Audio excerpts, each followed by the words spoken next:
Ah.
Damn, I gotta install it to be able to play that shit? That's some bullshit.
Mind the weather, Commander. It'll compromise your visibility.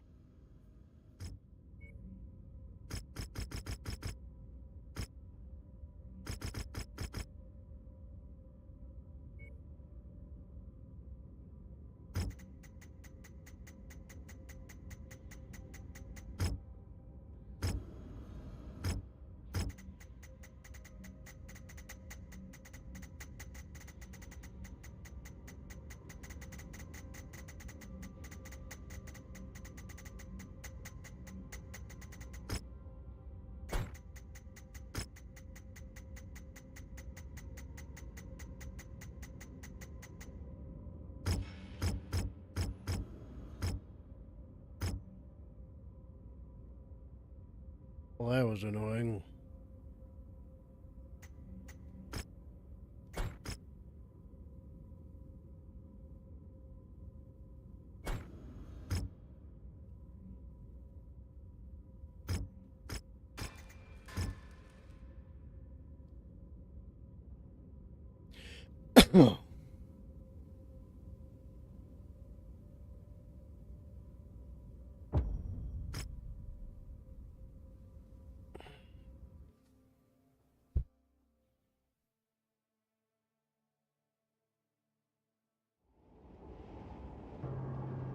Attention. Prepare for battle mech departure. Warning. Hangar doors open. Stand clear. What up, Fire Mango?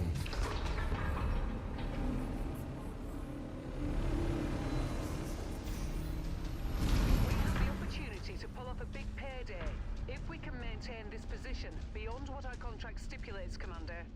That said, Farhad will never shut up about it if your mechs return to the hangar looking like Swiss cheese.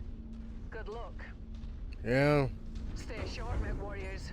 Allied I Commander feel slightly reports less enemy movement dead. is projected to hit your location at any moment. Time to earn our pay. Hostile mech on scope.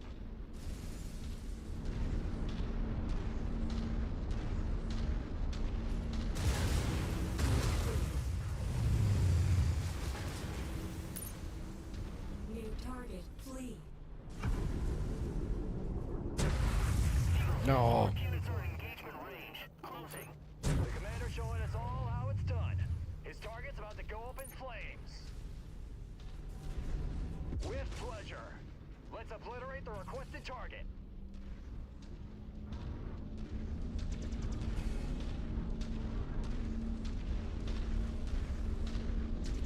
Mech destroyed. Think that pilot soiled himself when he punched out.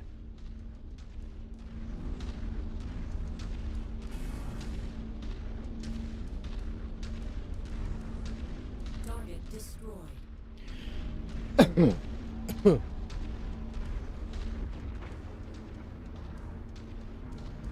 Reconnaissance flights show increased enemy presence in the vicinity.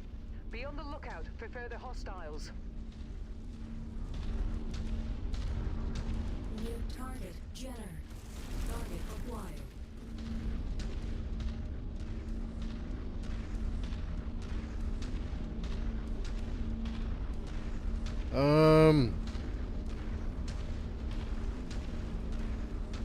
Might as well after this, after I do this mission.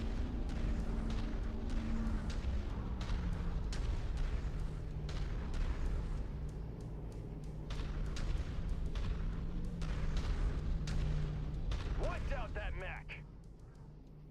We see the assigned target on screen. We're gonna send it to the dirt. That target's not getting up. Critical.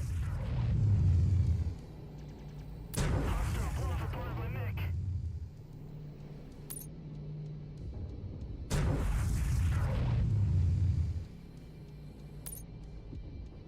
The commander's designated a target for us. Concentrate all fire on it.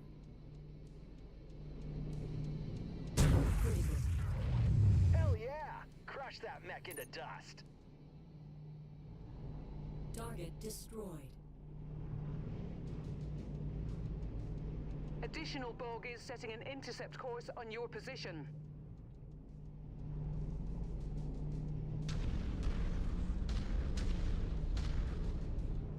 Oh shit, of course they're gonna be right there. Fug.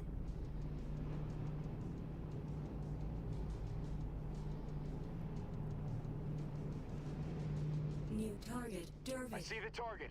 We're moving to take it out.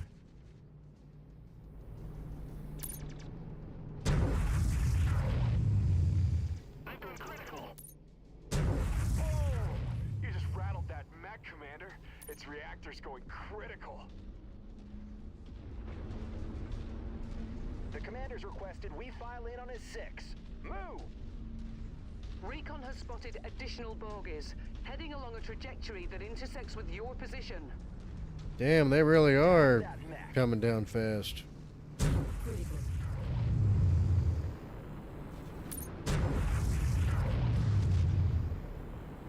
Target destroyed. Target Roger that. Moving to smash that contact. Target destroyed.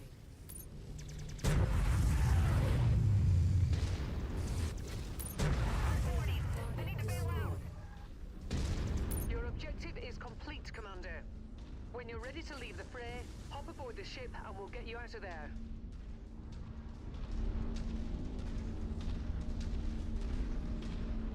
Yes, why it is just a Warhawk with 5 PPCs.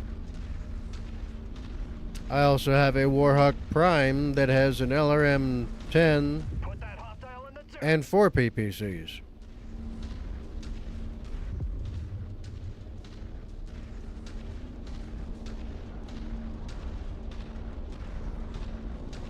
Target acquired. Solid copy. We've got a priority target. Let's have some fun. Destroyed. Racked up another kill. Indeed.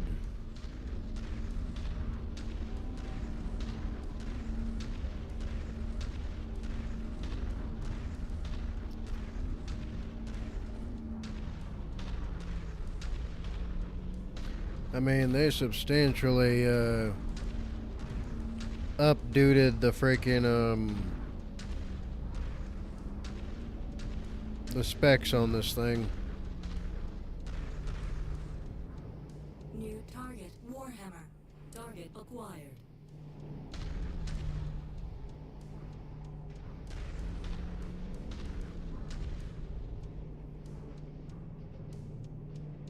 Copy that. We're maneuvering to the target location.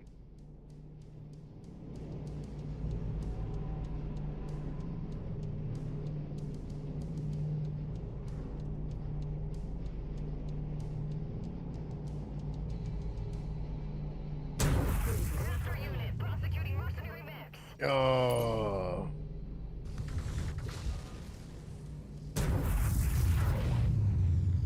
Didn't get him in the skull.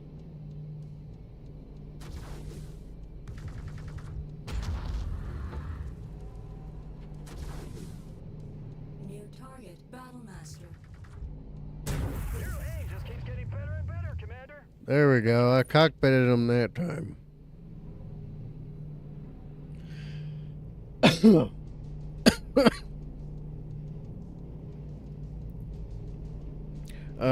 I bought the Clan DLC, mostly just been retrofitting Clan Tech on Inner Sphere chassis. Okay.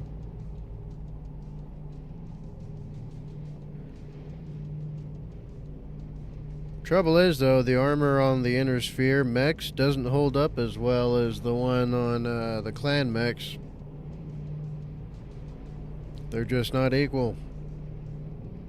Except for, like, the Atlas and a few select variants of different assault mechs, but everything else gets waxed.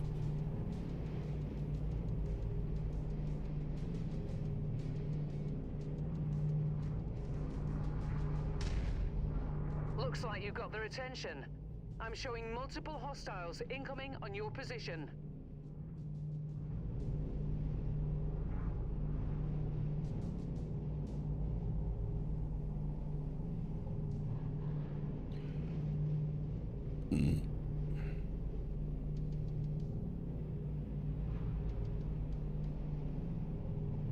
New target, Centurion.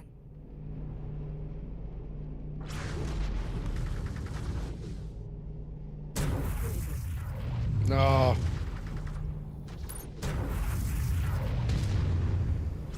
Wreck that machine.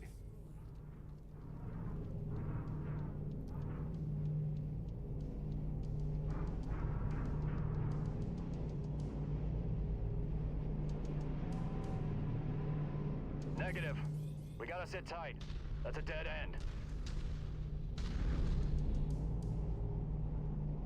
Pushing onto you, Commander.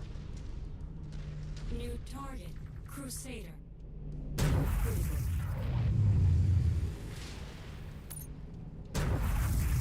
Eagle missed. Weapon systems offline. And now you're offline. Even with the Atlas 2 is in the game and is just better.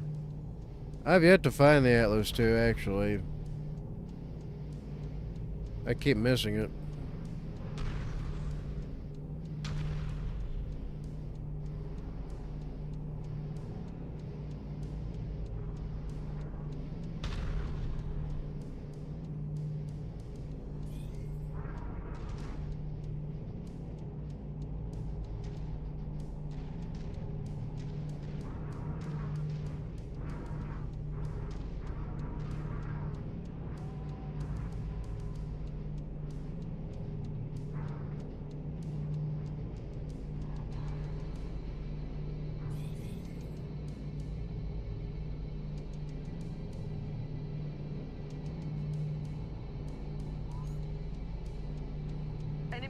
reinforcements spotted in the area.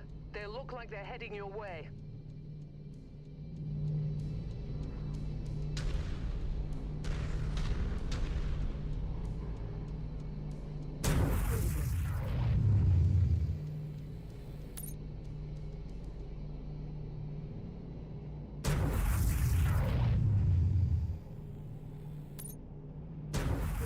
Eagle's Nest, those readings were enemy mix.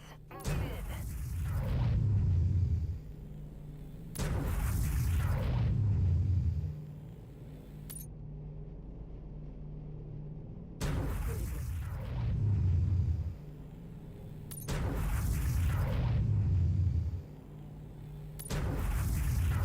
Target destroyed. Target acquired. Critical. Yeah.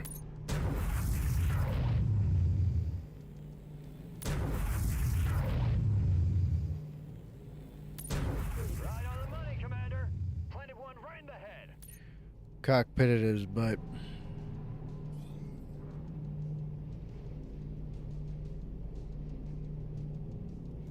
I'm gonna try to get a couple mil.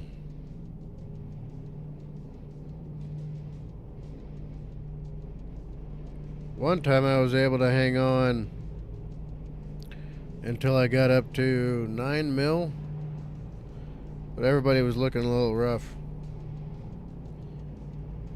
Fire Mango just got paid and it's all gone. I know how that feels.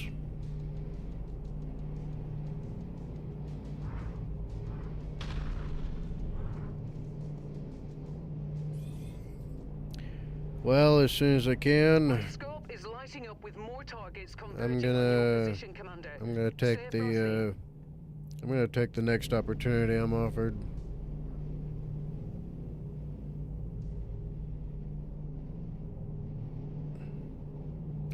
Oh, you gotta go to court because of the traffic accident? Yeah.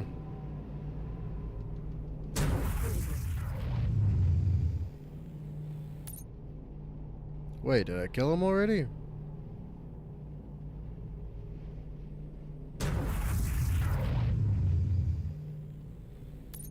I did hit him.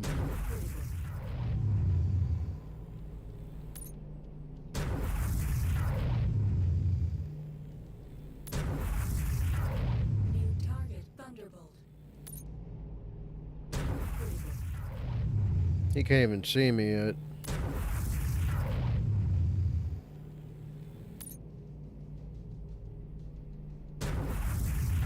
Oh, I missed him.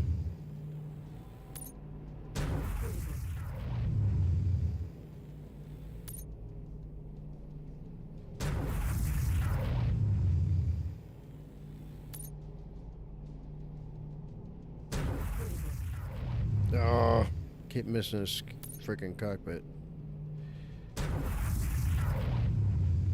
Well, I nailed his LRM.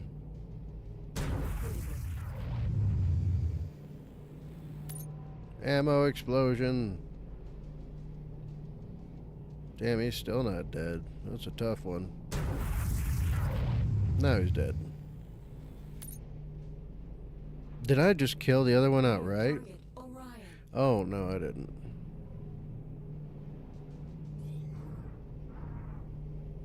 I just hurt him very badly.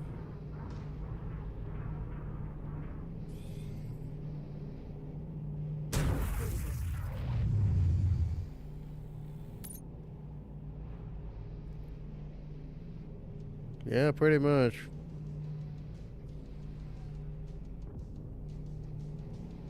Target acquired. Heat critical.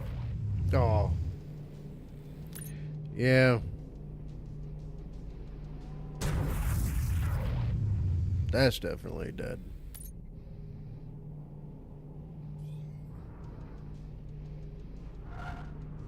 Oh, where is he? Acquired. Critical. Target destroyed.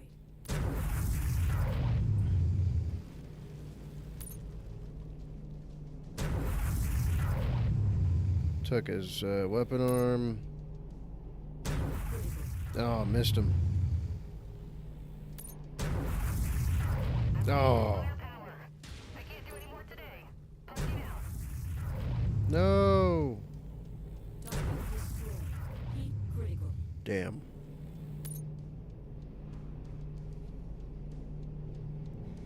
Wait, is there? Have you looked up to see if there's like a cheap, Additional contacts just like, the perimeter, Commander. subscription-based, Expect company soon. like traffic legal firm near you? Because I use, for my last one, I used what's called, it's like the El Paso traffic law firm or whatever, something like that. Target acquired.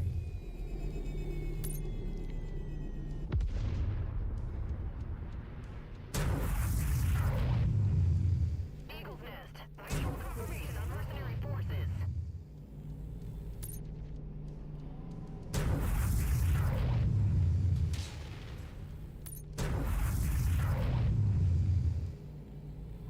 You got it, Commander.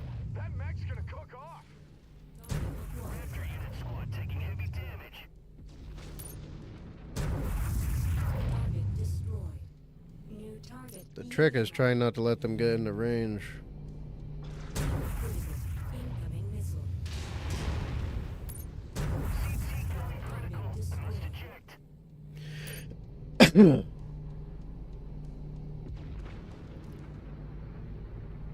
I don't know, I'm not disputing being at fault, I'm just trying to get the ticket lowered.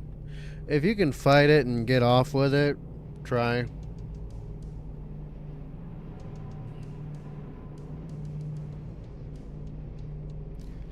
Roger that. We're gonna turn that target into debris. Critical. Looks like he's stuck there.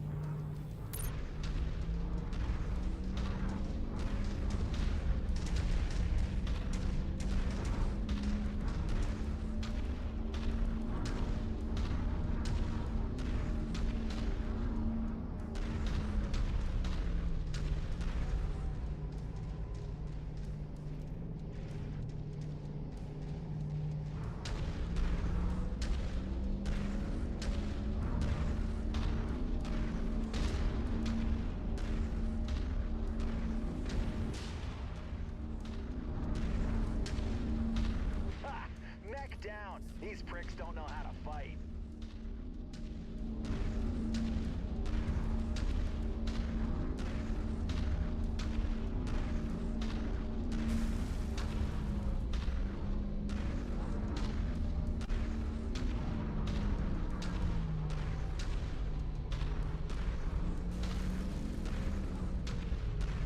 Damn it. There's terrain in my way. More hostiles are entering the combat zone's perimeter. Brace for additional contacts. The commander just sent us a move order. Time to reposition. How are you dummies all... What are you doing?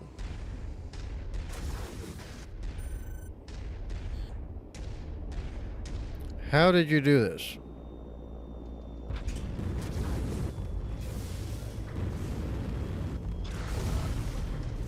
Hell yeah. Target down. New target. Phoenix Hawk.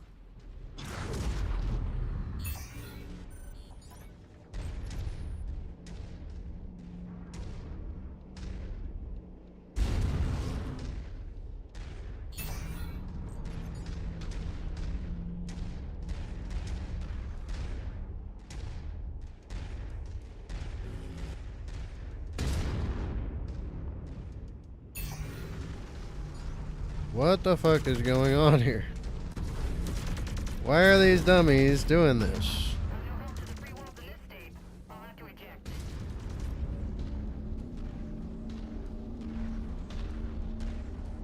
We're linking up with the commander.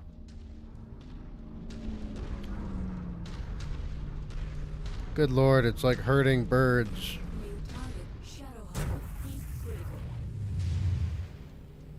Incoming missile.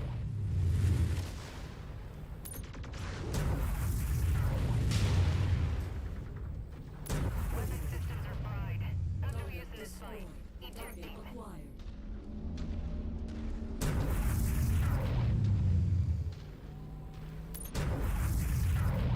Incoming missile. Critical.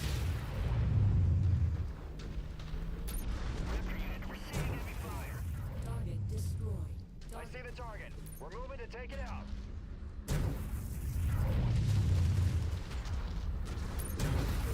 God damn it, don't get in my way.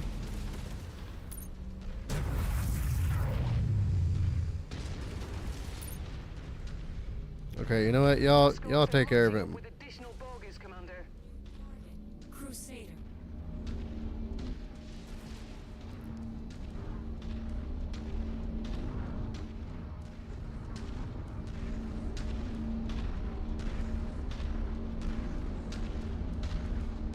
New target. Blackjack. They're throwing a lot of small stuff at us. Too easy. Mech just hit the ground.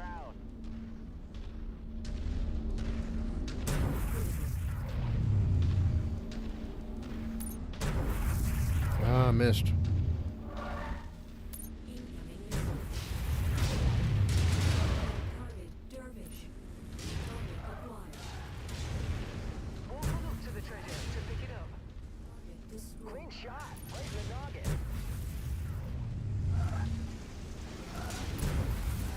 Target destroyed. Incoming missile. New target. Centurion.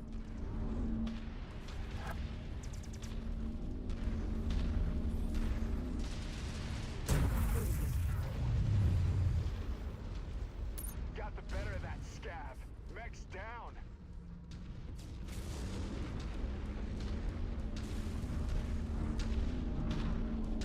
Additional hostiles have been dispatched. They're heading your way. Well, I got something else out of this. Acquired. But yeah, no, they're currently, fighting off mine right now. I paid $75 when I had it, and they're taking care of it for a while. Blackwood eel. Blah. Blackwood eel. I'll just say black. How's it going, man? I'm alive. Yourself? New target. Got eyes on an enemy mech. Target Nice shot. destroyed. Holy shit, dudes. Target acquired. Critical. Oh, I missed him.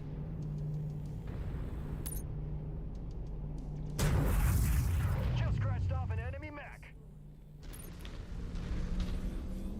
New target. King Crab. Heat critical. Target acquired. King Crab, huh? Alright. Let's kill him.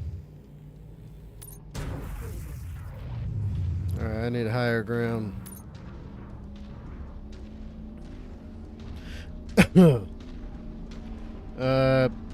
Sick. Got it after getting to my dormitory. I require a refund of my immune system.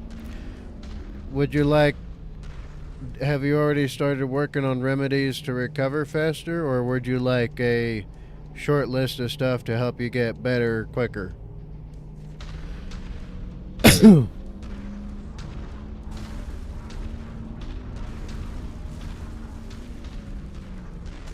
Damn, I can't climb that? That's garbage. Can I climb this?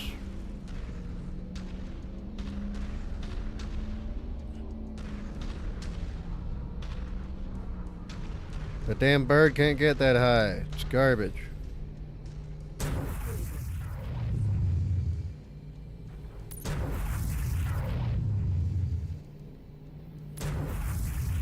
Target destroyed. See if I can kill that crab before it gets here. Critical. Nicotine Hayden T. You must have really kicked over the beehive here. You sound like a working man.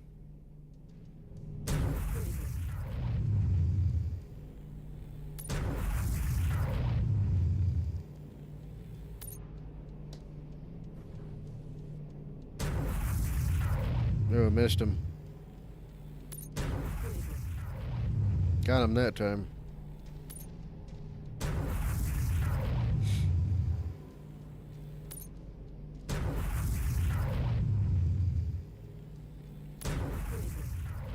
Ah, king crab down. What else is out there? That looks like an atlas. Can I hit his head?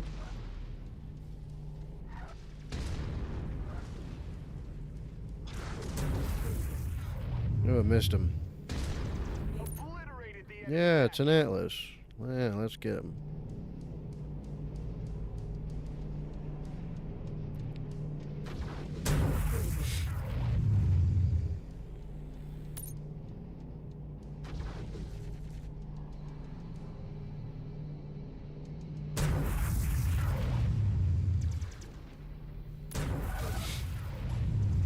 Target mech is history.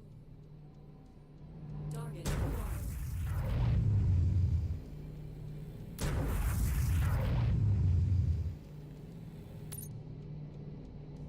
Critical.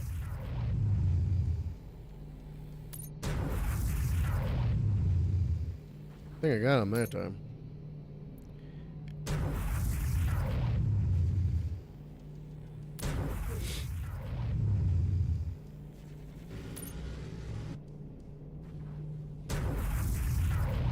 Target acquired. There we go. Destroyed. Got him. Critical. Cool. Target. I do work after my lectures. Okay. Uh-oh. Hostiles inbound. I got that goddamn laser glitch. Fog.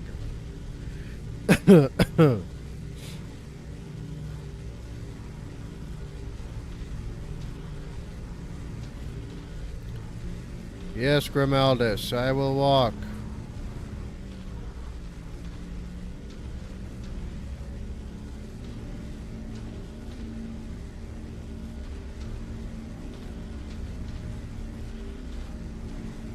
Let me get up here. The game is called Mech Warrior 5. It's a very grounded robot combat game.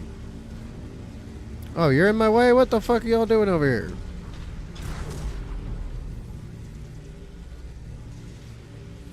Alright, you know what? Okay, I'll see you later, fireman. Go, you have a good one. Target. Well, I mean, you'll be healthier, right?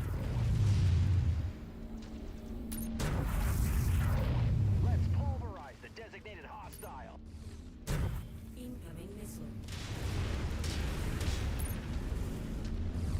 Critical.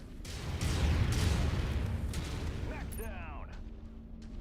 Something like that. Target destroyed.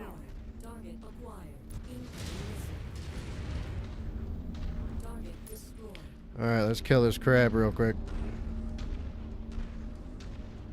Solid copy. We're engaging your target, Commander.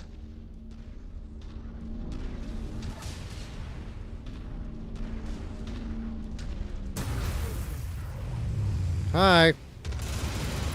Ooh, you hurt. Target destroyed. Not anymore, you don't.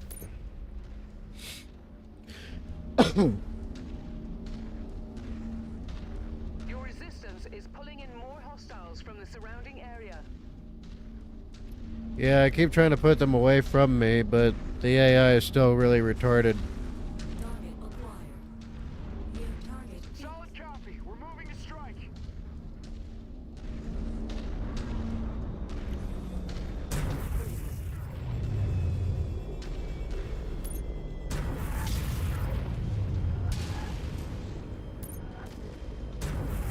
Damn, missed him.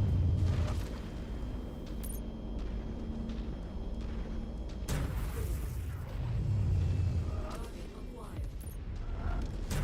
There we go. Destroyed. Right now I'm in Davion Draconis Combine territory. Target acquired. Raptor unit taking critical damage. Target destroyed. Target destroyed.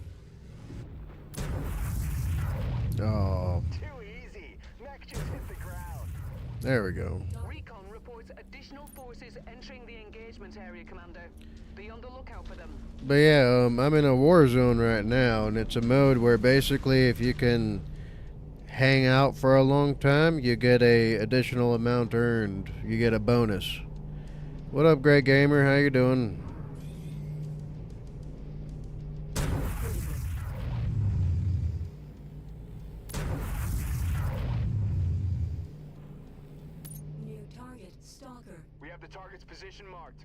to wipe it out. Acquired.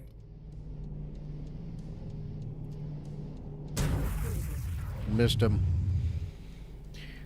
Instigator Artworks. How you doing? What's up, Blast Cap? You okay? I'm recovering, I think. I'm alive. I think that counts for something.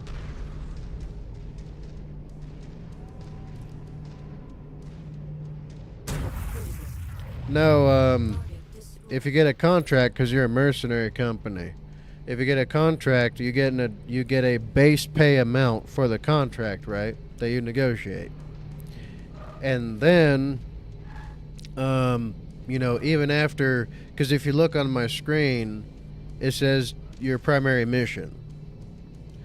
That's the number you negotiate to do initially. But in a war zone or battlefield, you could choose to stay longer and do more. And then you get paid more for more enemy forces destroyed. Target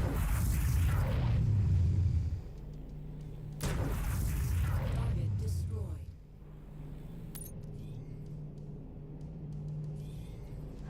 That enemy pilot just tapped out.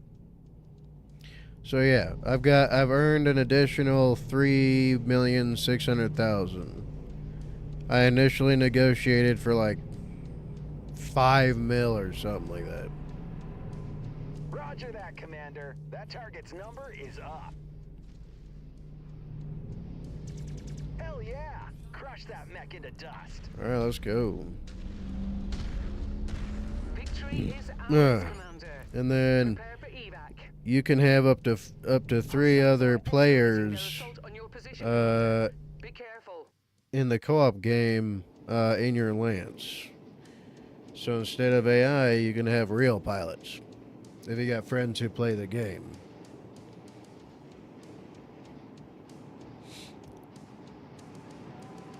Great gamer, doing good. How about you?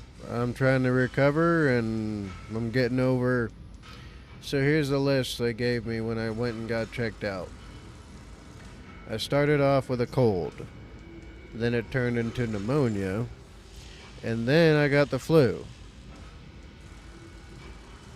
Quadruple frickin' whammy.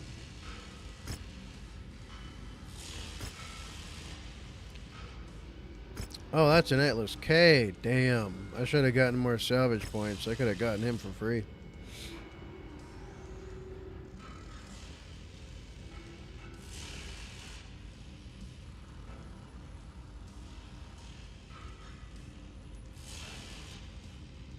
Blackwood, hell of a list. You talking about the stuff I got sick with, or are you talking about the mechs that I destroyed here? Let's see, we're a single lance of assault mechs, and we took on 1, 2, 3, 4, 5, 6, 7, 8 lances of mechs.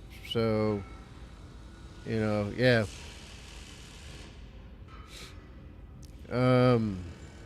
The sickness thing, yeah.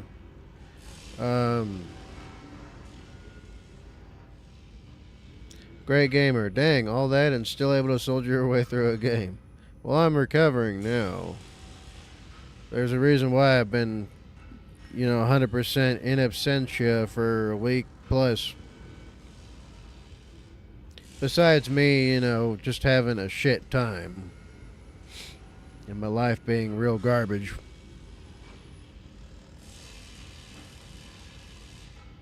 It's funny, because I'm immune to COVID entirely. All of COVID, every COVID, all variants.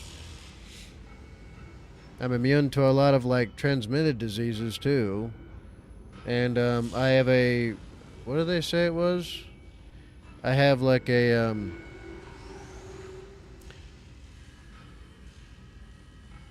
basically, it would be hard for me to, die from Ebola. Or something like that. That's why, every year they took extra blood from me. Because of that. Plus HIV. I'm naturally immune to HIV.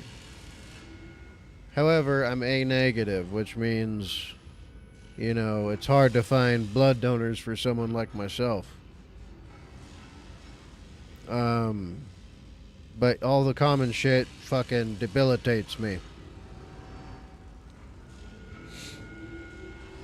Blackwood, you do great as a Seaburn specialist. Well, while I was in the Army, quite a few times I was appointed as the Seaburn NCO.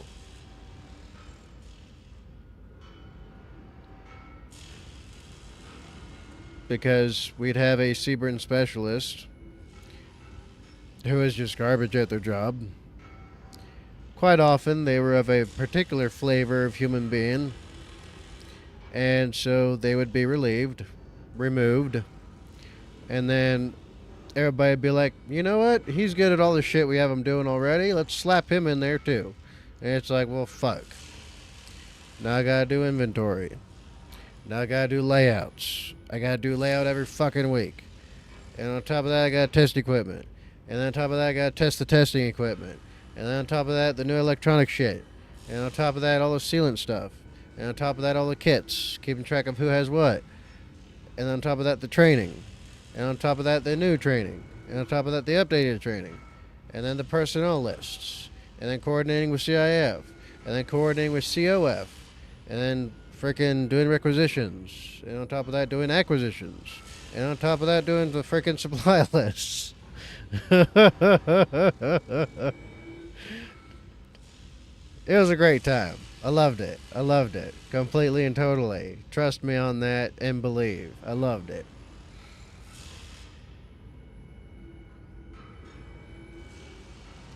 And then as soon as I could, I trained up everybody possible to fucking... So what I did was I did shit real sneaky. Because they'd put me in these fucking positions because they're like, you know what, everybody else just sucks, so we'll make you do this shit. You're competent enough. It's like, okay, I'd do it for a minute and be like, okay, this fucking sucks. What can I do to get out of doing as much of this as I can?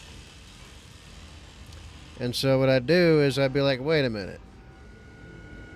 Let's see if we have any, like, regimental asset personnel. If you're in the military, I'm sure you're familiar with these guys. They're usually the bastard stepchildren nobody wants, and they put on all the details. Right? I loved my retards. I did. I loved my redheaded stepchildren and my multicolored, multiracial, like, you know, undesirable kids of the fucking block, right? I loved them. Because they were useful. And then, if you just gave them just a little bit of sugar, they'd be extra useful. Well, in some cases, empanadas, but that's a different story. So what I'd do is that I'd be like, okay, this sucks. How can I make it easier for me and everybody else? So I'd start with the NCOs first. And I'd be like, all right, platoon sergeants, get the fuck in my office. Blackwood. Nicotine? Yeah, that too. Depends on the case, really. If it was in some way, shape, or form gonna help them and save them money, too, because anytime I got new soldiers or I was in charge of anybody, the first shit I was do was, like, tell whoever's in charge of me that I report to, I'd be like, okay, I got new personnel, I need a fucking week with them, everything else is going to continue as normal. If you need extra from me, get a hold of me directly. Everybody else is tasked out, and I've delegated. Any questions, sir? Or, you know, freaking first sergeant, sergeant major, master sergeant, whatever. No? Cool. Bye. That usually worked out very well. But yeah, the first thing I do is address morale, health, and welfare. So if they're sucking at everything and they're acting like a shithead, well, part of my NCO's creed is the morale and welfare of my soldiers. So, like, okay, Let's figure out why the fuck you're a ticking time bomb every 5 seconds. You're getting divorced. All right, let's get that shit handled quick. All right, you need a barracks room? Cool. All right, fuck, something wrong with your love life? All right, let's talk about it. You know, let's solve that shit. You know, just you're having money problems? Okay. Let's go to AER. Let's come up with a financial plan. Let's go see a financial advisor. All right, we're going to get this worked in 24 hours or we'll fucking keep doing it the next day. And then, you know, their health, you know, oh, there's something wrong with you. You're on a profile. Okay, what's the profile for? All right, you broke your back? Cool, so did I. I still outrun you. No excuses. So let's get you fixed. You know, okay, well, we're on our way to getting you fixed. You feel happier, seem happier, you're getting skinny, that's nice. You take care of all that shit first. And then, when all their problems and shit are worked out, they're set up to be in the position under you to do what you need them to do. Because then their brain ain't elsewhere. Because then they're happier. Plus they're indebted to you because more often than not, other motherfuckers aren't taking care of them.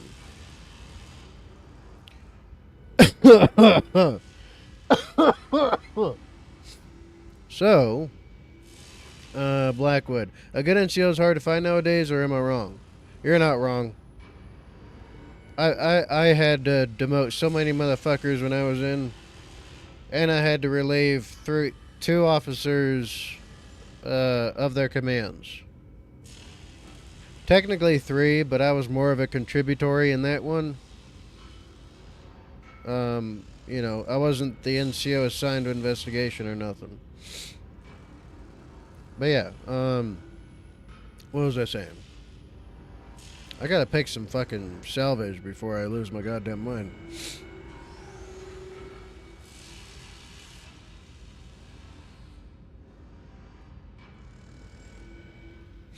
Double heat sinks, no double heat sinks. Well, that's garbage.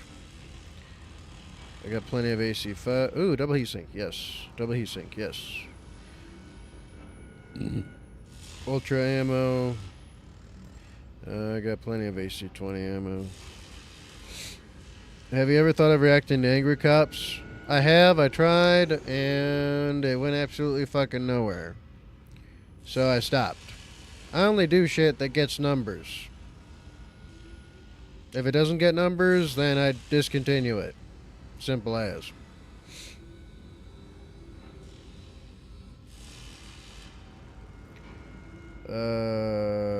Is there anything else really actually worth it here?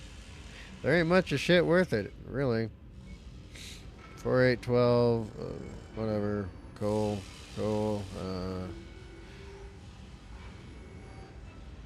Something worth 1. Blackwood, favorite Warhammer faction. That's a toughie. Because I love my grunts. Imperial Guard and, you know, in every shape and form. The Astra Militarum.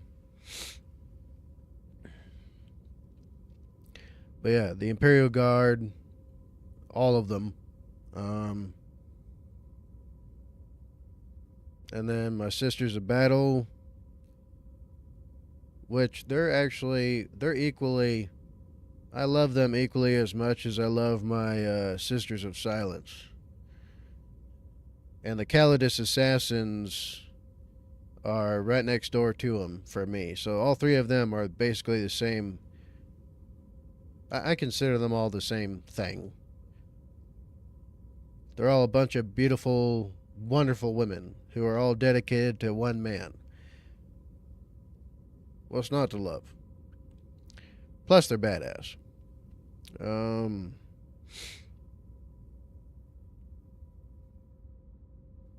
That's the long and short of it, really.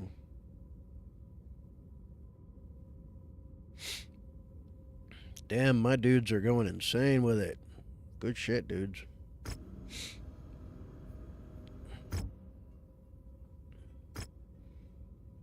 Can I afford that?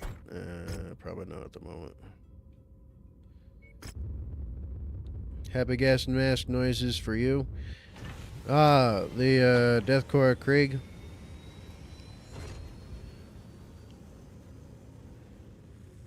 Yeah, Deathcore Krieg's pretty great. They're fun.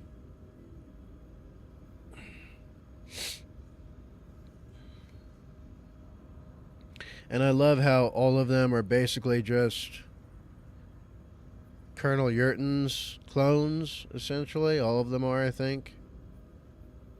I'm pretty sure they are. So they just, you know, billion, quadrillion cloned Colonel Yurton. And he is the Deathcore Krieg. I love that shit. It's great.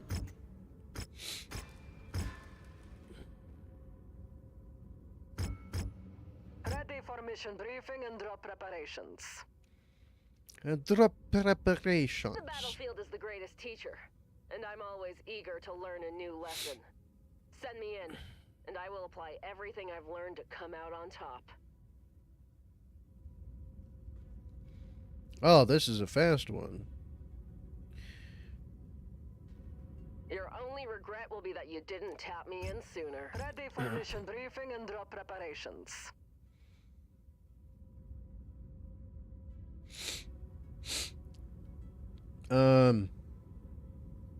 Hell yeah. Wasn't it canon or not that Jorgen actually? You mean Colonel Yurton?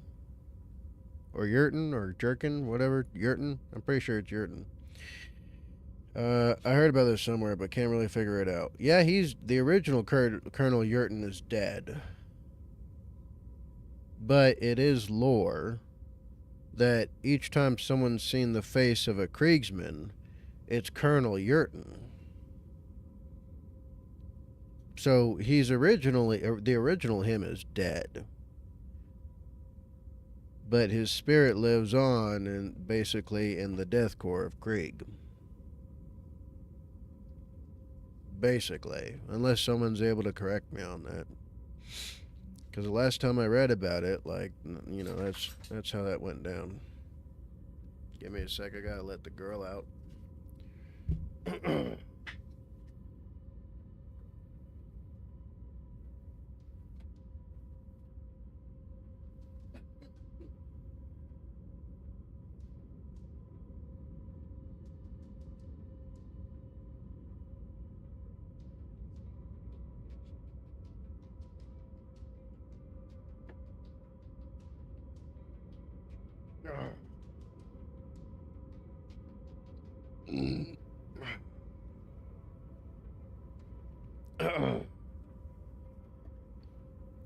That's kind of hilarious and scary to think about. Well, I mean, it makes sense if you take all the lore collectively.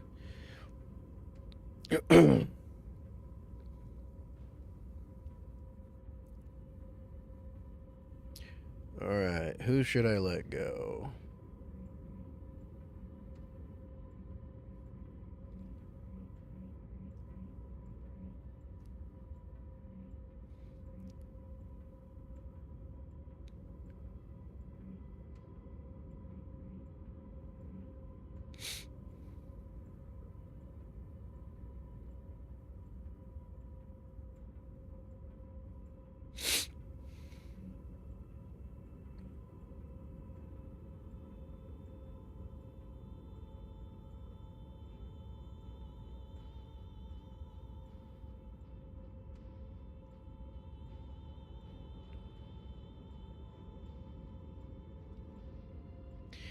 Yeah, this doesn't really help much.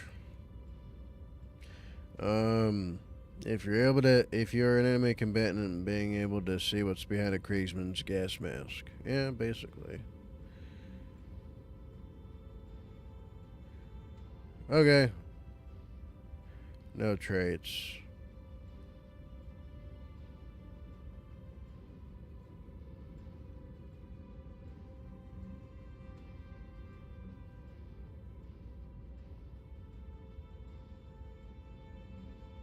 Well,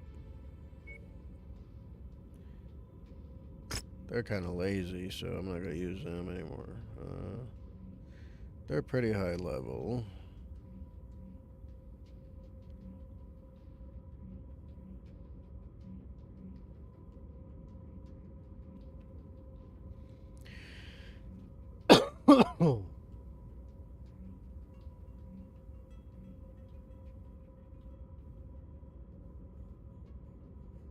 Yeah, that's about it there.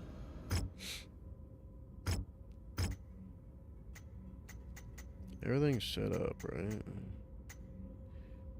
Under tonnage? Nah, you're good.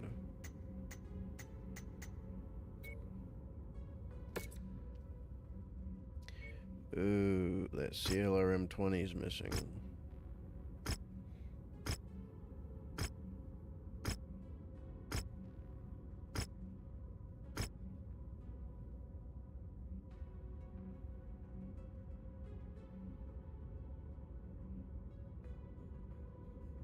Man, I've only got one more of them.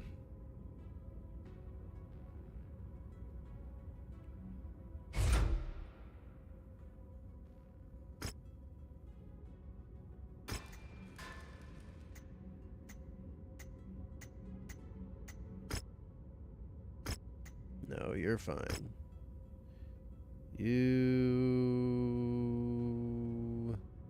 You're built up enough. Oh shit, you're missing a lot of stuff. Jesus.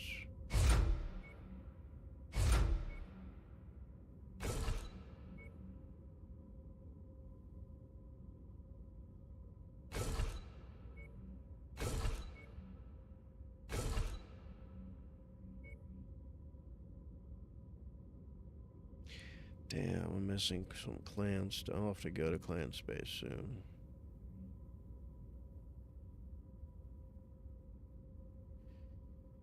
Trouble is, that's a bit heavier. Shit.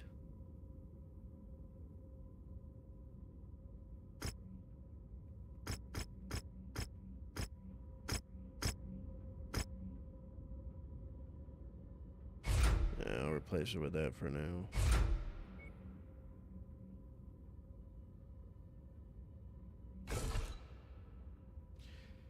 Yeah, that'll have to do it for now.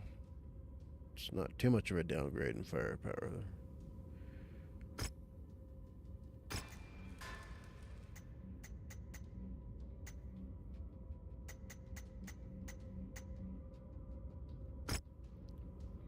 And you've got a loadout too. Alright.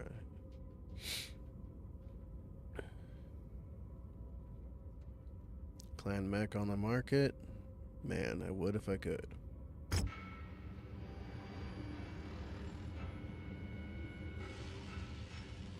Any clan equipment. Any clan equipment.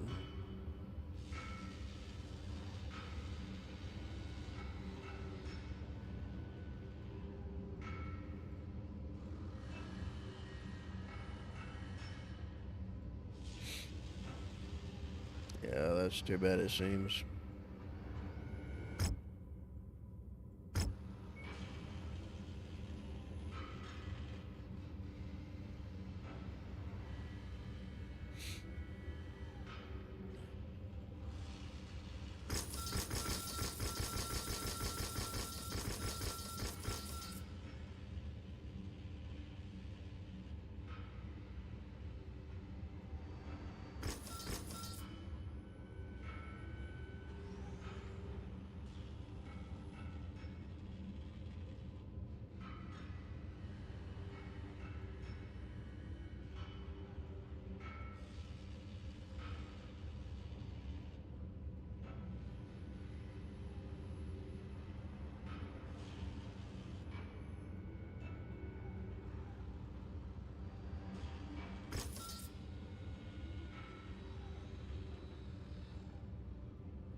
Don't need that 0 tier bull.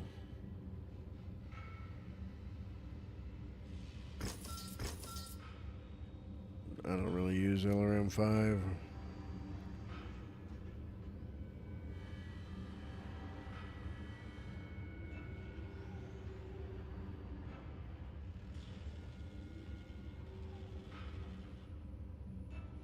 Those are top tiers, so they're useful for smaller stuff.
Jesus, I got 40 of these.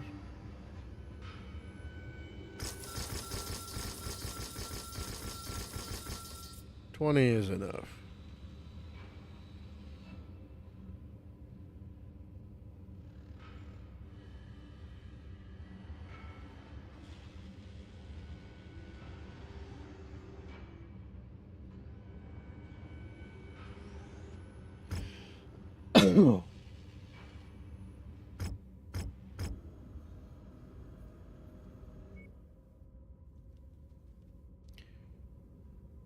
Alright. Let's see what's over here. Oh, it's a Black Hawk? Eh.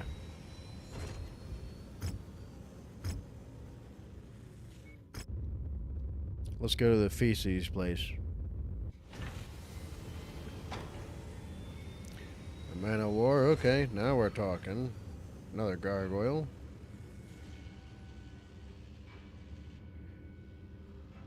So close to the billions. Don't I have 2 of these already? There's 1.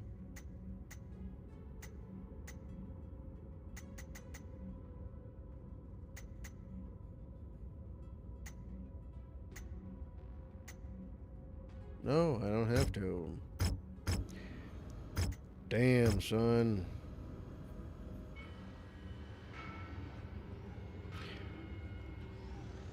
You know what? I'll bite that bullet.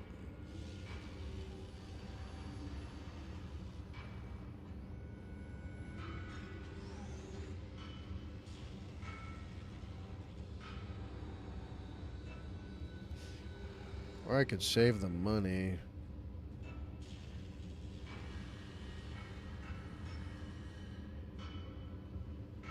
$26 mil.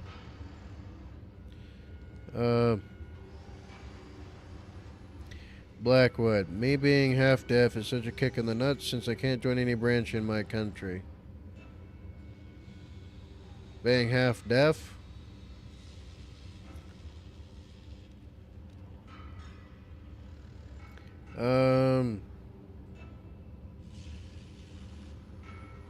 Have you tried the earplugs, trick?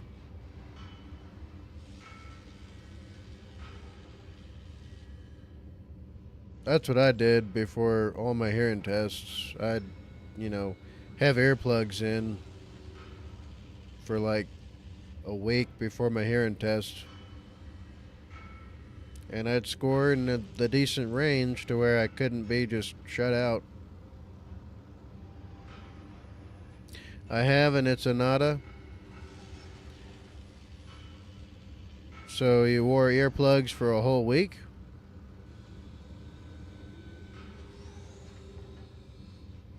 I'm talking about like earplugs. Like they go inside your ear, they're made of foam.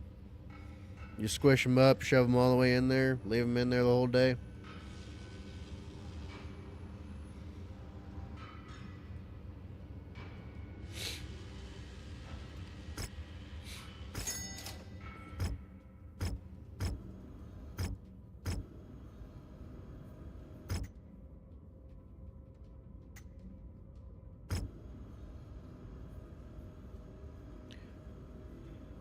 Oh, okay, that sucks.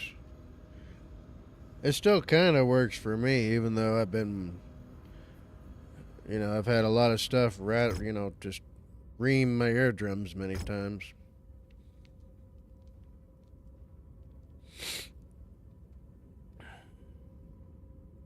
Ooh, another war zone.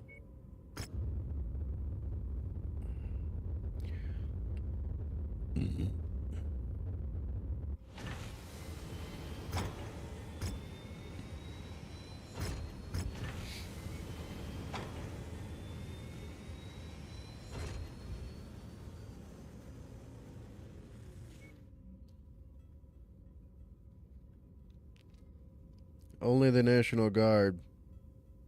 Zemesardza. But I lost my medical documents about my ear thing, so that's a big misplay on my part. Oh, okay, that sucks.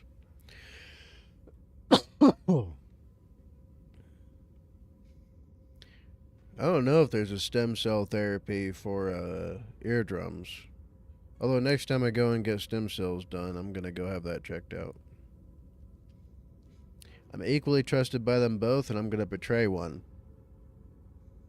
Anyway, this is the part of the game where you do the negotiation.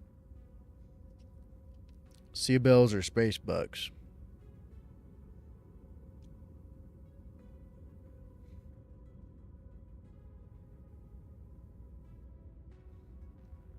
Zemesardza?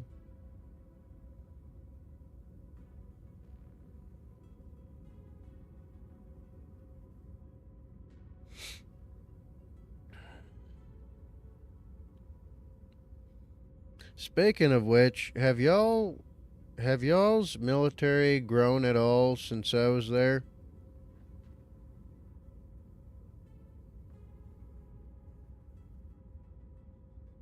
Well, I'm retired U.S. Army. I've been all over the world and I've talked to everybody.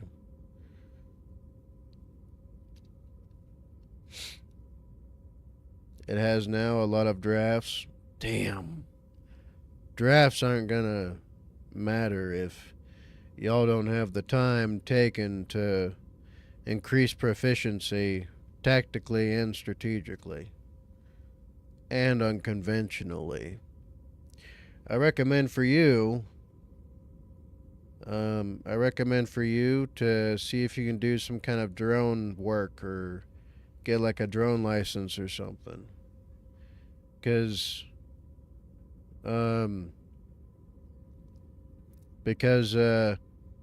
drones are going to be the key to warfare. So if you can't serve right now, but you're fit enough already, right, and you're not able to go train with a rifle, I don't know if y'all, because last time I was there was like a kerfluffle of things going on with guns. And only like police and military were having them at that point in time. I forgot for what reason. But if you can't train with firearms and do tactical and technical training, then try to get your drone pilot stuff, license, certification, whatever that is. And then when you do get drafted, you'll be one of those who has the foreknowledge of the drone stuff, and you'll be ahead of the game when it comes to drone warfare. On top of that, right, you'll be doubly as effective in the fight. Yeah, airsofts are okay. Just get real damn good with it. I've met a lot of kids who came to me for training who couldn't join the military, law enforcement, or nothing, but they're able to concealed carry here, and they're able to do like some security work. So they came to me, and they had done a lot of like dry drills themselves, so they were damn good by the time they got to me. I barely had to improve on them at all. It was just getting them used to a real like metal weapon, right? Something actually like heavy and that shoots real bullets, that has real recoil and has different tips and tricks per weapon system. But yeah. And slow is smooth, smooth is fast. It's been a hot minute since I trained anybody in the Latvian military, so I don't know what y'all's levels are at the moment. But if they're doing a draft on everybody, I hope that they're doing at least the bare minimum basic training that we imparted to y'all. I mean, everybody saw the result of that when it came to, because we trained the Ukrainians too. That was also my people. And we trained the many different Ukrainian units for the front line. When they got invaded, they performed exceptionally well. They stopped Russia basically in their tracks.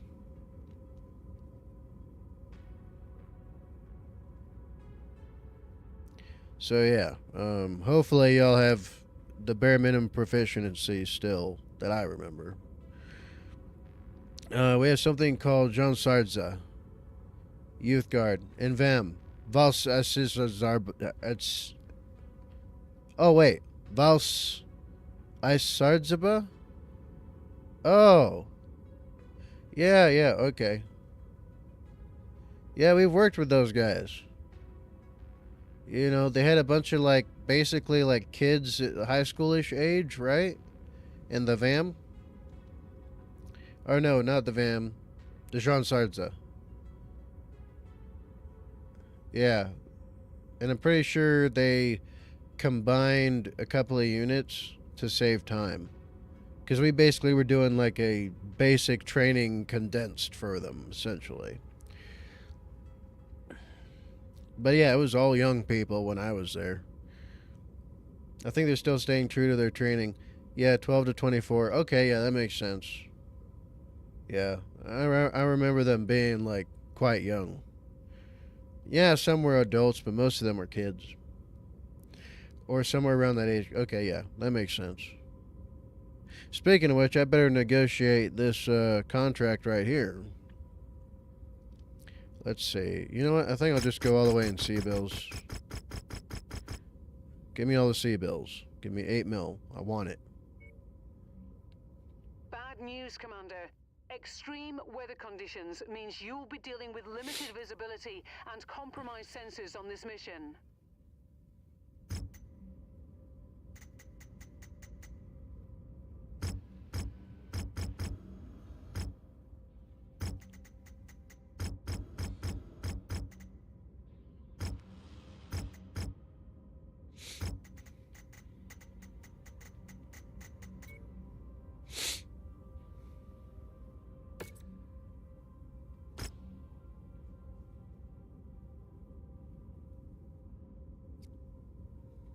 Okay, I do have a clan active probe already.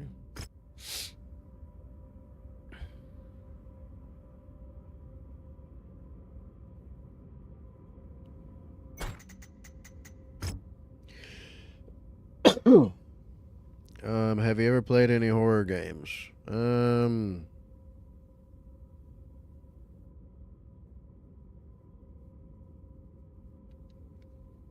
that I can think of.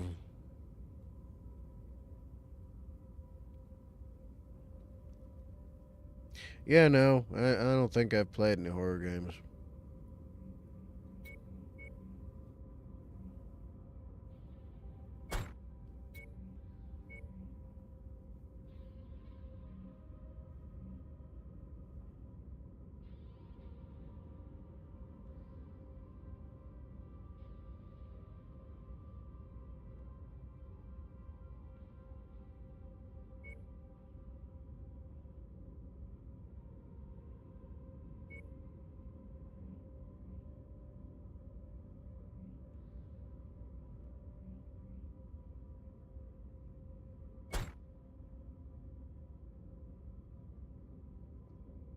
Is it something I'd be interested in trying? Uh,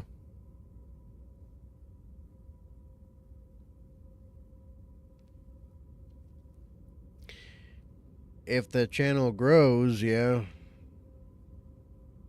It's just that it's really hard to do anything when you don't see a return on it, really. Plus, I know I'm kept down very hard in the algorithm because YouTube openly hates me. I mean, they've deleted. They have nuked me 9 times on YouTube. This is channel number 10. They've swatted me too.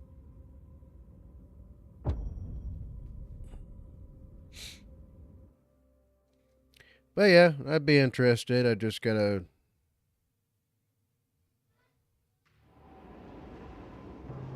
I mean, get a big enough audience for it. Warning. Hangar doors open. Stand clear.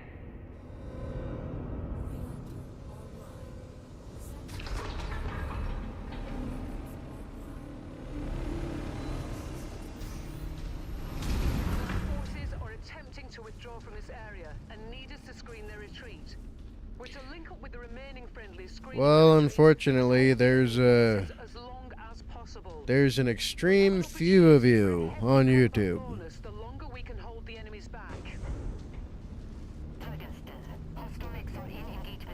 Ah, okay, I get you. New target, Jenner.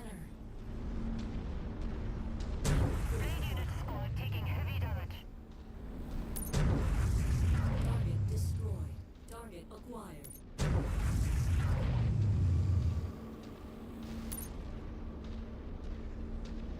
Critical.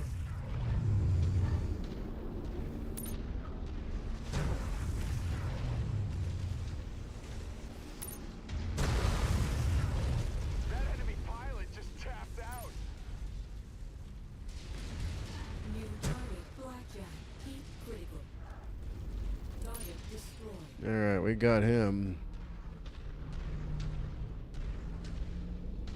But yeah, I get you.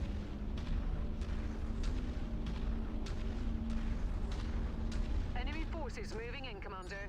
Get ready for them.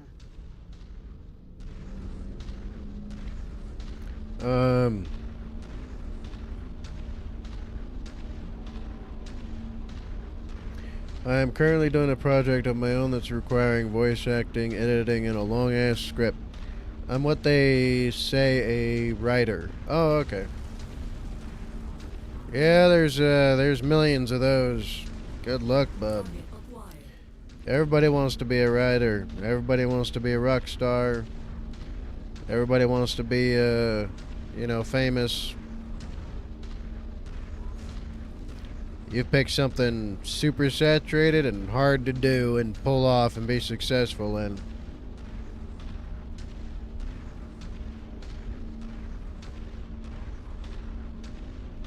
Blackwood, you gotta start somewhere, yeah?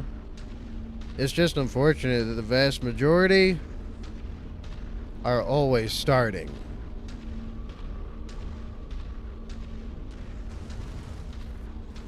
Or at least that's my experience.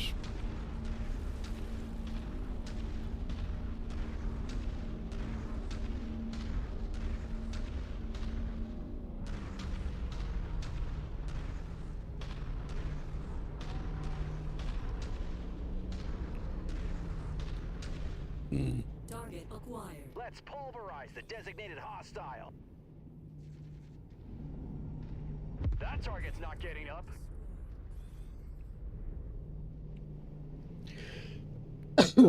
I just gotta embrace the suck.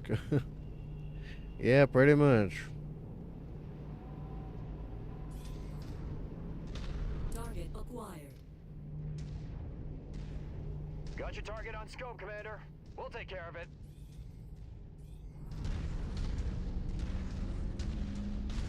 Racked up another kill.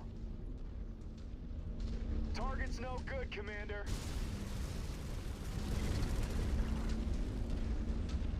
Recon has spotted additional bogies, heading along a trajectory that intersects with your position. Damn it, unfortunately, this is going to be a close-up fight. New target Phoenix Hawk. Critical.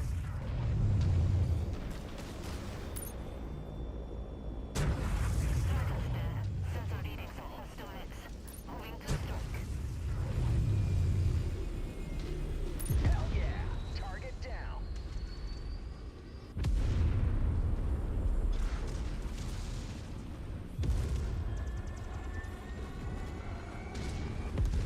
Target acquired.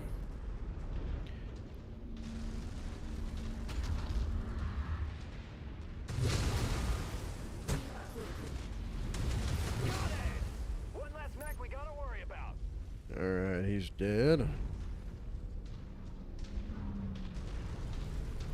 I guess we killed the Phoenix Hawk Let's go. already. It's lighting up with more targets converging on your position, Commander. Stay frosty. Target acquired. Oh no, there he is.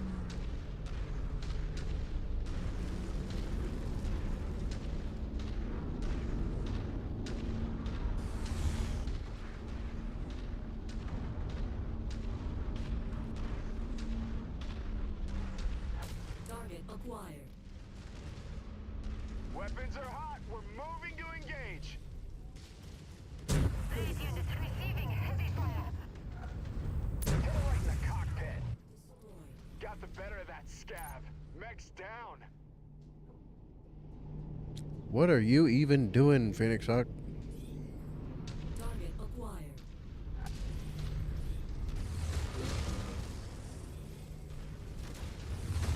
Critical. Target destroyed. Incoming missile. Target acquired. You're putting on a clinic, Commander. That mech's gonna ignite. Critical. Damn, missed him. Roger that. Moving to smash that contact. Ah, occluded. You taught that pilot a lesson, Commander. How good are the AI teammates? Well, look for yourself. Target acquired. They're pretty good. It's just that you gotta get elite ones, but they're kind of retarded at the same time. Like, they'll get stuck on terrain and all that shit, like this dude. Snuffing out that target's gonna have to wait, Commander. Can't get a clear shot. Come on, let me get you again. But yeah, they're okay. But when you start in the game, you have lower level teammates. We have the target's position marked. Gonna wipe it out.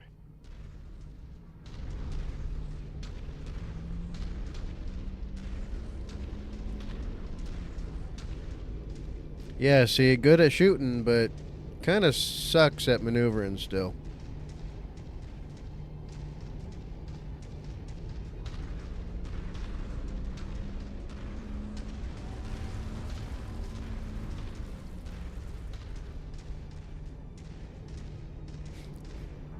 You see this shit? What the fuck, y'all?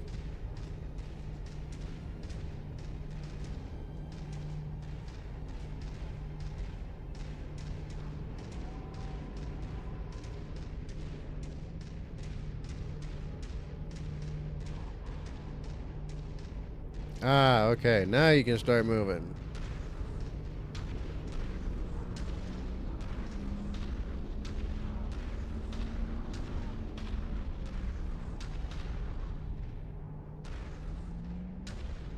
I'm seeing this shit and it's goofy, but in a good, funny way. Yeah. It is kind of goofy.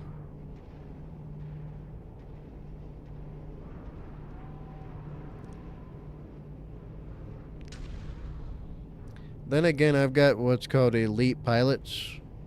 So all of them are, Target acquired. you know, extra great in some way. We got this, Commander. That target's gonna be decorating the battlefield.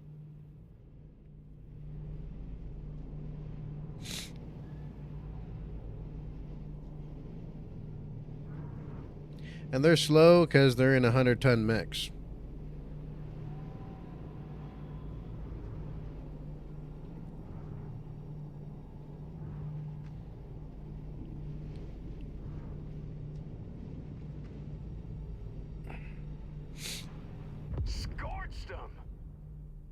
Receive the target, we'll send it straight to hell. And they're going to go and wax that light mech real quick. Well, okay. Looks like you've got their attention. Medium mech. I'm showing multiple hostiles incoming on your position.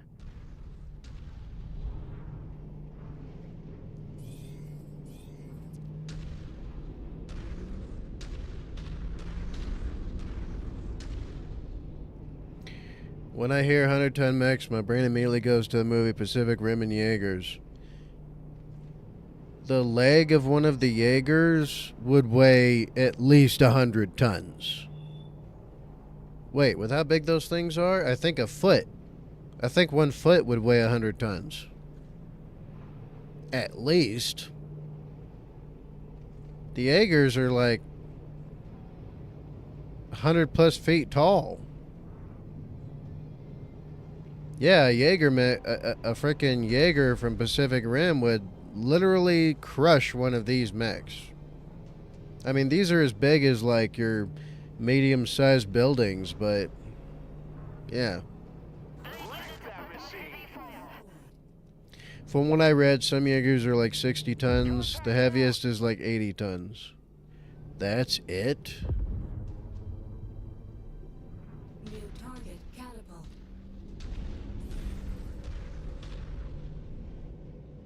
With pleasure. Let's obliterate the requested target. Incoming missile. Target destroyed.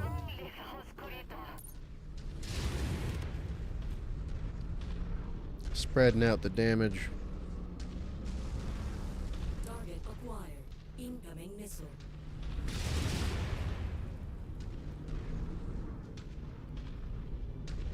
Fine. I'll give you some attention. Critical. Incoming missile. Those missiles are annoying.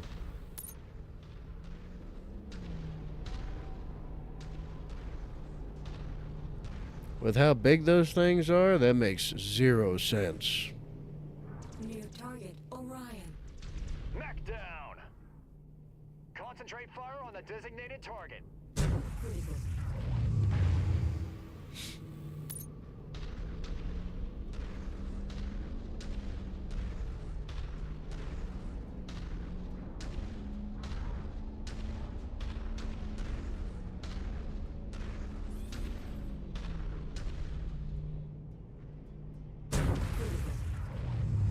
Damn, I barely touched him.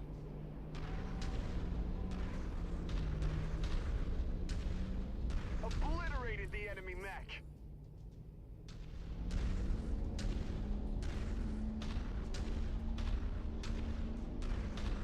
Scopes are lighting up with additional bogies, Commander.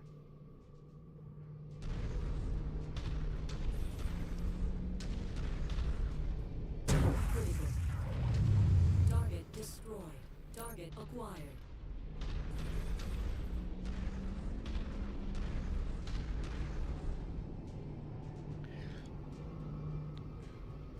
Blackwood, I went way too high. The heaviest Jaeger is 2,412 tons. Yeah. Critical. I was gonna say, there's no way in hell they're just like, you know, like in the weight range of just an Abrams tank. You're a pro, Commander. Nice shot. Target acquired. Incoming missile. Target destroyed.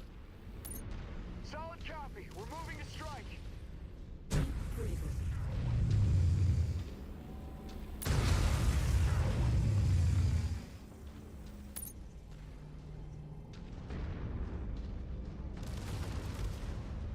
That's all the kills we need, Commander. Stay as long as you like, but pickup is available at the extraction site when you're ready.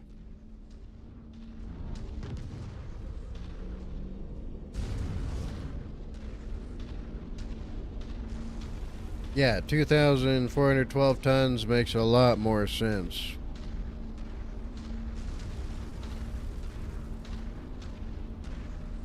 New target. Put that hostile in the dirt. The commander's designated a target for us. Concentrate all fire on it.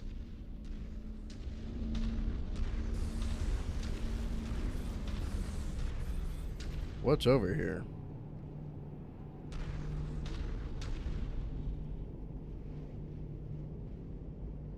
Target mech is history.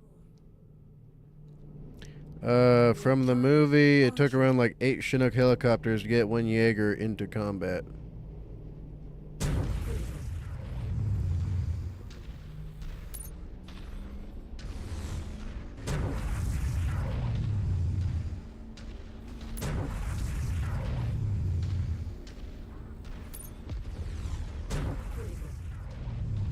I almost cored him with that shot.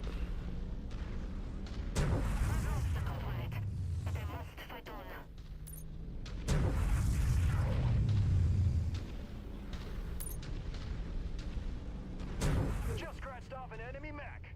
There we go.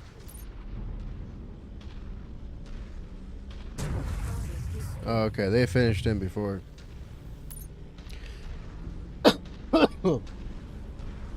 Never watched the second Pacific Rim movie. It's a piece of shit. Yeah. They try to do that freaking... They try to do that tokenism bullshit to it. Expecting it to succeed because of wokeism. That destroys everything.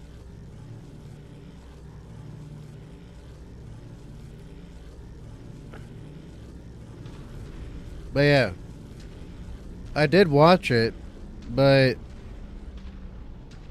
I was like,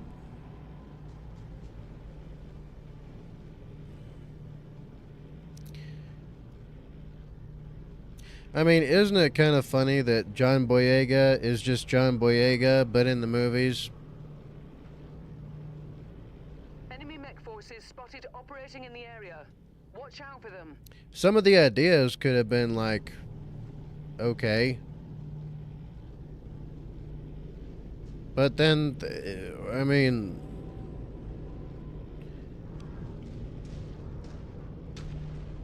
it's whatever.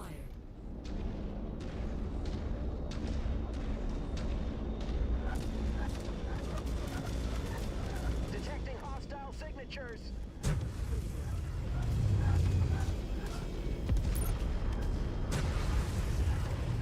Freaking flying tank cannons. Racked up another kill. New target, Charger. The commander's got a target for us. Let's hit it. Double time.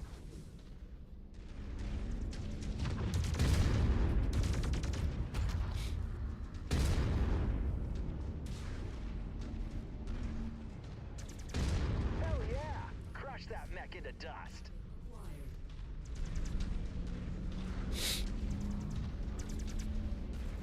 I feel like I'm not getting as much from this one.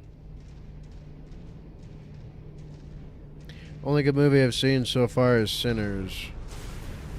I have no idea.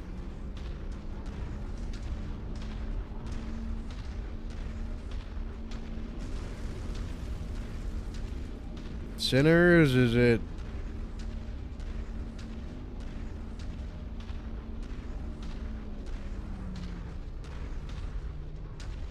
Yeah, no idea. I don't watch TV, so I don't know. The new one with the whole vampire shtick. Yeah, I have no idea. I haven't watched TV in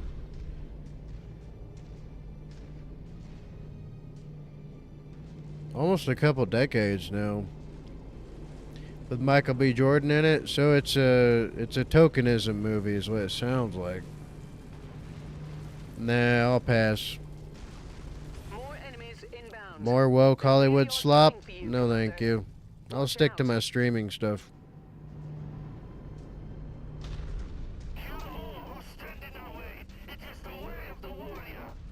New target, Panther. Roger that. Engaging.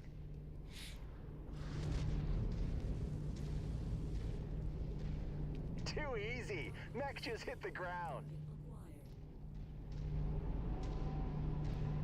Acquired. Critical. Damn it, missed.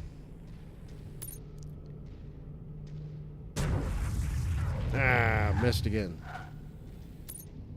Target destroyed. Caught him that Target time. acquired. Critical.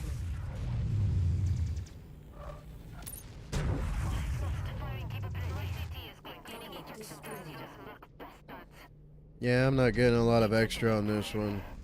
Take them out for me.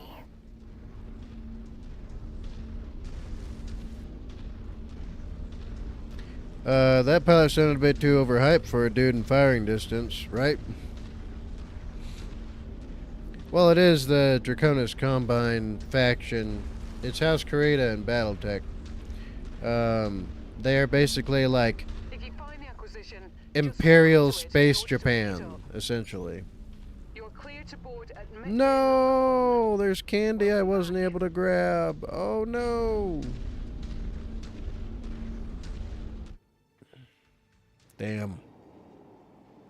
Oh well.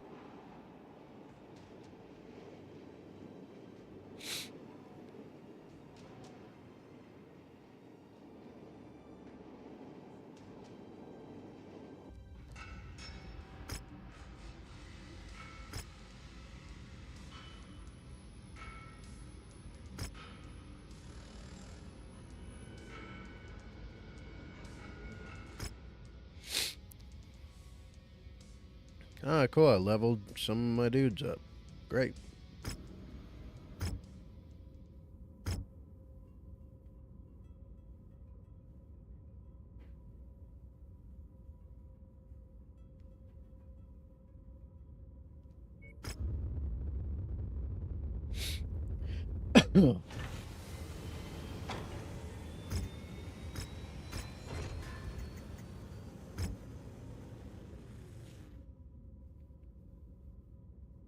Hero mech on the market.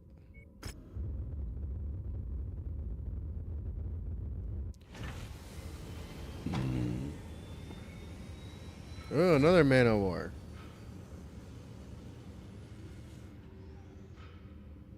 It's a Garby. Nah, I already got that one.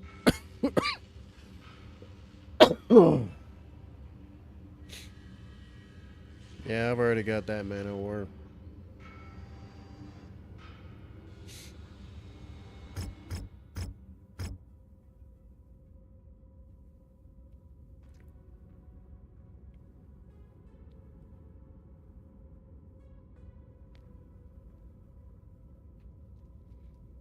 Ooh, I might be able to go up against the Wolf's Dragoons.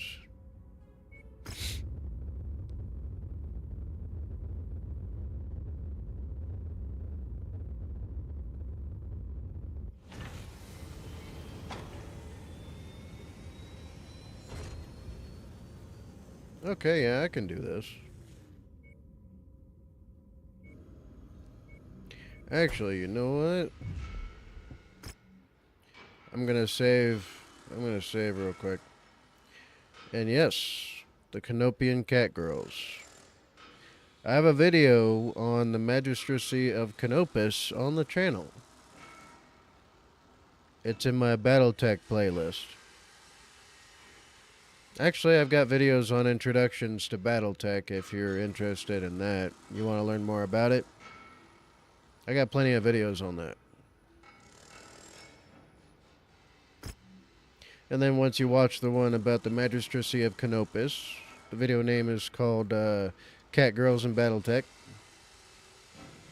You'll know why I call my mercenary company the Canopian Cat Girls.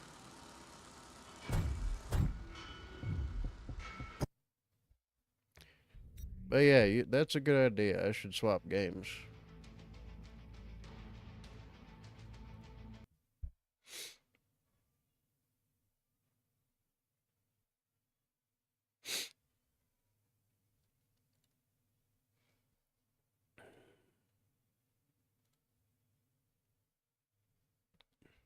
Cool.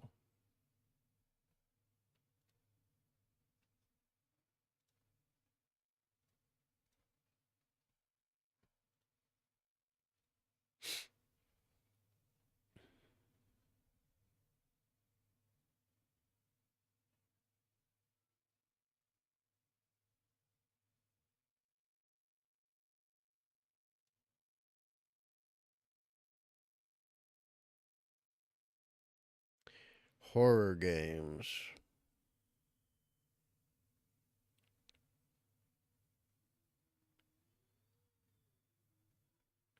You've piqued my interest. I don't think I've done any horror games.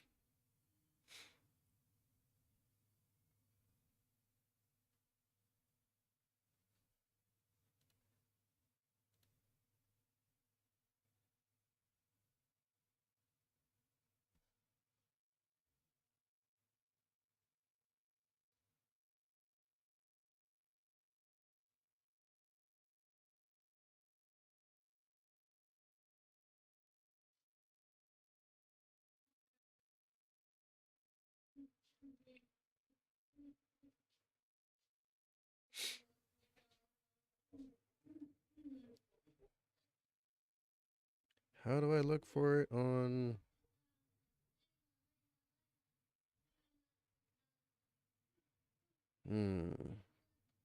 Did you have something in mind? If I can play it on the cloud, I will. So there's literally nothing else I could do at the moment. Give me a sec.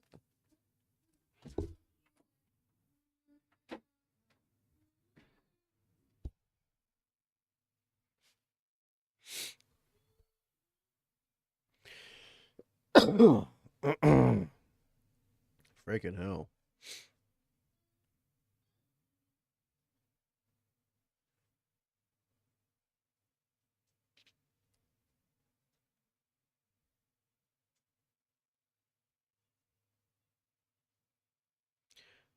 Commander Wolf, hey Badger. Sorry to hear things aren't going well. I was glad to see you talking to the server for a bit. Oh, okay. Yeah, no, I got notifications because I forgot to turn them off. Usually I turn off notifications in Discord because I get a fucking million of them, and most of them aren't shit I'm really gonna care about. But yeah, do get used to folks in there. I can wire the voice acting payments for you. Oh, okay, cool, awesome. When do I do the whatevers? Just let me know.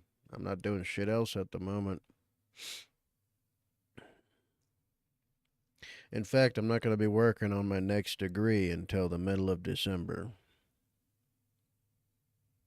Ever played TLOU? What's TLOU?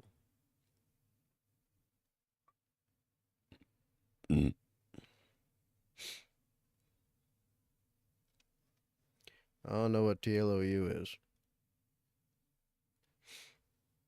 Can I type it out?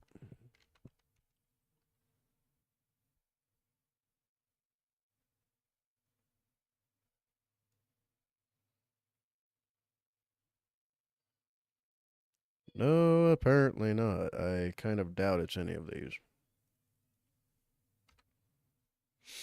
The Last of Us? No, but well, actually, yeah, I did for a while. Um, in the in between deployments, fug. Because a buddy of mine brought over his I forget if it was his PlayStation or Xbox. It was one of the two.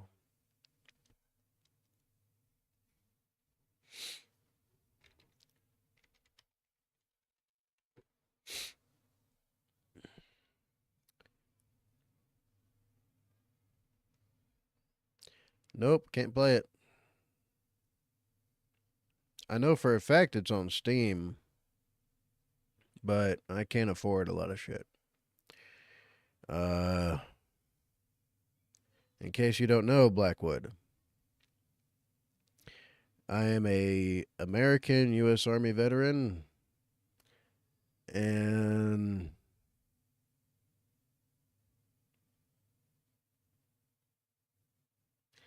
yeah,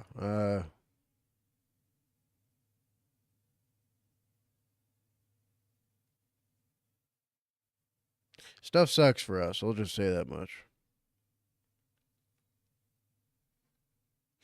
That game is a masterpiece. It was great when I was playing it.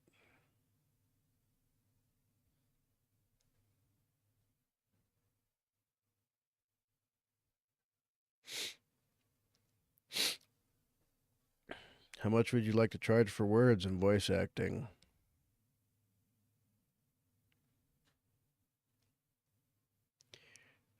I don't know, man. How about like I don't know.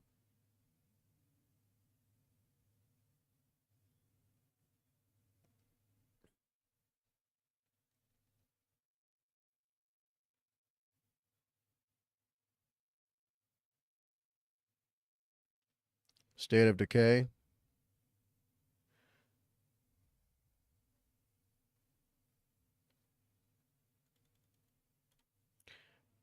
But yeah, Black.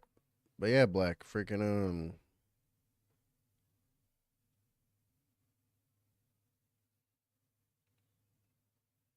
I can't afford to just buy games willy nilly.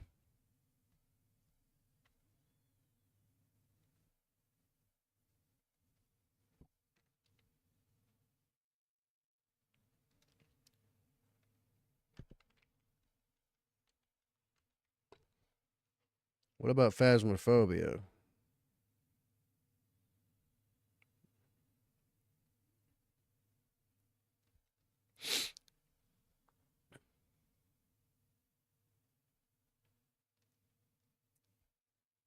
Um, $150 per page. Will that sound good? Sure, why not? Whatever can be worked out, honestly.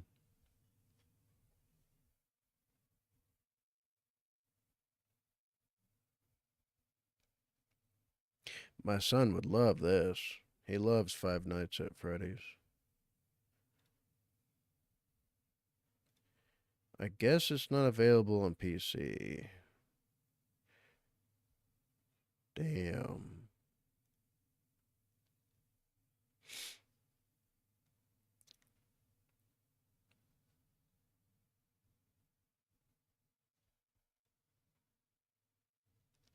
Let's see. What's on?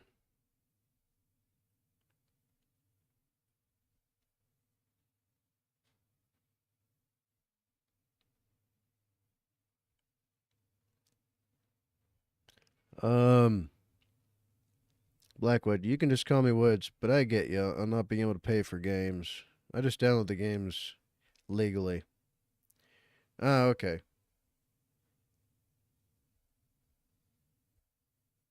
Yeah, no, me freaking. I'm careful about it because I've known some people that used to do that and they later had some really serious issues.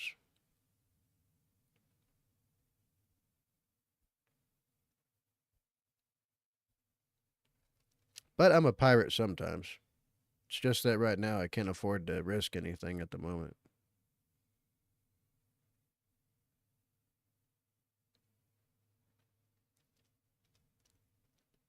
Well, let's see. These are all the things available to me at the moment.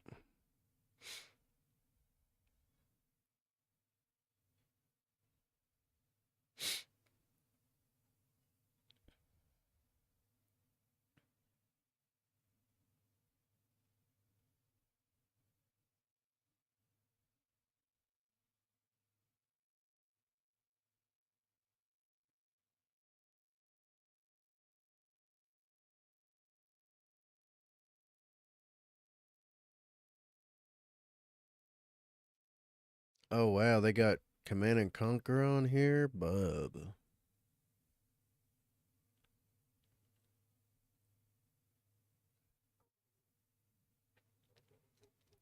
Dead Space. Man, that takes me back. Um, I enjoy Phasmophobia, but hey, playing makes even a grown dude scream like a little girl. Really? Well, if I could play it, it doesn't look like I can, unfortunately.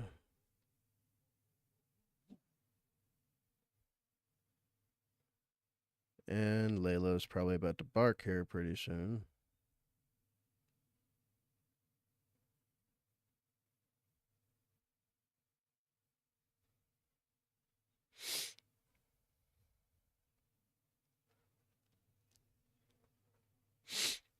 Not ashamed to admit. Eh, shame should only be for things that are morally or ethically unsound or evil. That's what shame should be reserved for.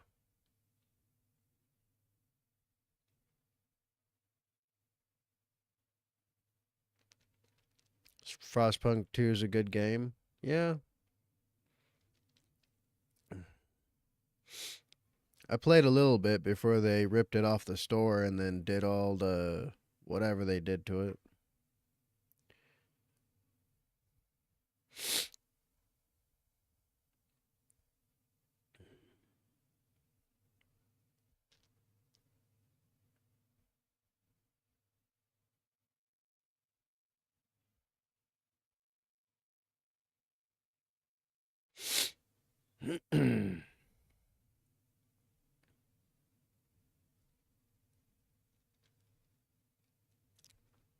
Frostpunk's good. Inscription as well. Medal of Honor Airborne takes me way back. Oh, yeah? Oh, man. Back when that was on PC.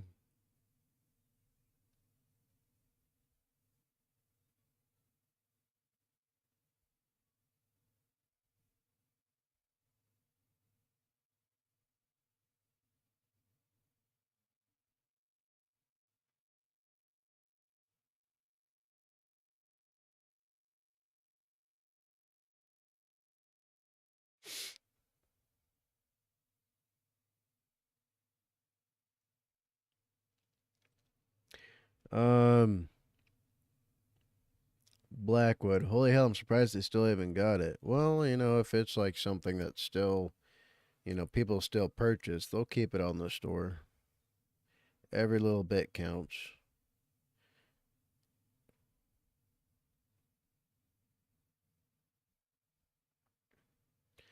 The Outer Worlds.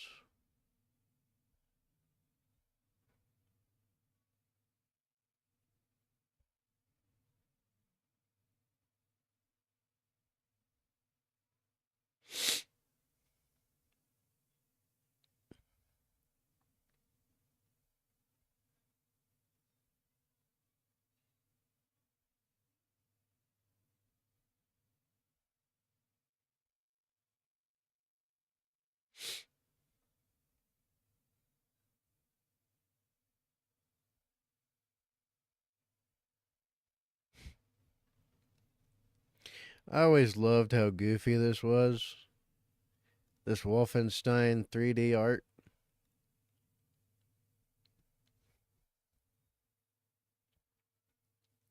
For some reason, he's shooting into the freaking sky while he's kicking some dude in the face. Just.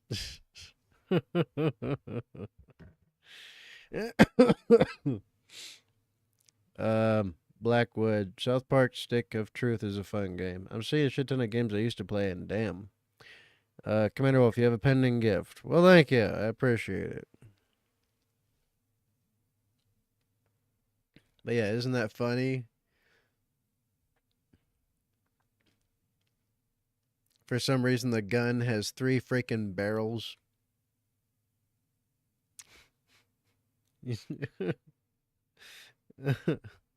Instead of shooting the dude, he's kicking him.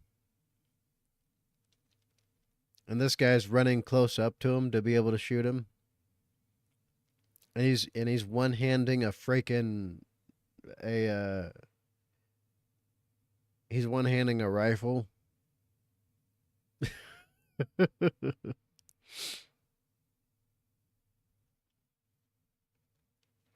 Isn't that funny? The rifle's going off even though his finger's not on the trigger anymore.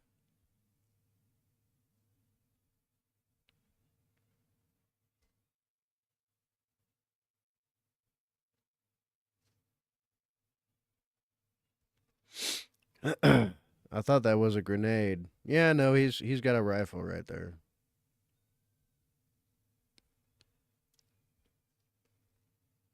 At first, yeah. Conquer 11 Reloaded, Metal Arms, Crimson Skies. Yeah, man. Them was the days.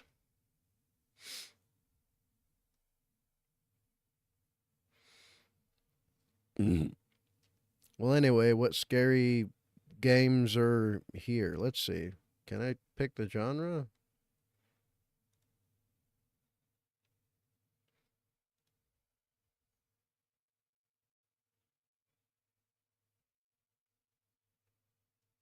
Why is it when I click filters, it just.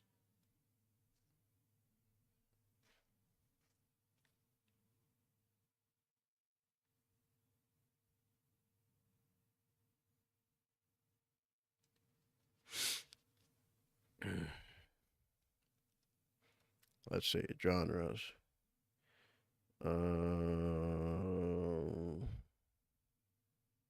What the hell?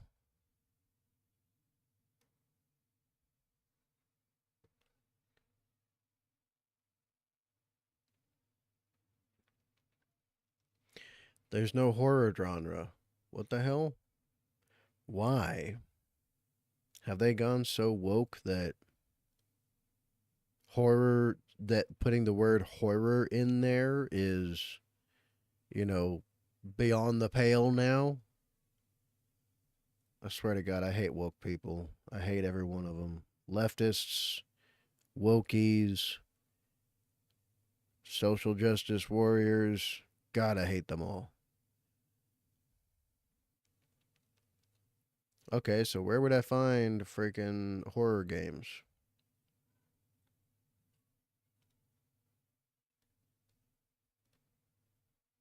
In other?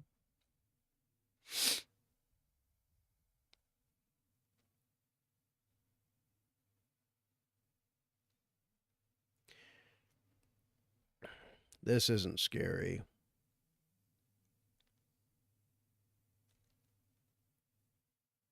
That doesn't look very scary either. The rest of it's just, I don't know what.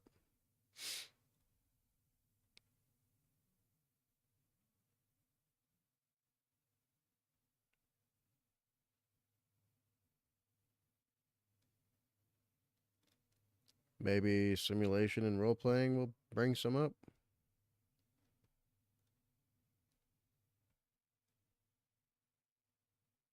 No, apparently not.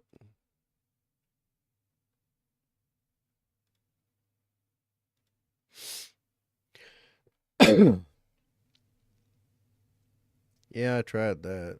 There was that alien game. Let's see. Role playing. I mean, technically, Dead Space is an alien game.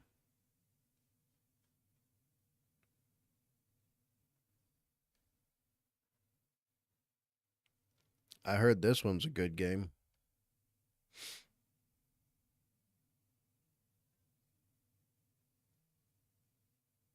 Wait, which alien game?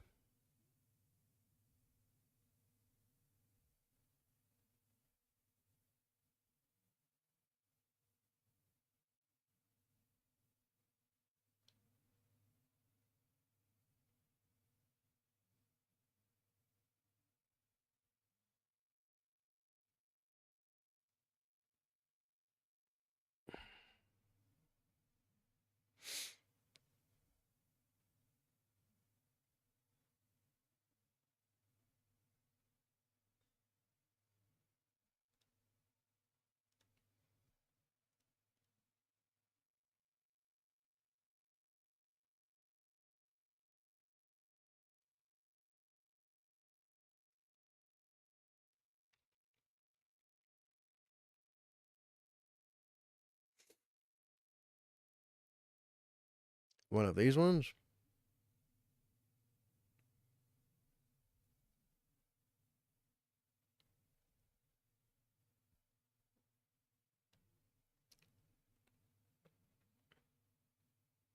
Oh, okay, so probably one of these two.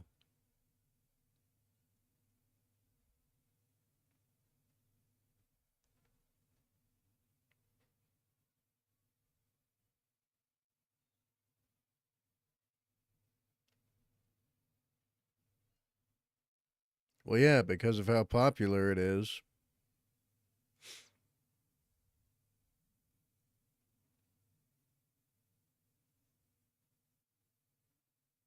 Yeah, they do that because it's a streamer's game. So lots of people that are like wannabe streamers, myself included, they pay money to play this game so they can get more views from it. Name a streamer, I guarantee they've played this game a lot.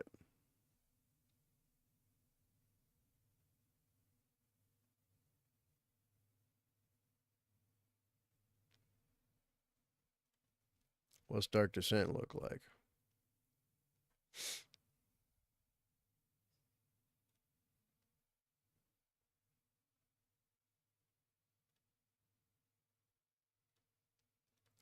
Is there any just like game clips? Oh, it's a top-down shooter. Oh, okay. That's never scary. There's nothing scary about a top-down shooter.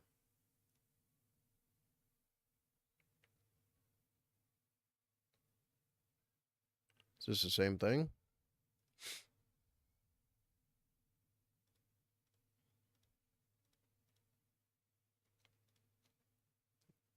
Wait a minute.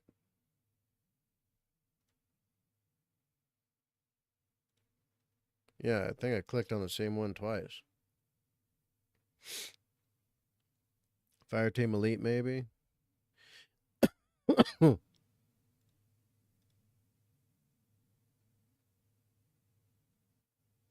Doesn't seem very scary to me.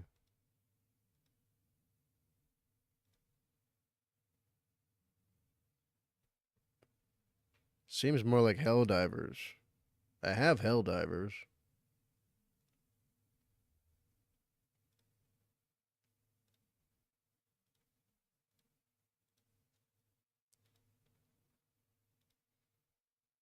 And the trailers they put out are just like, dunno. I remember an old Alien vs. Predator game from the early 2000s. Aliens RTS is really good, surprisingly.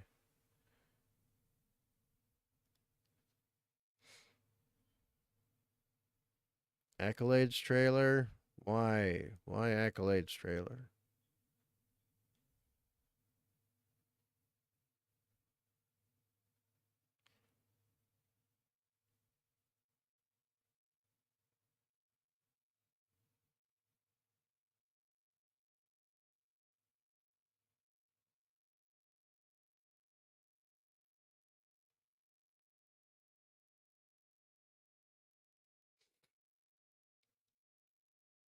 Where's the gameplay footage?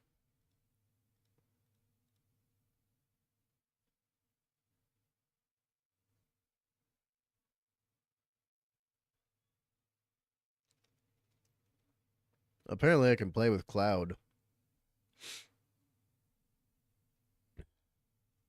It was rough around the edges, but you can play the Marines, Alien, and the Predator. Trouble is, they're not scary anymore, unfortunately. I've seen clips of Isolation, and that seems more horror. That seems more scary than everything else. Everything else is basically Helldivers, is what it seems like.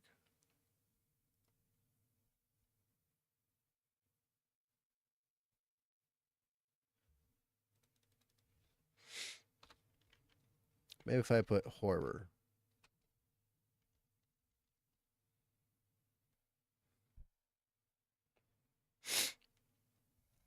Of course, Dead Space comes up. I love that. Cataclysmo, Doom 3. Oh, yeah, I remember Doom 3. Still Wakes the Deep.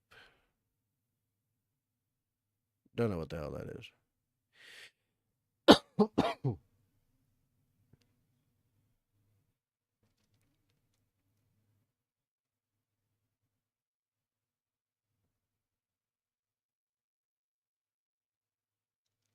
Dead Island House. Now that just looks like freaking, slop.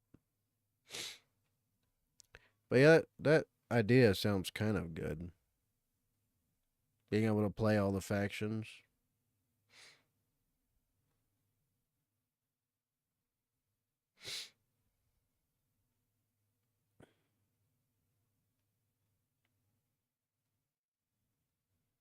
Hellblade was something about you going insane? Oh, I don't know. I just know that it's like a fem slop game. That's all I know. Or at least that's what I heard about it.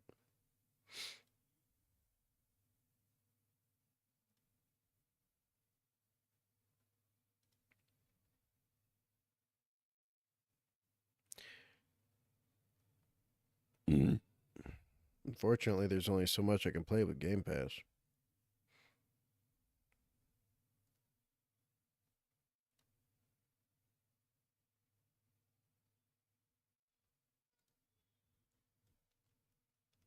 Anything that's not on Game Pass, I can't play it.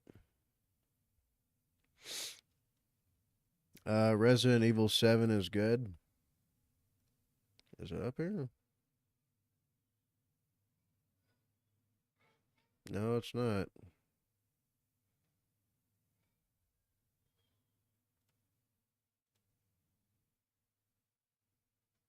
Or the fuck, I forgot the name of the game. Outlast. Outlast? Eh. Not scary to me either. I've played Outlast, but it doesn't do anything to me.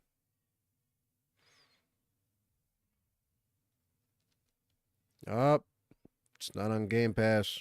Can't play it.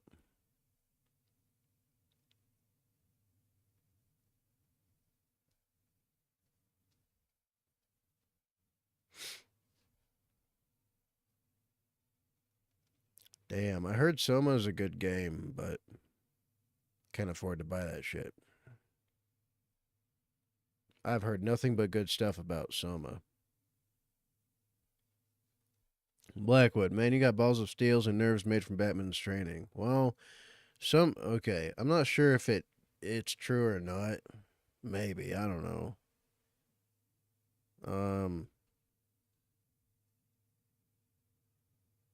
I'm a combat veteran.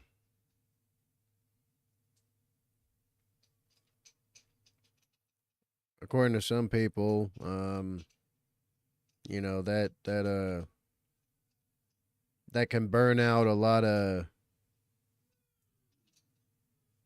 that can, like, you know, how did they explain it to me? I never thought of it like this myself, but I guess it's potentially true. You know, because after you've been in combat for, well, decades, apparently you get burned out when it comes to your, like your psychological and mental responses to a lot of shit.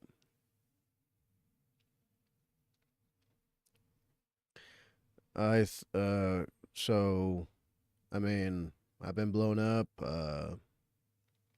you know, shot at millions of times. I've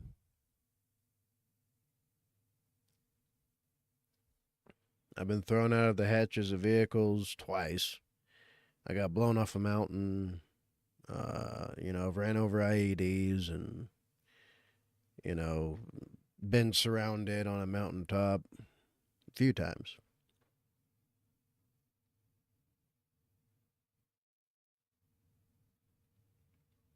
I guess it makes sense.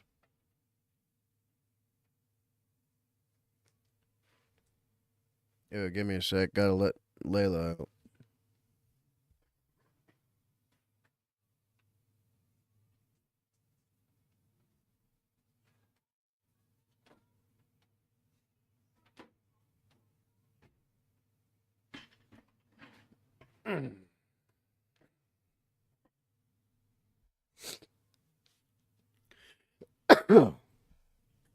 Commander Wolf, so your opinion on Bradley's? The Bradley IFV? Bradleys are great. Those things are damn near indestructible.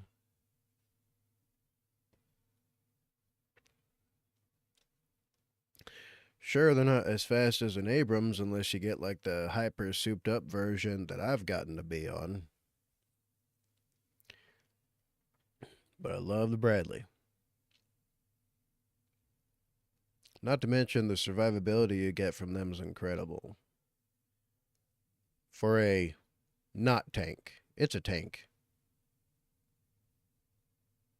But yeah, I was in one Bradley overseas where we must have taken like, because several mortars landed, in the same spot, and it took that shit and just it didn't do shit to it. And we're talking right next to the tracks and everything.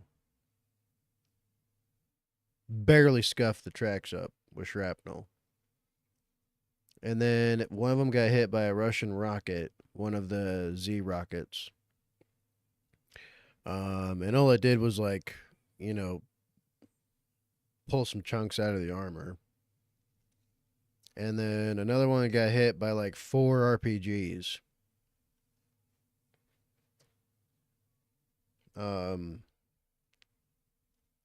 So yeah, the Bradley's great. In my experience, I never had a Bradley like not keeping me alive. And then when you're clearing buildings in them places and you need some fire support directly, like right there next to you, freaking swivel that gun and start laying that 25 through whatever spot I tell you to, essentially. And then at nighttime, like if they couldn't see where they wanted you to shoot, just take your IR laser, point it at where you saw the bad guys, and let them lay loose.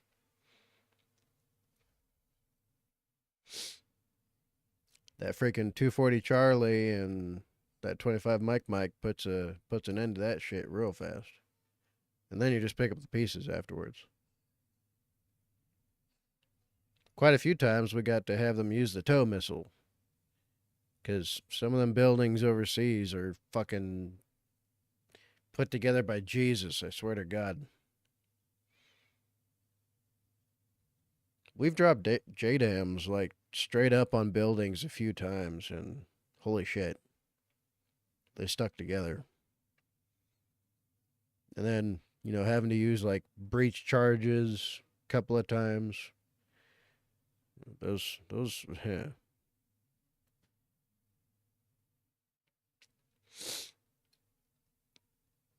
Commander Wolf, want me to put in 50 languages? Not a tank, I'm a troop carrier. Right? For a not tank, it's a tank. And they performed extremely well in Ukraine as well.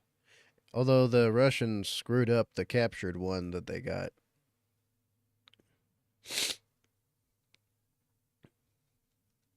Yeah, the Russians, they got one of them. I believe it was a Alpha 1. One of the first variants. No, it might have been an Alpha. Yeah, it might have been an Alpha. And they got one, and they put a 30mm cannon on it and shit, and nothing works. It's real funny. But yeah, I haven't heard of the Bradleys in Ukraine, losing their crew. I've heard of them being knocked out of commission, but the crew all made it out alive. And for that one, it was after taking a few tank rounds. And I believe it was T-80s that they were up against. Commander Wolf, yeah, they got one that made it worse. Yeah. I'm quite proud of the Ukrainians that I trained. Well, I helped train.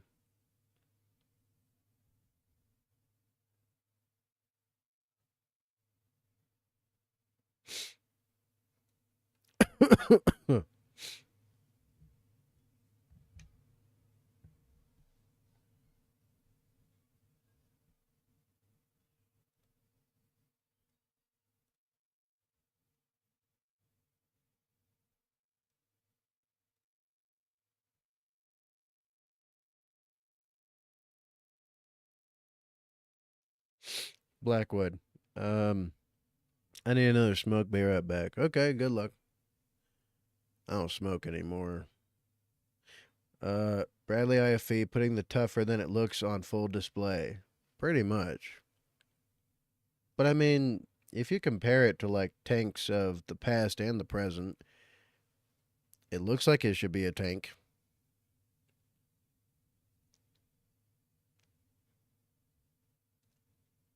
Just a light tank, I guess. But yeah, those suckers are tough.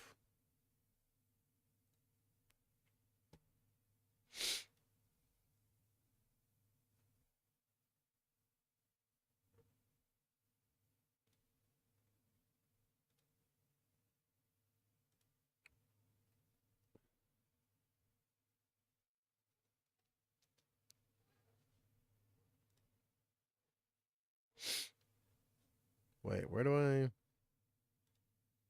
Friends.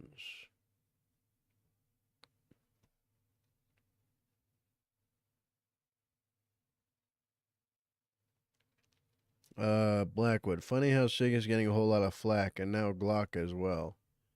Ooh, what's Glock done? Who the heck is this? Yeah, I don't know who that is.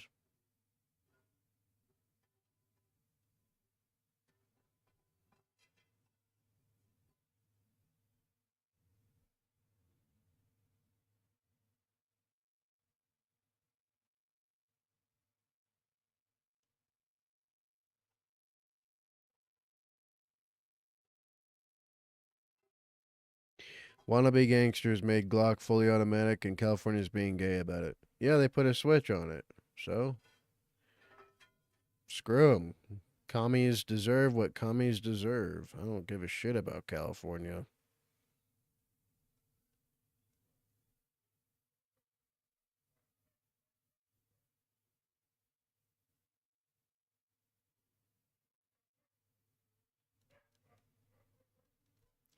Inventory, maybe? Oh, okay, there we go.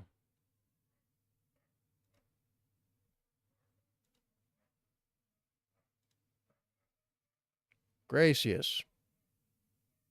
I appreciate it, Commander Wolf. I owe you even more.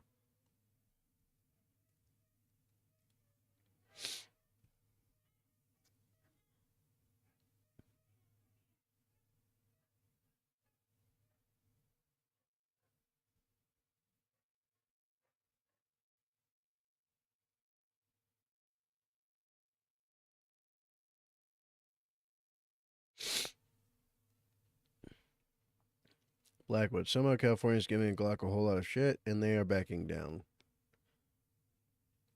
It's a whole shit show. I'm not American, so what do I know? Well, California is a communist state. Michigan is an Islamic state and a communist state. The same thing with Minnesota. Same thing with New York.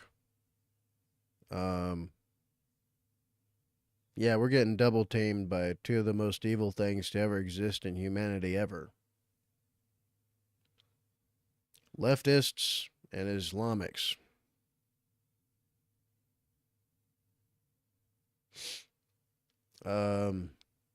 Commander Wolf, escape from LA feels like a fitting outcome for that state. Open air penitentiary. What I'm hoping for is that it gets so bad that they start to have like an internal, like actual, like hot civil war for all these evil Democrat ruled places. And then it will necessitate the federal government reconquering the states.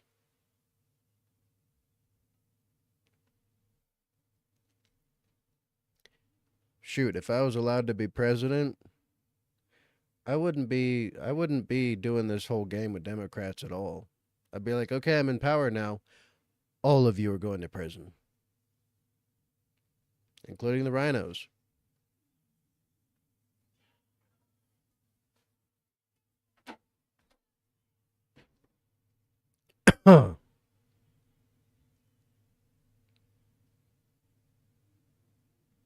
I would go full tyrant. I'd be like, if you're a leftist, You're now declared an enemy of the United States of America and her people. If you're Islamic and you haven't done anything wrong yet, you're getting deported. And we're going to send you to whatever shithole in the Middle East we can easily dump you off in. And if you're Islamic and you were planning some shit and we find out, because we're going to search all of your people's stuff, you get no rights here. Well then, prosecution, execution.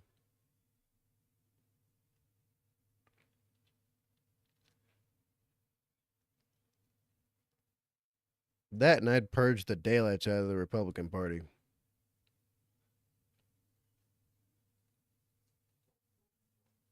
There's too many Republicans playing this both sides fucking game. That's not what people are voting for. Grow a spine. Use the power you have to make shit better. That's it. Period. Everybody in your way, you have full support to crush. Stop playing the stupid game. But yeah, me, I'd be like the Roman dictators, essentially.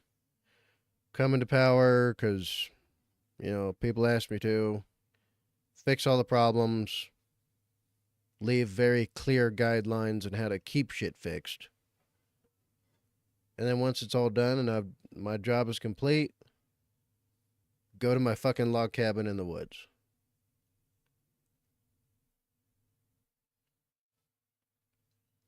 Old game, I know, but when Biden was in office, felt like in Shattered Union timeline, early 2000s turn-based strategy game set in second U.S. Civil War, with the EU occupying D.C. after a nuke got set off.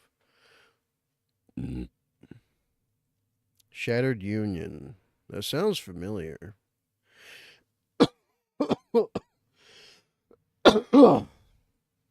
Oh, shit.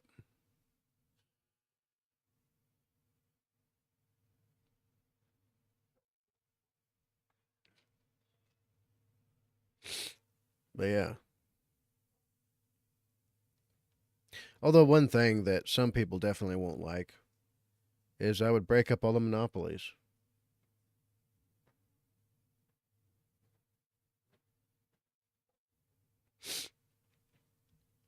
Or what I'd do is that it'd be like, okay, well, y'all aren't hiring people and you're still lobbying to make sure you don't get market competition.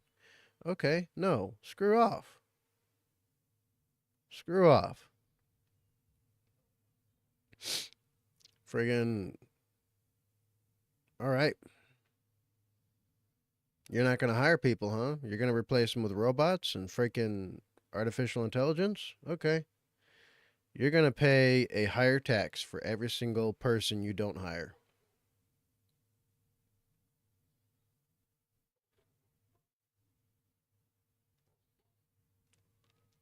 Okay, you're going to try to dodge that, huh? I'm going to make it to where people can start their own businesses and pay $0 to do it.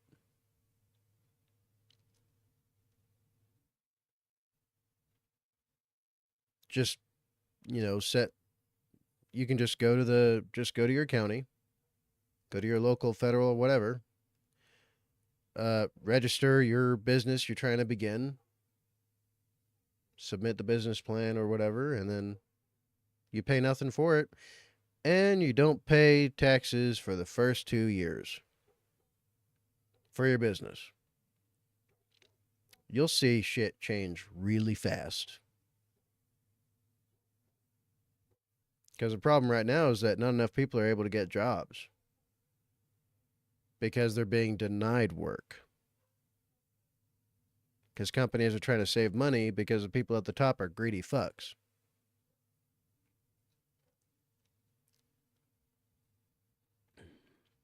So it's like, okay, you want to be anti-human? You'll get treated like you're not human. You're an organization. You're a machine. So we're going to treat you like a machine and give the actual people a leg up against you. If you can't survive in an actually truly free marketplace, then you don't deserve to.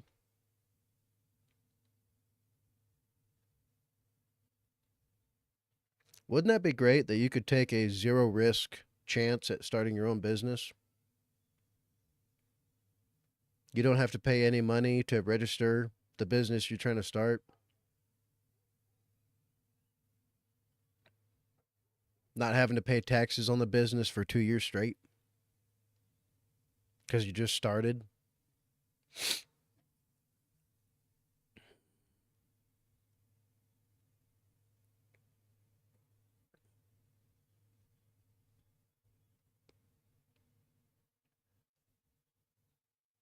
And then incentivize good behavior, right? Conducive behavior from the companies that begin from all that, right? Okay, your company's growing. Good. Tax time comes up. You know how negotiation would be done? If I was the president or whatever, I'd be like, all right, you pay less taxes, the more people you can hire.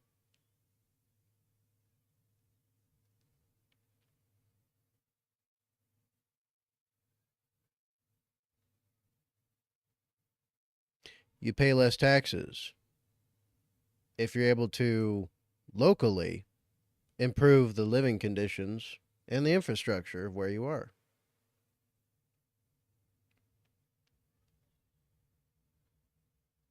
Now, everybody's still going to pay taxes, unfortunately. That's a necessity. However, if you keep going on a chain, if people are following where I'm going with all that, and you keep going down that line, well, then people are just paying individual taxes at the end of the day.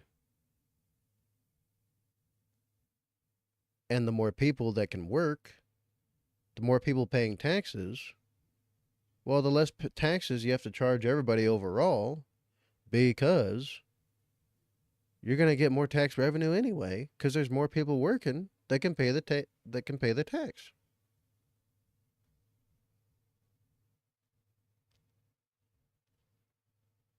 That would be giant. And then legalize, all the green stuff and just tax that too. Cool. Awesome. You're going to start if you make it federally legal, right? THC, CBD, all that, and treat it the same as alcohol. That's like, the last time I looked at it, that's like a 500% increase in federal tax revenue.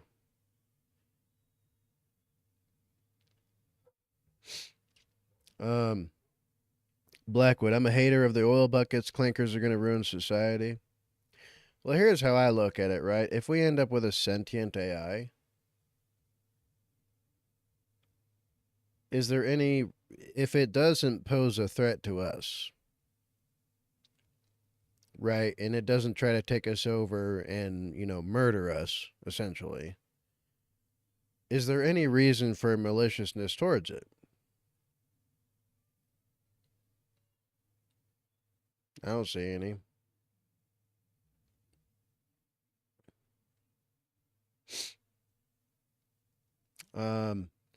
Blackwood, only if the government wouldn't find a loophole somewhere down the line. Well, that's why there's such thing as vigilance. There's never going to be a one thing fixes all solution ever. There's trade-offs always. Commander Wolf, I think Arch was right. We're getting to a point where civilization or a portion of it will start to treat machine robot helpers as people, even though they are tools and machinery. There's people that have pet rocks.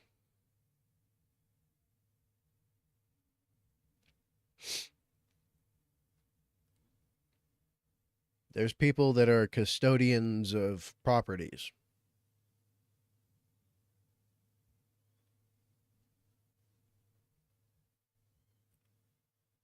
There's people who try to be the stewards of the planet. That's always going to exist. The video short with Southern Man and his Tesla bots pretty much nailing that point on the head. That's the trade-off of heavy automation.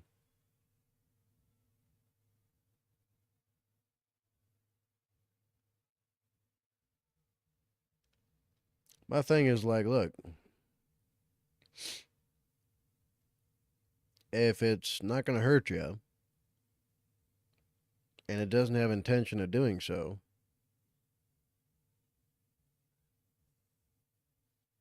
why grab the tiger's tail? Why poke the bear? Right? Although, honestly, when it comes to AI, it's going to be just like a pandemic outbreak. There's going to be chaos and all sorts of shit like that. It's going to be unpredictable. It's going to do its own thing, and we're just going to be stuck reacting to it. There's no other way that's going to go down.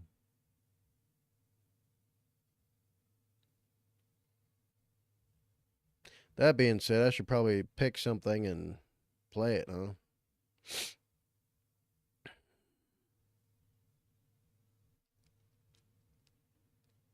Wait, isn't State of Decay freaking...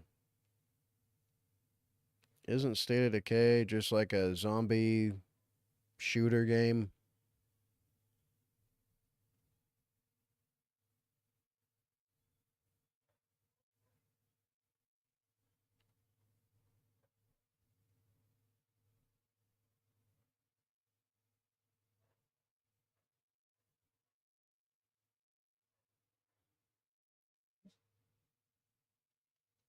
I think it's something like that.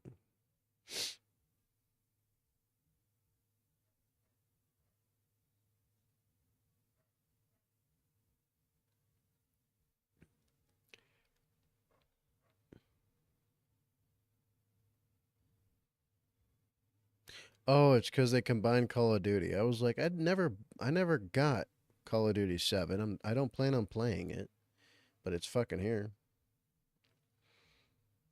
Commander Wolf, this is true. It took a good number of years, but Tesla bots work in the fields. Folks go, hey, wait a minute, that's slavery. They can say that, but then would one pay robots money? Have you ever played Call of Duty World at War? Yes, I did.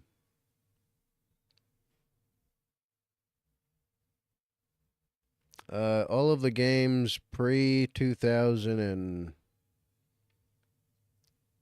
pre 2016, I've played essentially.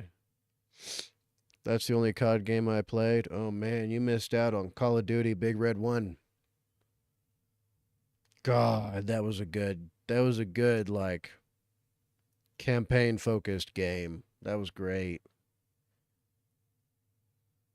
It was good because it was a story and game rolled into both, and it was nice and simple, and you just went to the places that were somehow some way historically accurate-ish.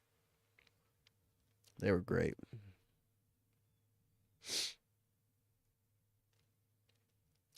Da-da-da. Commander Wolf, kind of zombie survival, but it has other elements too. Kind of RPG shooter, but there are melee and stealth combat with survival elements. Okay, so it's not a horror game.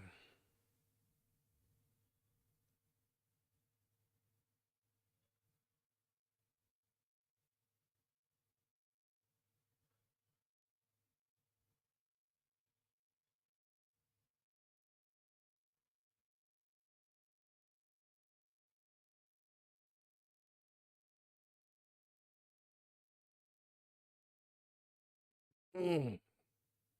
My freaking back, dude. Arg. um,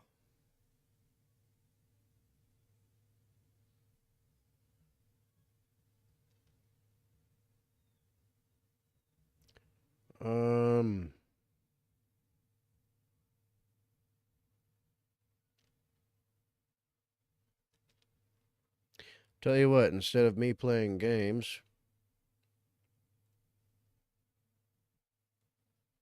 how about we do some YouTube?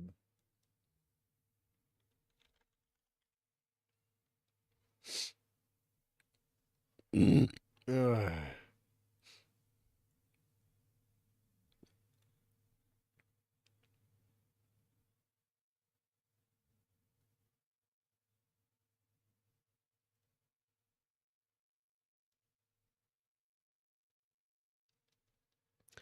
Uh, I don't know any other interesting horror game. Blackwood, Amnesia. It's not a horror game until the special ones come out. Come out. Yeah, there's some horror elements. More so creating an eerie environment. Sure thing. Okay, yeah, just if you got some non-copyright, and I mean non-copyright stuff for me to watch, well, let me know.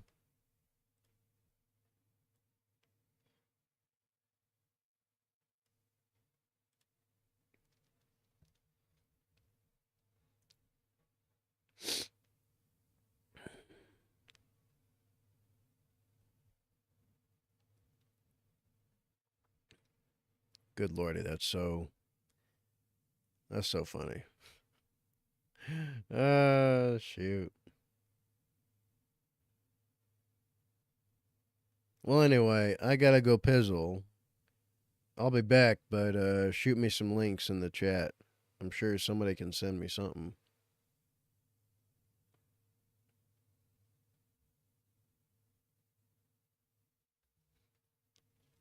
But yeah, I'll be back in a sec. I gotta go. I gotta go pizzle whizzle.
Ugh.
I got my apple cider vinegar and some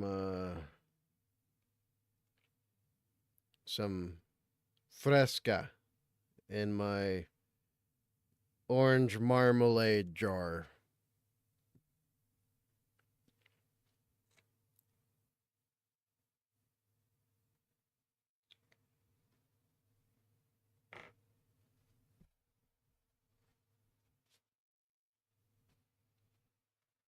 Mm. I'm kind of tempted to just say fuck it and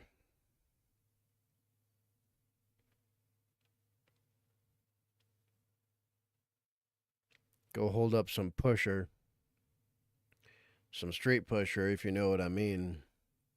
Well, anyone who's like an old school street person would know what I mean. But I'm kind of tempted to go, you know, find another street pusher and pushing him, getting me some good.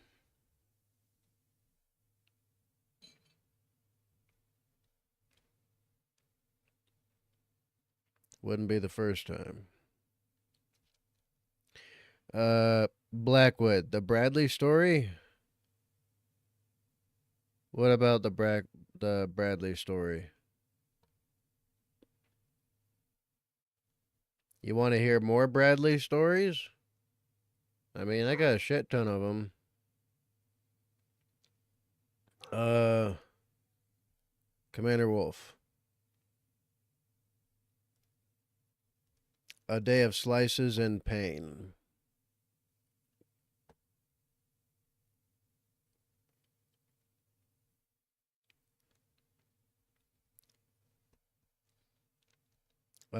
Commander Wolf. Yeah, sidewalk hoe vendor. No, not a pimp. That's different. That's different. A pusher is uh is like old school talk for like a drug dealer, like a street guy, right? A street a street salesman.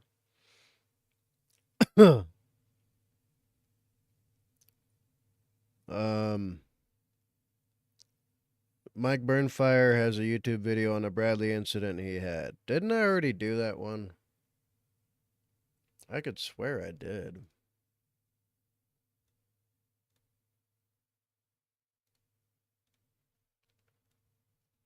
I'm pretty sure I already did the Bradley one.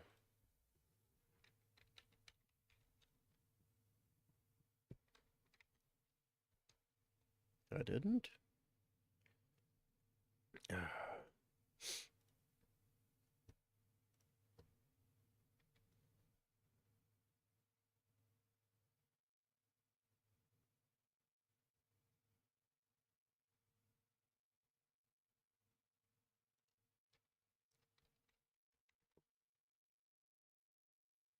Best military experiences. Humvees and APCs. Acting first sergeant.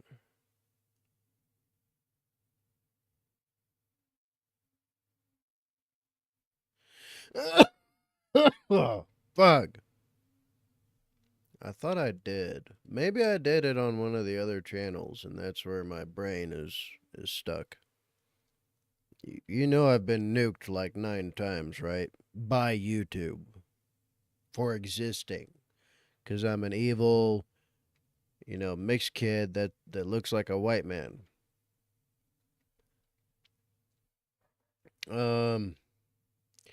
Mike Burnfire's YouTube video on Bradley incident he had. I think they want to hear more Bradley stories, which sounds interesting. Which made a lot of vets kind of mad. Commander Wolf, hosts sell bodies for crack money. Oh yeah, I heard that the kid knocked out in the convoy thought dead but wasn't. Oh god, the fake first sergeant, possible badger. Oh god, the fake first sergeant, possible badger. Yeah.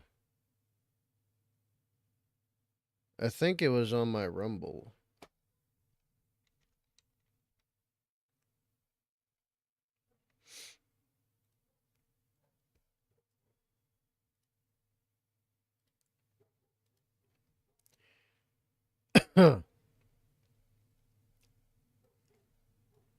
Pokey Blonde, gotta pimp 'em all. Pokey Blondes.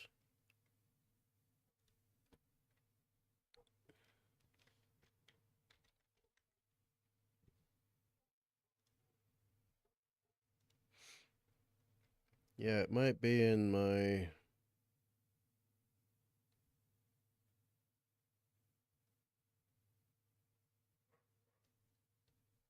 Yeah, maybe. I'd have to look at these two and see if I uploaded them. I don't know if I have.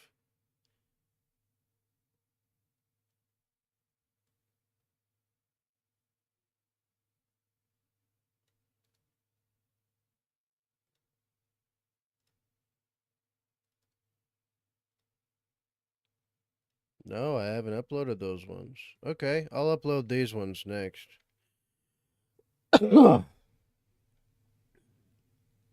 Thankfully, a lot of my stuff from the old channel is on here.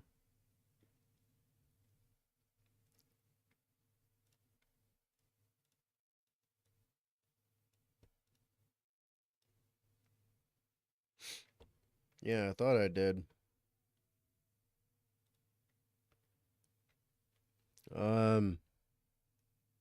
Blackwood. Yeah, that poor 19-year-old kid was just left outside the wire in Iraq alone in a Bradley. Leadership went out the window that day. Glad that they got court-martialed. Yeah, friggin', they deserved it. Pieces of shit. How do you forget somebody? That's why you do a head count. Every time you go on mission, every time you're on mission, and every time you come back from mission. So what you do is that when you leave on mission, because you have a certain number of packs, right? So on the certain number of packs, you count while you're going out, because you know how many personnel you have. You keep track of them all the time. At least if you're a decently non-incompetent leader, you will.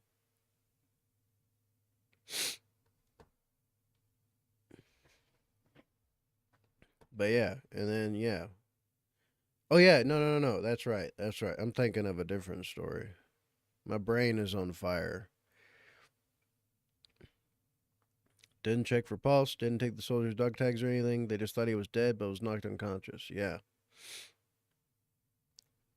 Friggin' so much for no soldier left behind.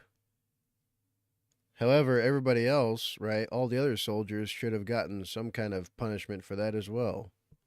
Because they didn't look out for their battle buddy. Look, I don't care if he's a giant piece of shit. He still has to be accounted for.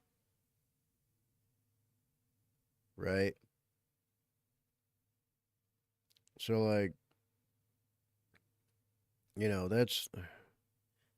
To me, that's a no-go. To me, that's a no-go. Even when we have been freaking ambushed, heavy fire, rounds are cracking past our skull at fucking a million miles a second, or rounds are cracking past our heads at like a million rounds a second. That's what it feels like. You know, if one of our guys were down for any reason, we'd at least win the fight first and then go see if they were good or bad if we couldn't get to them immediately. That's the first order of fucking business. Morale, health, and welfare of you and yours. It's part of the NCO's creed for a reason. But yeah, freaking, there's been quite a few times where I was kind of scared that I wouldn't be able to get to somebody. And then we had to call in QRF or call in AWT or CAS. Or we'd have to call in indirect fire to fucking get our asses out of a jam. But, no way in hell was I leaving. Dead or alive, we all go home together. So help me, whatever powers it be. But yeah, I can proudly say I've never left anybody. Even when they were in pieces. We got every part of them accounted for. And the few dozen times I had to do that one, what I did was we always had a canine with us as much as we could. And so what we'd do is that we'd have the canine sniff the area. Because there's obvious pieces of them you can pick up. And then you get that E-tool. You get those bags, you scoop up their pieces, put them in the bag. You can separate them all, clean them up and everything when you get home. But, you do that for the obvious pieces. And then what I do is, because not everybody was comfortable with it. But me, I wanted every piece of my dudes I could find. All of them, if I could. And so, I get the canine handler. I get a piece, let the dog sniff it. And then myself and the canine handler, we'd go every single spot we could. Wherever the dog went, we'd see if there was a piece there. If he found a piece, pick it up, scoop it up, put it in the bag. There was a couple times, that we stayed kind of long. One pickup took about 11 hours. Because he got hit at 05-ish. It was like 0505 or something like that. But yeah, he got hit. And it just blew him into like so many pieces. And,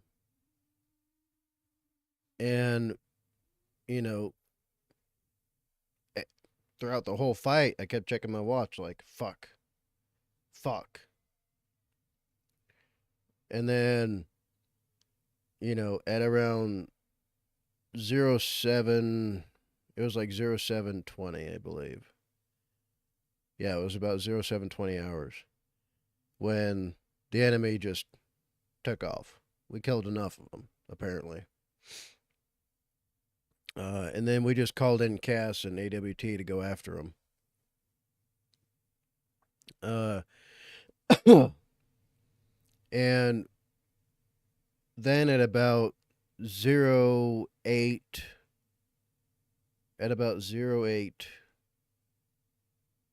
40-ish hours. So about 0840 hours. We found the initial pieces of him. He didn't know what hit him. Thankfully, it was quick. But so we spent from about 09 until 2,100 hours, just about, picking up as many pieces as I could find.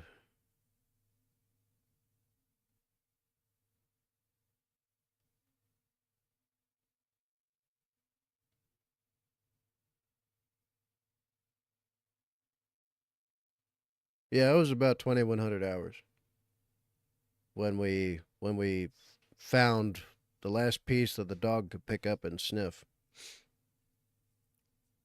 So yeah.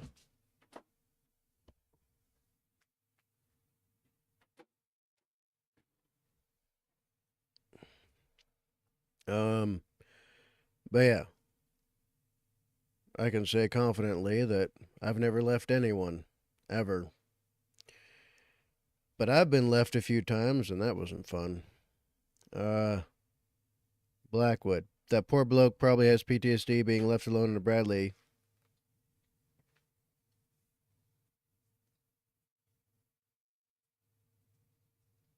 What are you doing?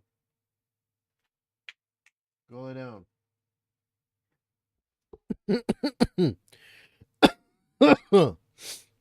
Anyway, that poor bloke probably has PTSD being left alone in a Bradley with no comms, no nothing. Yeah. Yeah. That shit sucks. Something similar's happened to me a few times throughout my Army career. Being left on some spot, and people were like, all right, so let's go. And then we're left there for like an extra day and a half or two. And it's like, well, shit. Blackwood, I'd be scared shitless. Yeah? Yeah. It's scary. You know, being somewhere all alone, there's no you're far from home. You know, this ain't your territory. No backup, no friends. Shit sucks. Anyway, apologies. I went on a hell of a rant on that one, didn't I?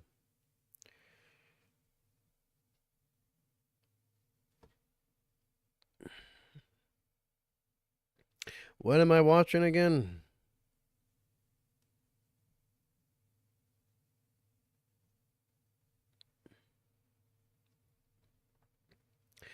Some vid ideas. That or an abridged Toonami, Sailor Moon, or a video on railguns. Oh, so it's just optional, basically? Is that what I'm getting?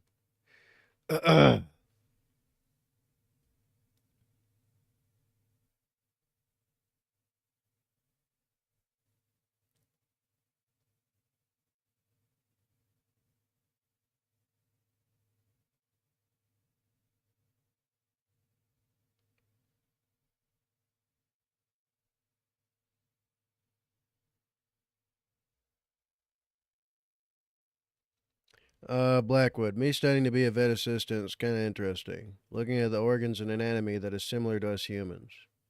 Well, everything needs a certain, everything that's mammalian, right? They're all parallel.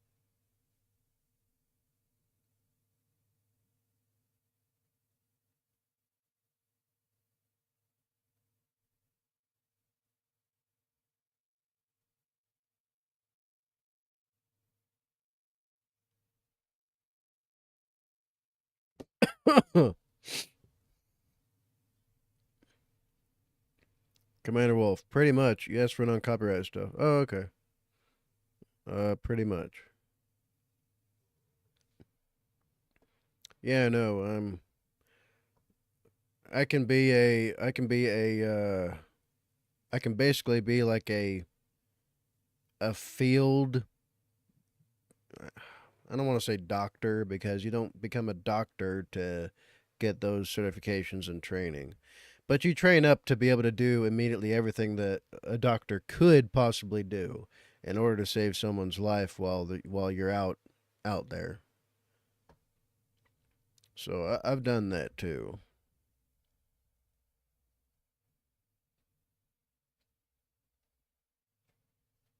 Anyway, Space Station 13. A day of slices and pain. Is it going to be something funny? I don't know if I could laugh too much.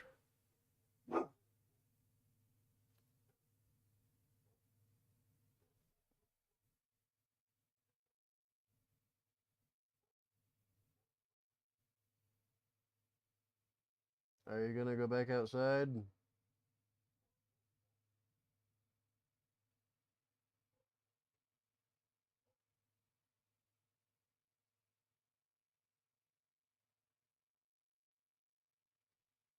Layla's just sitting there staring at me.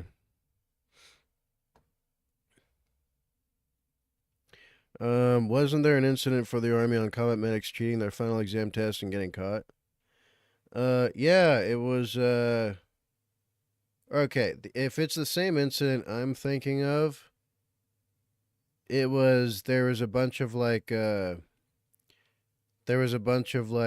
immigrant, recruits who tried to cheat on their shit and got caught. But it wouldn't surprise me if that happens quite regularly.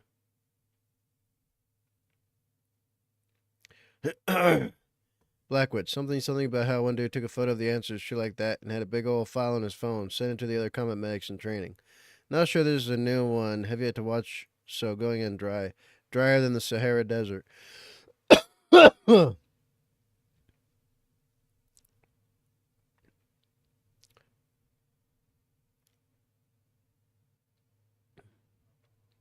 I mean, combat medic. They're doing theoretical tests now? Or are they doing applied knowledge? Because the last time I did medical training, all of the tests were field tests, so it was application. So it was like, okay, this guy has a a hole in his lung. How are you gonna make it to where he can survive long enough to make it to the aid station or to make it to an actual doctor? Oh no, this guy's leg's missing. How you gonna keep him alive?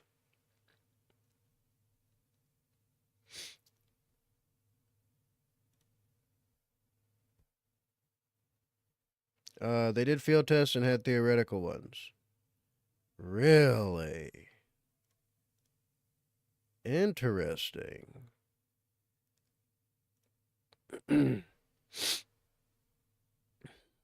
Yeah, for like the field, for like the medics training and stuff, like graduation and all that shit, it was all applicable shit. So if you didn't know your shit, you were gonna fail your shit. Cause you could not. It was a 100% pass or fail. So if you missed anything at so much as one station, you were still gonna do the rest of them, right? Because they ran you through every common scenario you would have to run across as a medic, including CLP guys, too. But if you didn't know your shit, you didn't know your shit, and you got called the fuck out. So if you fucked up on some guy who needs a nasopharyngeal, or someone who needs a tension pneumothorax, right? You're screwed. You're so fucked. Because you failed that one single event, that one station, that one thing, and you failed everything else, even though you're still going to do it. Go back, do another 2 weeks of retraining. Every single day. So this is like new Army. Seems like it. I mean, I know that in their AIT, they did some paper, but it was mostly to memorize, like, the cards they needed, right? So like trying to remember the name. Because there's cards for everything, bub. There's cards for anatomy and physiology. You know, there's cards for bandages and tourniquets and you know all that shit. There's cards for what has been done to who. There's cards for what type of thing happened. So basically, what they did was study those cards, but then it would be applicable knowledge anyway. So at the end of the day, you'd still be doing an application test, and if you failed, you failed. That was it. And they applied the same standard to the CLP, the CLS, and yeah, CLS guys. They applied the same standard to the CLS. So the CLS guys had to know everything that the medics knew, right? And the standard used to be at least 2/3 of each platoon would be CLS. And then later on, they made it 100% qualification so that everybody was CLS.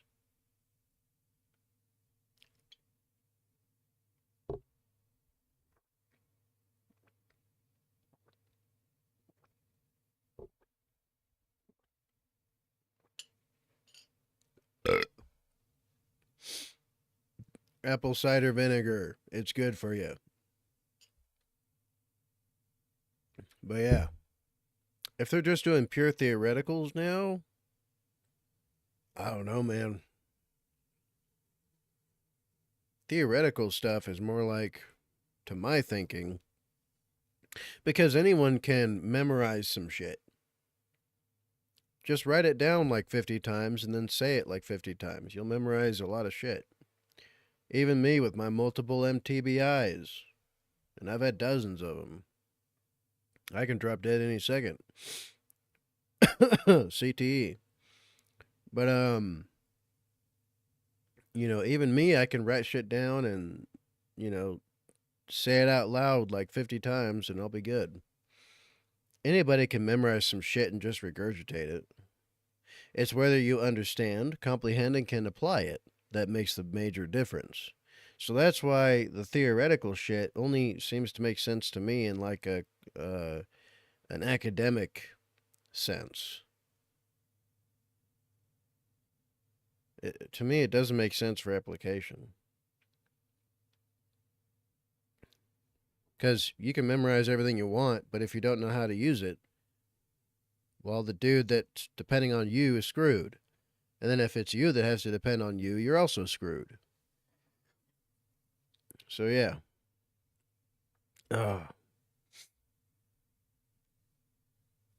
Any Jew. Yeah, let's check out some Space Station 13. What is going on? Who am I?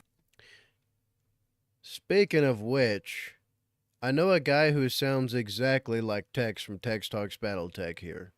I play with him on Xbox. Blackwood. I don't know how many medics in training got caught, but it was a lot. Yeah, it wouldn't surprise me, really. I know a bunch of guys that were, like, on the pathway to citizenship, and they basically got forced into the military for diversity's sake, which is freaking retarded, but whatever. So it's no wonder they tried to cheat. They were there to get paid but not do shit. Fuck them. Oh, I'm the QM. All right, howdy there, folks. Tex the Black Pants Legion here, and it's time to be a QM for the ages. Okay, attention, Cargonians. Step 1, move freight. Cargonauts, please and thank you. I ask that you find and return with not only all of your wits, fingers, and issued equipment, but also loot as well. Those who shall survive shall feast upon a party. Those who do not shall not be mourned. All right, someone was trying to talk to me, but I was on my soapbox. I have given so many weird speeches as the QM over the years, from Hail Cargonia, and probably its first utterance, well over a decade ago, to where we are now, which is absolutely crazy. And I just want to say, hey, you guys following along. I've had some people who literally watched every damn episode. And I don't know really what to think about that, other than thank you. You guys make all this crazy shit possible. So I appreciate it. Oh my god, this lamp! Why does the lamp have a battery? Trader's rubber stamp. The fuck is that for? Alright, here we go. Okay, who's that? Red Thunder? Alright. Morning, Red. Okay. Okay, guys. Look, standard protocol. Do what you do. If you get caught, just start screaming or cry. Or get your wine garden rights card out. Just start reading it. That'll work. Man, the best boss is the boss who, if you know your shit, will just let you do shit. About it. I didn't get one. You know what this kind of reminds me of? When they try, someone, I don't know if it was an official thing. I'd actually have to look it up. But I did an LAN party back in the day where some guys basically made a digital version of Dungeons and Dragons. And this looks a lot like that.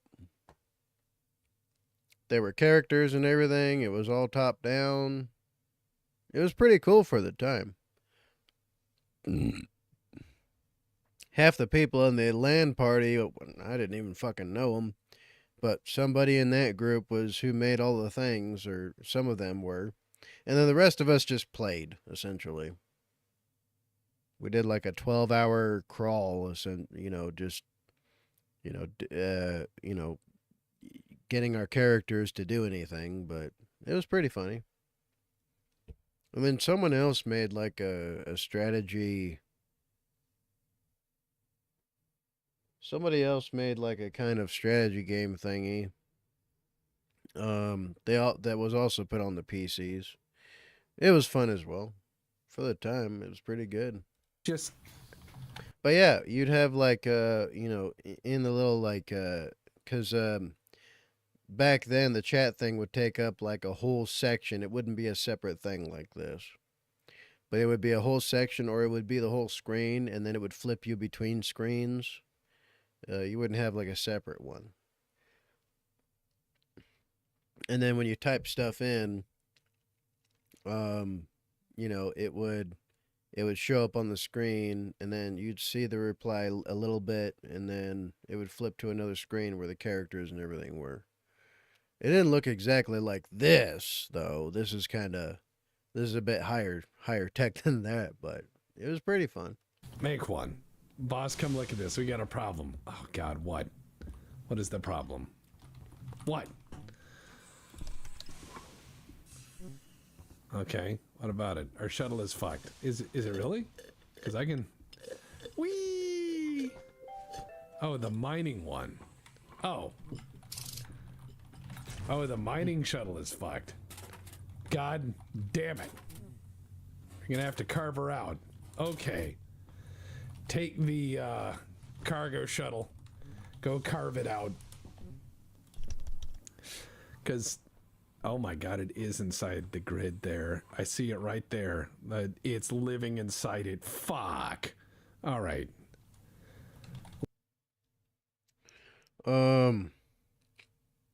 Blackwood. I remember a Discord server I made that was a D&D roleplay inspired by the SCP Foundation type shit. Oh, sounds pretty fun. Shit was fun, but server went dead. Yeah, that happens. I mean, look at my Discord server. It's always dead. Look, don't be afraid. Link in the description box down below in case you want to be part of those who are barely around. Don't be afraid to blow shit up. Now, one of the smartest things you can do as a cargo guy is have a tool belt. Is that a smoke machine? Because I'm having it. Yep, that's how we do it. Cover it up. Put lamp everywhere. Good moth. Alright, let's just sit here. Make sure he stays out of trouble. Oh, wait. What are they looking for? We're increasing our power usage so we get more budget. This isn't against the rules. Good, Mr. Checkers. I mean, think about it. Do you want to be in the pocket of Big Dark? No. Support Big Lamp. Glow good. Dark scary. Glow good. Big Lamp support. Yep. Big Lamp. Lights. Lights. This is how you get the moths hope and help. Commander Wolf, I'm still there, just not much to chit-chat about. But not being super chatty, blessing and a curse, I guess less of a headache can manage it. Well, yeah, that's true. That's true. I remember when I used to have a giant Discord, we had a few hundred in the Discord at one point. And then the original Discord had about 3,000 members. The original Blessed Cat Badger Discord. But freaking, I got nuked. And then the Discord got nuked. Yeah, it wasn't fun. You know, this is how you get that buy-in, that organic. Okay, apologies, but this is getting kind of...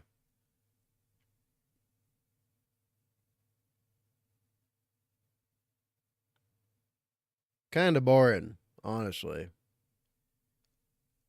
I think my brain has been fried by how many, fast-moving games I play. Interesting, though. Pretty quirky. Ugh.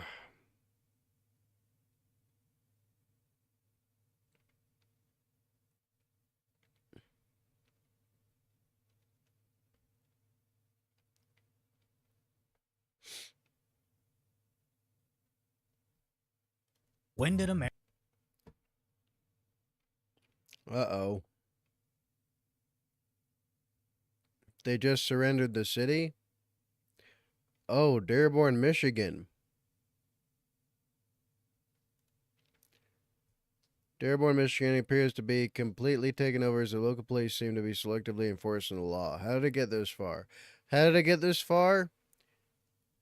Women and leftists. That's how.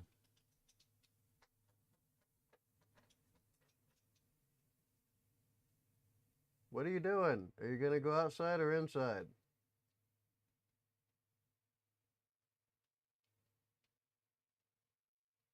Y'all want to see Layla?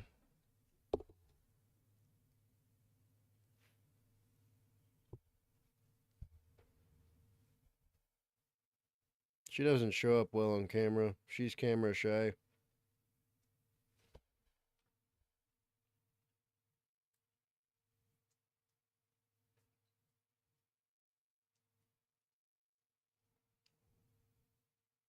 I don't know if you can see her. What is it, Layla? What is it?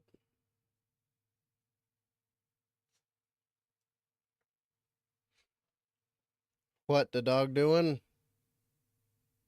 Being a nuisance. I better let her out. Wanna go outside?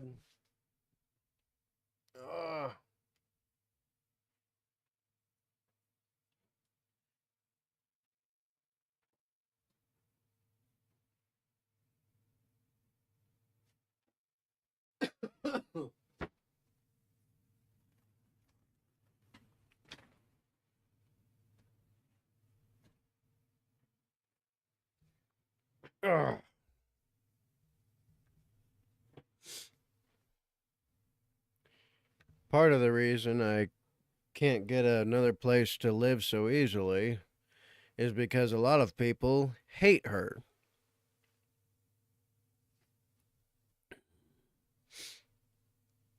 Anyway, they just surrendered the city. I've been hearing a lot about this. America go from the globe's melting pot to the planet's pressure cooker. As over in Dearborn, Michigan, we're starting to see physical clashes over religion, as Dearborn has become the country's first Arab-majority city, which recently caused controversy over their religion's incredibly loud calls to prayer 5 times a day. This is the mosque being criticized for the use of its loudspeaker for its call to prayer. The director tells me this has been an ongoing complaint from a small minority in the community, and he insists no rules are being broken. Yeah, this is crazy. We don't want. Somebody should make it go kabloomity bloom.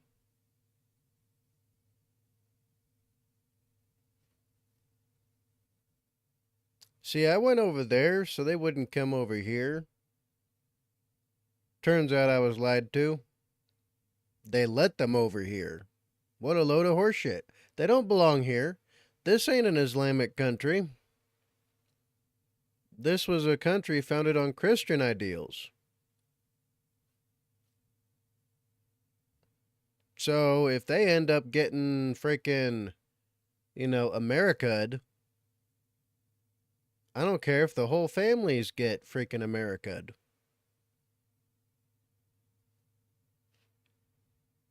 GTFO, you're Islamic, you're demons, you don't belong here. Period. I don't bother anybody.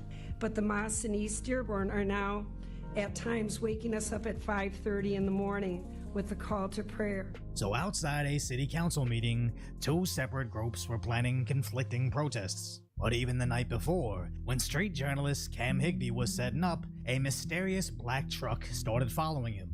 This guy's following us around too, right here. This one over by the wall? Yeah, he's been following us. He's been tailing us big time. Yeah. Which was later joined by a drone. Oh, there's a drone above us. They have a freaking drone. Well, that's not good. How many drones do they have? They're going to start using them for something other than just, tailing people. And I guarantee you, inside that mosque, they're gathering weapons, arms, and ammunition. That's a guarantee. And explosives. That's a guarantee. They do this all over the world. Oh, there's like somebody watching us with a drone, yeah. You see that? There's a light on us, too. Oh, the drone went way up high when chat started talking about the black truck. Can't even see it. It's leaving now. They talked about the black truck and it's leaving. Batteries. It could be batteries. It could be batteries. I don't know about you, but it's pretty haunting to think that US citizens can't document a protest without being tracked by unknown forces, possibly representing a foreign country. Well, their entire existence is quite literally, their existence. The whole point of them being a thing is to conquer us.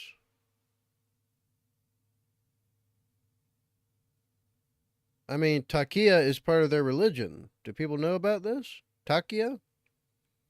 It's part of their religion where they are allowed to lie, cheat, and deceive to further the cause of the conquest of Islam all over the world. That's their whole thing. And if you're not of Islam, right, then you're infidel. That's it. That's all. There's nothing else. So as the protests commenced, they immediately clashed, with the majority of them waving foreign flags, as a masked man feigned like he wanted to fight.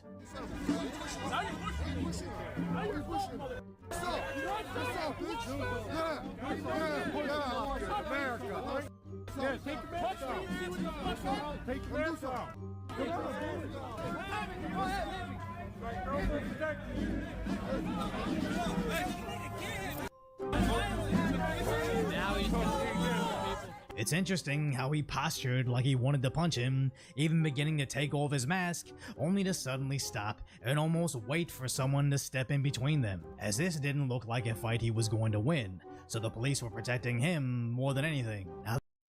Well, yeah, you know, all the good cops left during COVID 2020 and the BLM stuff. This next scene, I'm not even certain I can show on here, but American Jake Long began antagonizing the other side by slapping their religious text with bacon, only to immediately be attacked by the airborne residents. Who cares? I get free Korans. So what I do is I get free Korans. You can get them for free. If there's like a local Muslim sect of any type, if you ask them for a book, they'll give it to you. You know what I do with it? I burn it. 'Cause fuck Islam. Snatching it away, saying he was going to burn it.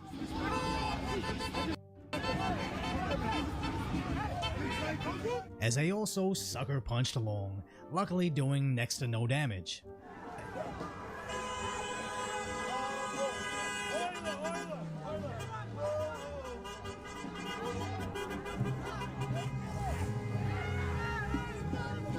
Damn, he's getting chased down by somebody.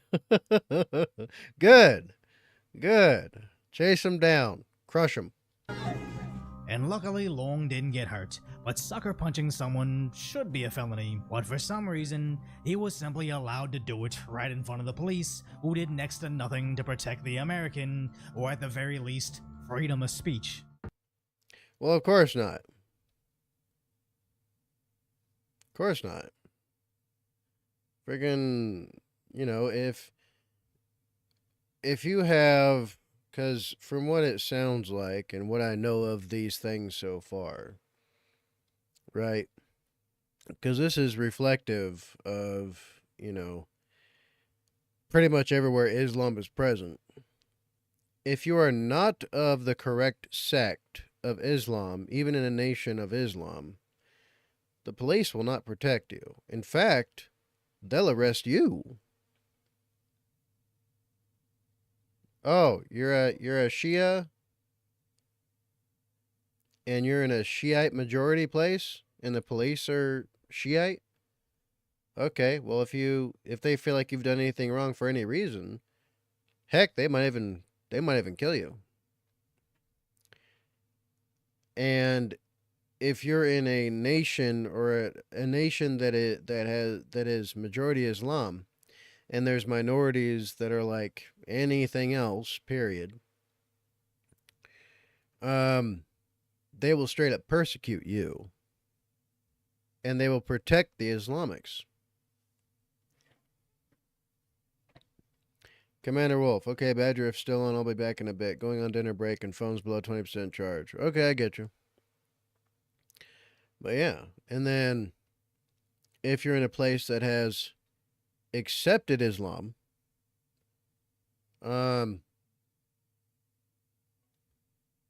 then if you allow them to have any power, period, whatsoever, if you give them anything at all, they're going to conquer the whole place. That's how they work. That's what they do. And sadly, this became a reoccurring theme, as Cam Higbee was also attacked. Why is he not welcome on a public sidewalk? Get the camera out of my face. Get that camera out of my face, or I'll take it. Okay? to which Cam reported he was not only maced, but was robbed as well, or the local coppers couldn't care less. My main issue here is that you. The dude's not American. This is an Islamic. So they're hiring literal terrorists to be police officers now.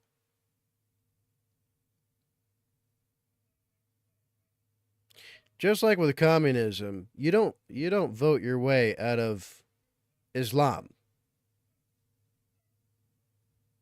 You crusade your way out.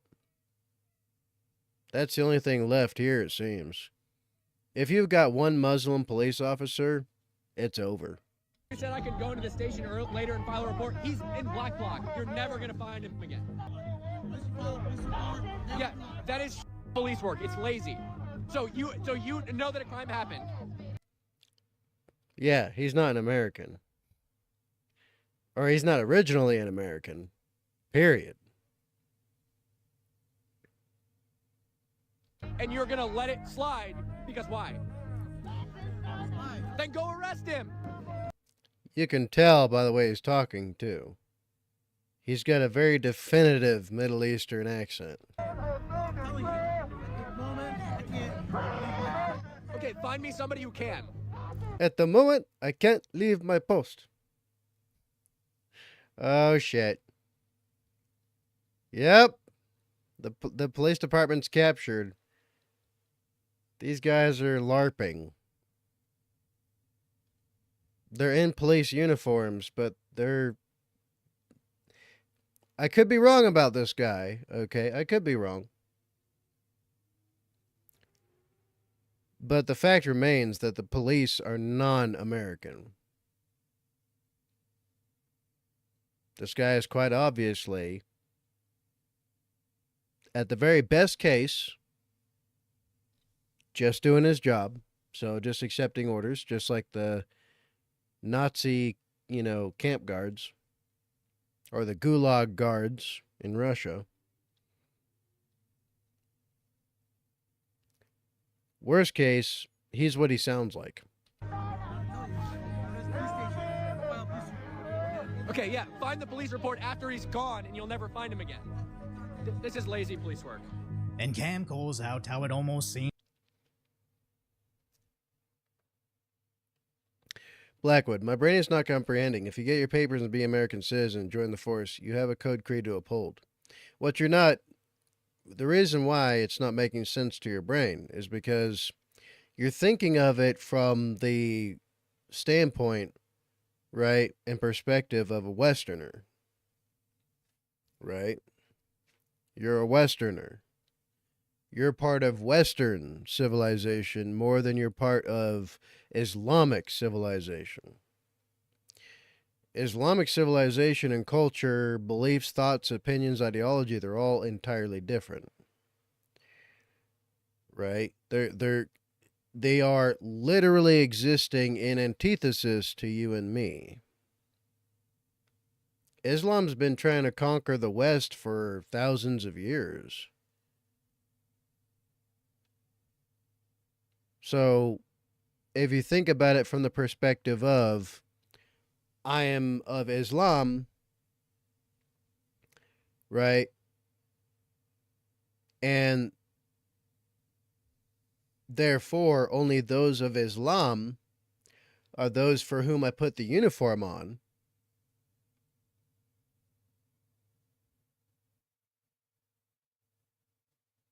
Well, there you have it.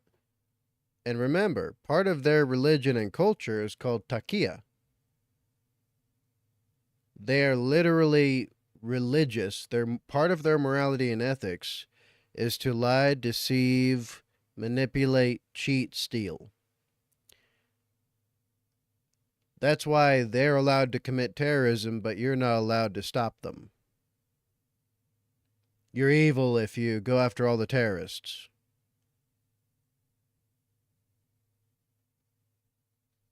Not all cultures are the same. Not all humans are the same. And not all cultures are equal. So to them, the they're not Americans. To them, it's just a means to an end. It's a tool to be wielded against people who actually are Americans. The force is just going to become their private army. It's going to become the army of the Islamic State they're trying to build. And the code and creeds that they uphold are only to those of Islam. Nothing else. The cop was smirking at the idea of his attacker never being found, as I saw the same exact thing in LA.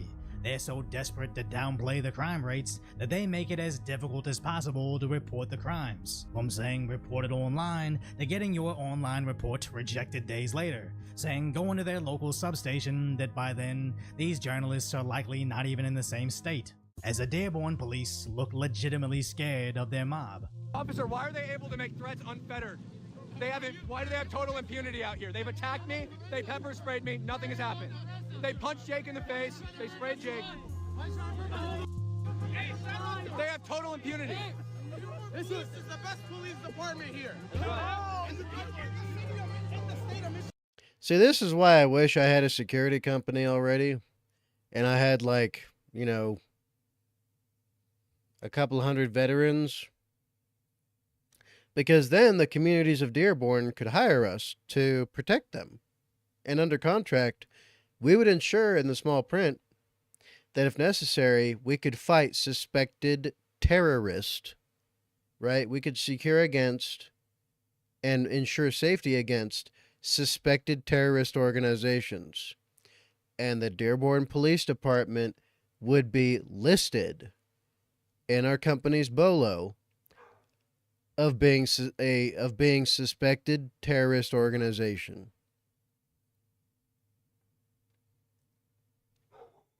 And if we end up in court over that shit, right?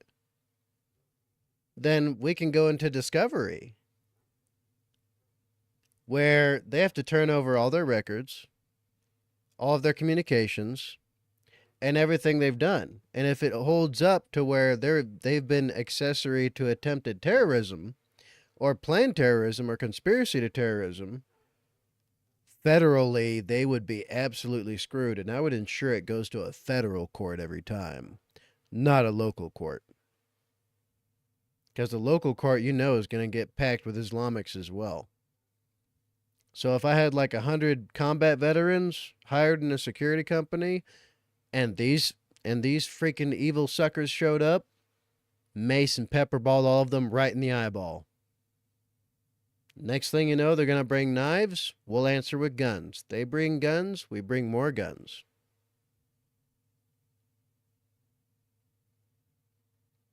We would only allow ourselves to be hired by Americans. These people aren't American. They're foreign terrorists on American soil. Nobody beats police. So Cam escalated this to their mayor. Today on the streets of Dearborn, I was pepper sprayed, maced by protesters because I asked them simply why they were harassing and touching another individual who had stated repeatedly that he was only on their side of the street to talk to them and have a dialogue. I watched people that are in this room get attacked by other people that are in this room. I watched your officers not respond to those attacks repeatedly.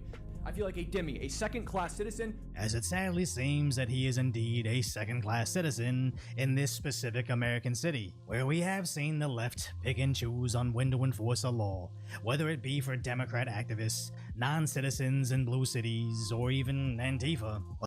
See, this is why I couldn't be president, because I'd tell everybody, okay, go shove it. I'm sending, all right, federal law enforcement, every agency, right? If you're Islamic, best case scenario, deport. Unnaturalized, put on a blacklist. Deport. Send you to freaking Syria or something.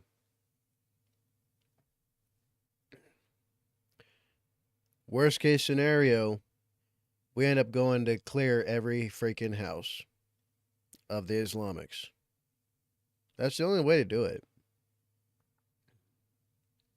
And then if all of the federal agencies aren't enough, well then, Time to arm up the National Guard.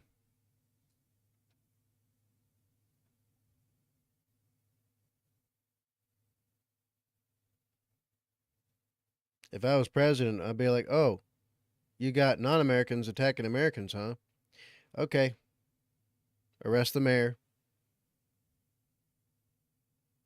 Do something to hold up the governor. Oh, you're resisting, huh? Okay.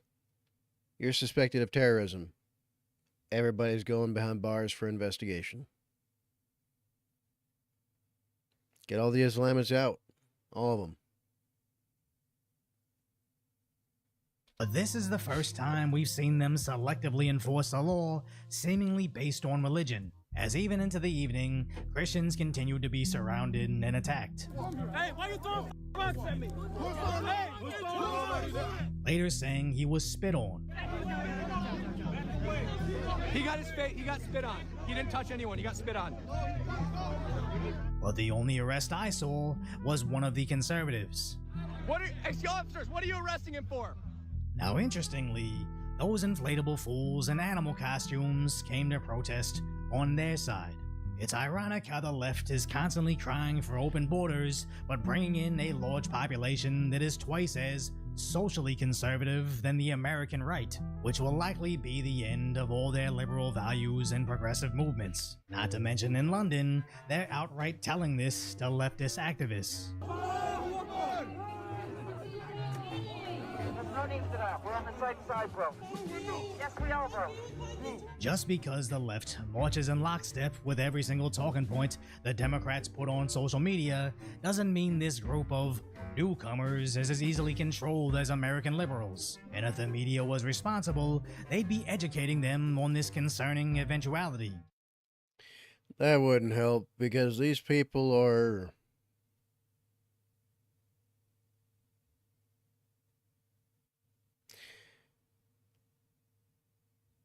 What did somebody call them recently? Useful idiots.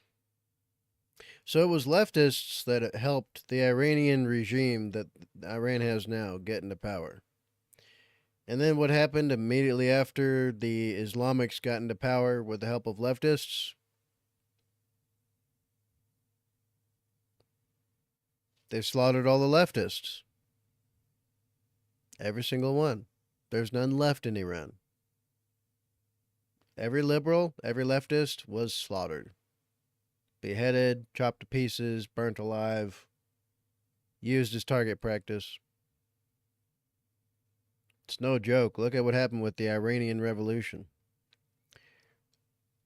Blackwood, I'm so fucking glad we don't got that shit here in Latvia. I hope. Double check, because a lot of European countries have been sneaking in Islamics under the nose of their people. Blackwood, if so, you'd bet your ass I'd be a menace and create some PMC or security company like you said.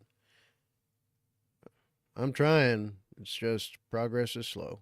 But no, just look at their reporting over these protests. Of course, the local CBS affiliate made it about religious phobias. The ABC site said the Dearborn residents responded to the protesters with unity and kindness, promoting coexistence. But even when the local Fox News reported on this, they framed it as a alt-right rally getting overwhelmed by a large group of activists determined to promote peace. It's insane to think the punching, macing, spitting, and robbing of conservatives somehow translates to unity and kindness determined to promote peace. Well, that's a local Fox News thing. The local Fox News, I guarantee you, is already subsumed. And they're taking over already.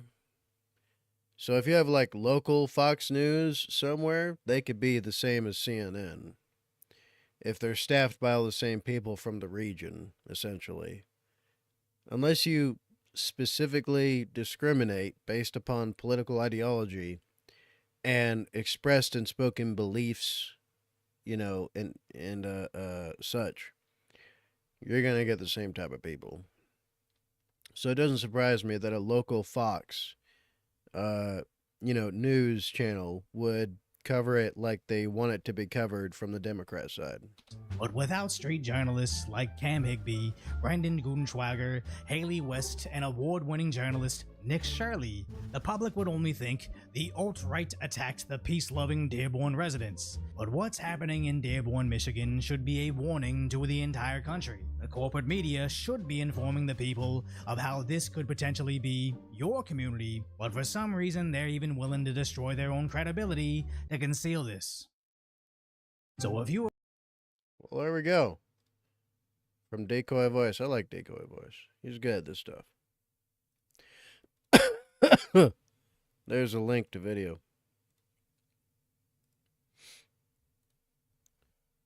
I'm going to put that in the stream thing.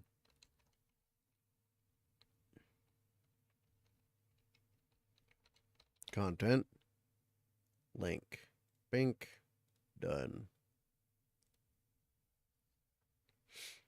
Let's see what the comments have to say. Medieval behavior requires medieval solutions. Damn Skippy. Time for another crusade.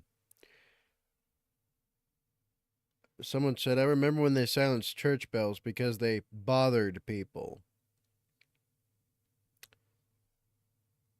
Truth. Islam is not compatible with the West. Full stop. 100% facts.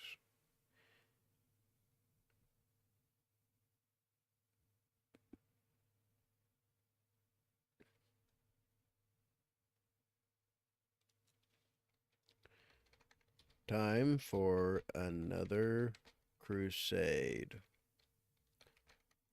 America Boogaloo.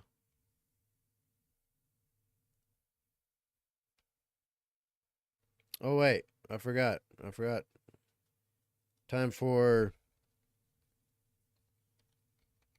the Crusades.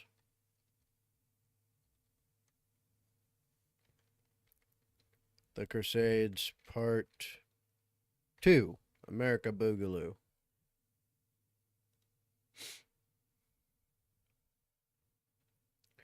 Have you seen Military Fails on YouTube? I don't think I have.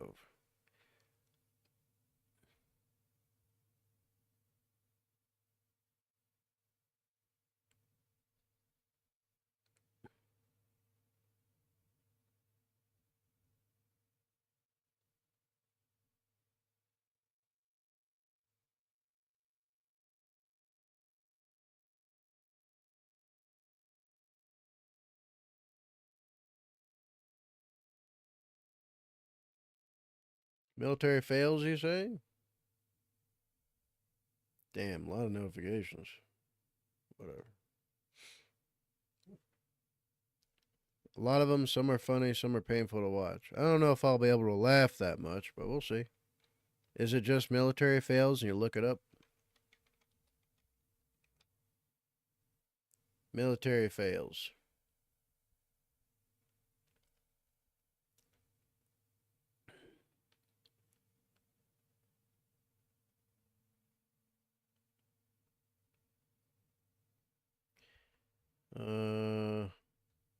Best Military Fails from 7 months ago. Okay, let's check it out.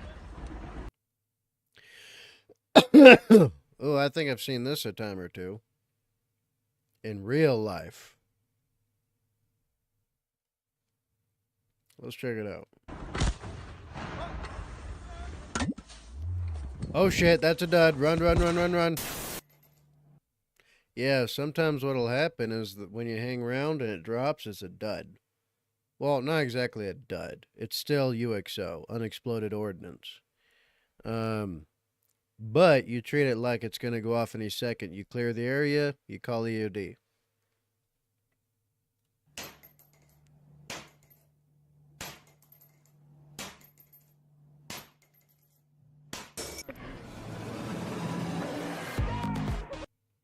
I love that. I love that. That's great.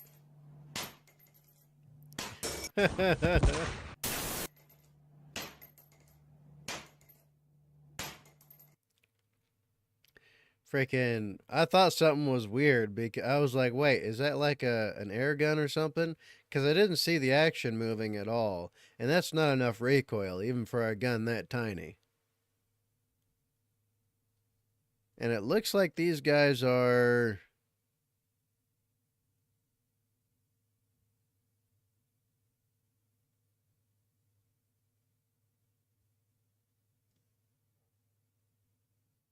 That camo pattern looks very familiar.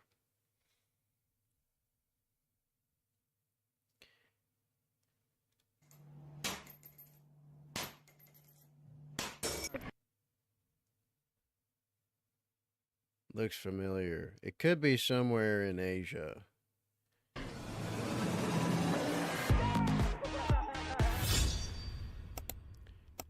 Haha.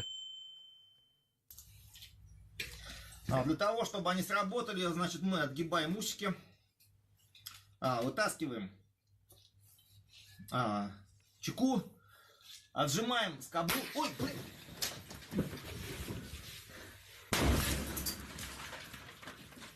Вы с ума сошли, что ли? He threw a freaking...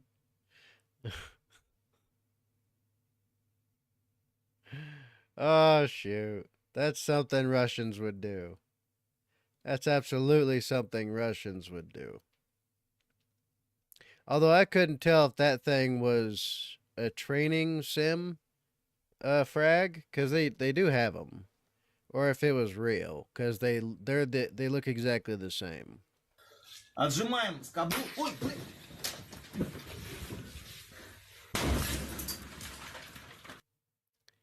I mean, it sounds like it could have been real.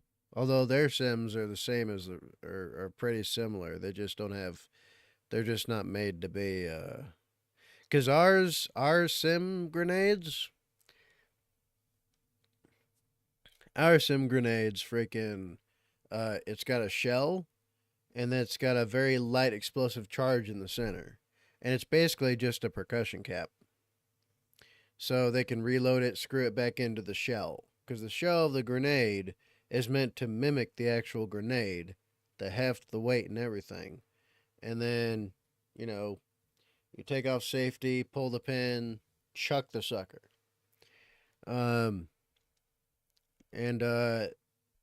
They give off a little pop. The real grenades that we use sound a lot different. Right? It's a thunderous explosion. Fucking boom!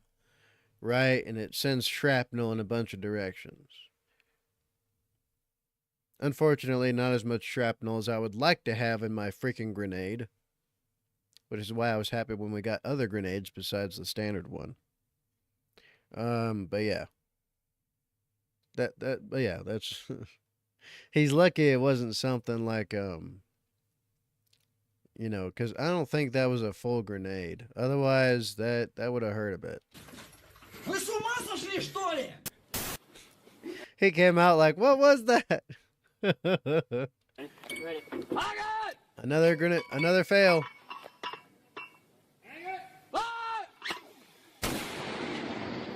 Good, good.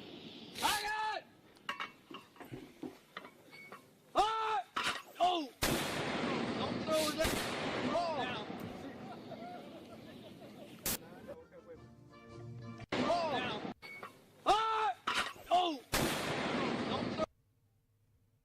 Right through the camo net.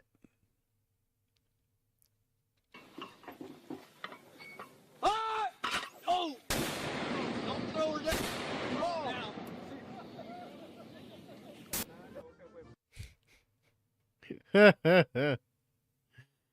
Oh, shoot. Oh, this is an old one. This one's in South America.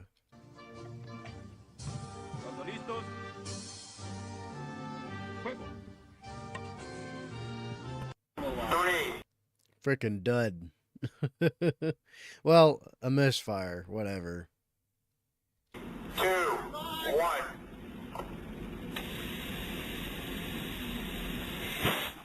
Uh-oh. What the fuck? Uh-oh. That's a torpedo, ain't it? That's a freaking torpedo. Oh shit. And is that thing live? I can't tell. I've never been. Some people rode the donkeys, not knowing what the donkeys were used for.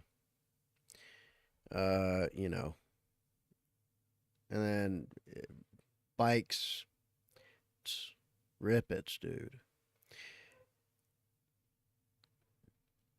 Uh-oh, stream ended for a minute. Is it back? Okay, it seems like it's back. But we were on Tower Guard. And it was like a bit later on in the day. And those kids are savages, right? I mean, well, everybody over there is a savage, but those kids are savages. And, you know, like the guys before us would just, we had enough of them, we just screw with them. Because they're all little shits. And they're all little terrorists in the making. Exceptions in certain places, and exceptions became a minority over time. But we're on Tower Guard, and we had these like smaller cans of Rippets, and they loved those drinks. And anytime I could, you know, I'd be like, you know, I'll give some shit to the kids. Make me feel good, make them feel good. Good time. Well, there was one kid where I chucked a Rippet down to him. I didn't mean to do this. I hit him straight in the head with it. Oh, shit. And it knocked him flat. And he was there for a hot minute. And I was like, did I just kill this kid? He got up a few minutes later after I'd already, you know, did a panic call to the SOG. And then he got up, grabbed the Rippet, drank it, and then he flipped me off. and then he like stumbled away. Oh shoot, dude. Good times.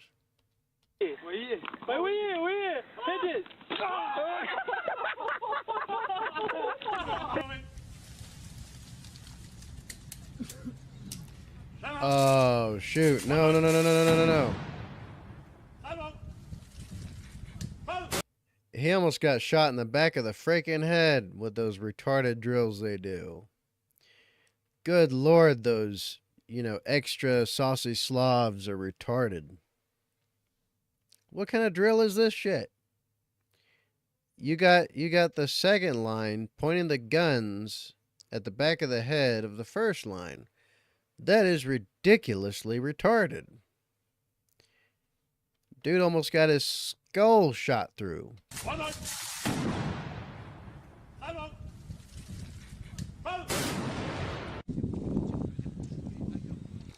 Oh, brother. Oh, wait, they eat shit, don't they?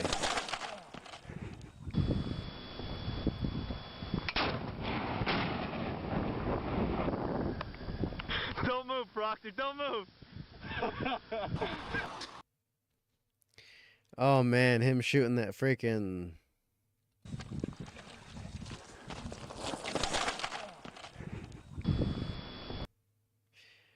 Bob.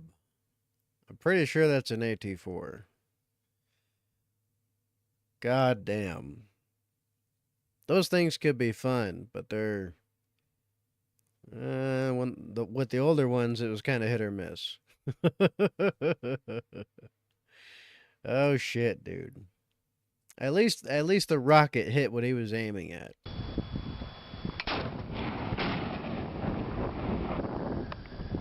Don't move, Proctor, don't move!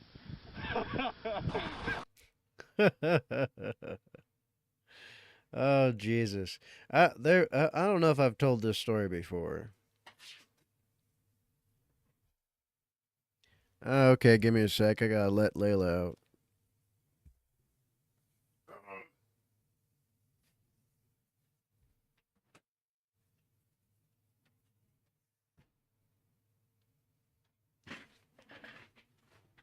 Oh. Anyway, yeah, no, we were training some ANA on RPGs. Well, one of the guys, right, who was next to shoot at the practice target, which was just a wasted freaking it was a wasted Russian tank. I'm pretty sure it was like a T-72. Well, his RPG, when it fired, took his head off.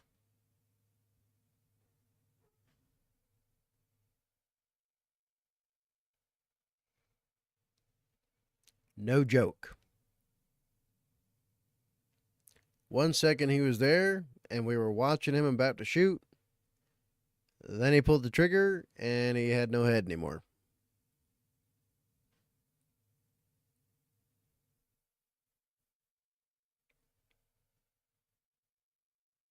We were like, oh, shit. The rest of them kind of laughed it off. They were like, oh, ho, ha, ha, good thing it wasn't us. And I'm like, ha, ha, ha. But yeah, give me a sec.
Okay, where was I?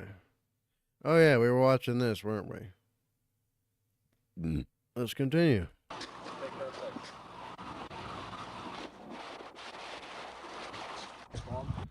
Some people just have no coordination, or maybe he was tired and his fingers were hurting.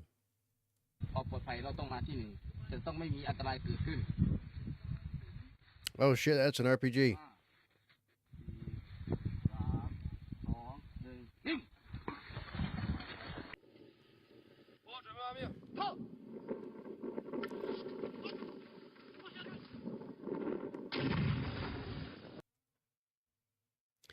Well, that could have been disastrous.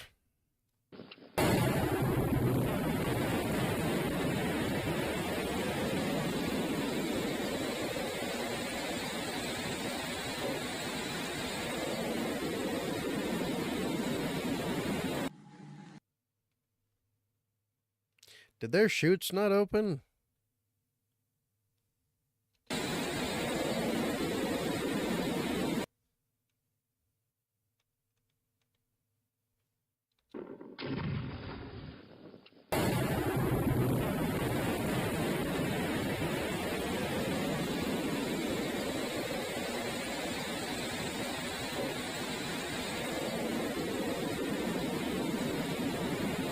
Okay, it looked like both chutes deployed. I was gonna say, oh shit, someone probably died.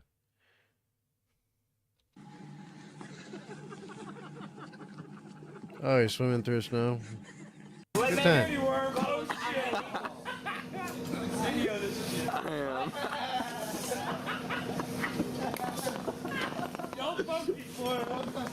Hey, turn right!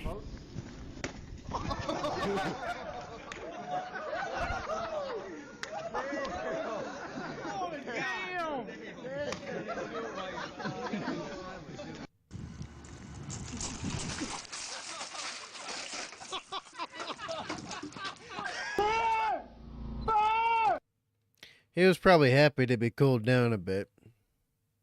Oh, hey, look, it's someone using the, they're using an ITAS system. Oh, wait, no. Is that a clue with a javelin? No. Wait, no.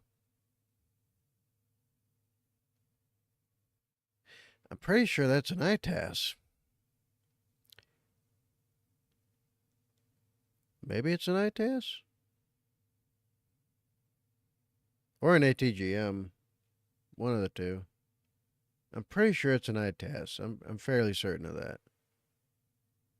But it also looks like it could be one of those that were designed kind of like the clue for the, shoot, what's it called? It's been a hot minute since I used one. The javelin. Is that a javelin? I can't tell exactly, but it's either an ITAS with one of the expendable rockets placed upon it. Well, no, the ITAS is a bit bigger. That's rough. I can't tell which one that is, but I know this is most likely British Army.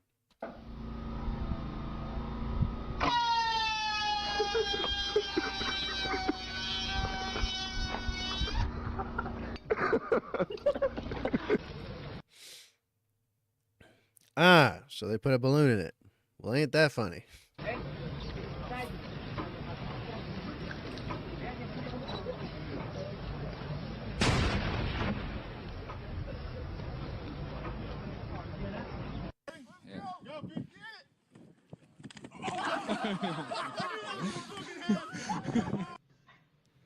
He couldn't even make it to the sandbags. Damn.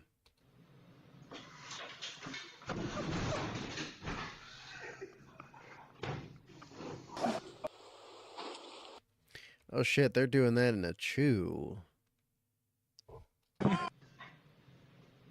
Wait, is it a chew? Or is that... Oh, no. I'm pretty sure those are Navy bunks. Yeah, those look like...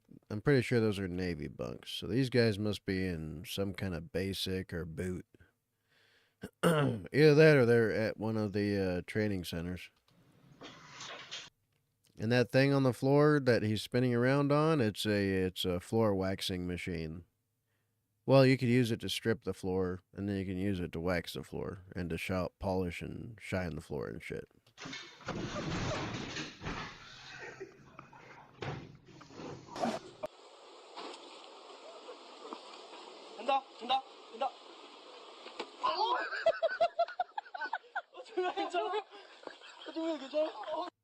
A little sympathetic detonation there.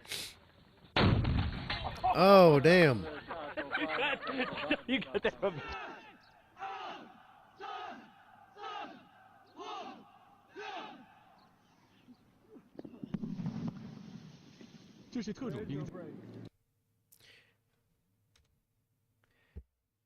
Oh yeah, totally, absolutely, 100% something effective. You're totally gonna beat the United States military with that kind of training. Playing hot potato with an explosive charge. Great. And you can tell this is a Chinese army right here.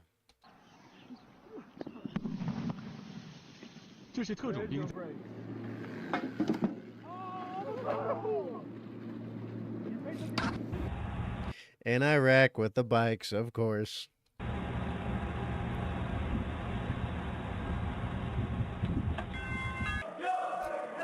He ran into the freaking tank tube.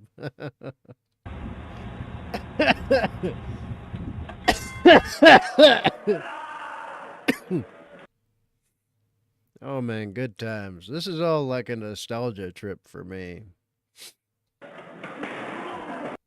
Oh, that's at this right here is at JRTC. This is at Fort Polk in Louisiana. Or at least it looks exactly like the temporary barracks at Fort Polk. The Fort Polk, Louisiana is the Joint Readiness Training Center. Usually it's where units will go to as part of their certifications for deployments. Or part of their readiness readiness rotations. Temporary barracks is there for the troops coming in and out. Hey, is this 29 Palms? This looks like 29 Palms.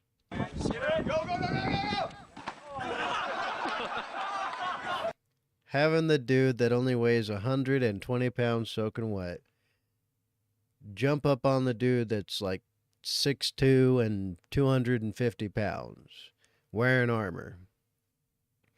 Yeah, that's going to work real swell. But yeah, look at them Quonset huts. I love these things, these Quonset huts. Everything just blows over them. These things would stand forever if you reinforce them. And they're spacious as hell inside. Oh, fuck this. Damn, he couldn't make it through the wadi. Oh, fuck. He probably got mud and dirt in his barrel and everything. And he's like, fuck, gotta put a rod down that shit now.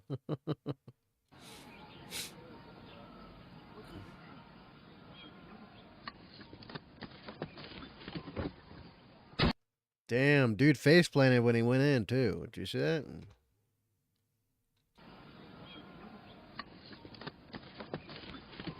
Straight up just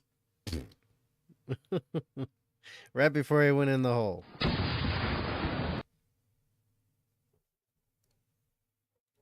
Let me refresh the chat. Just in case when the stream went down, everybody's been trying to say shit and it can't see anything. There we go. Chat's gonna get refreshed. All right.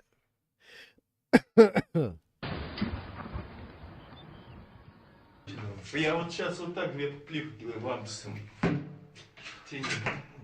Да, я, смотри, учись.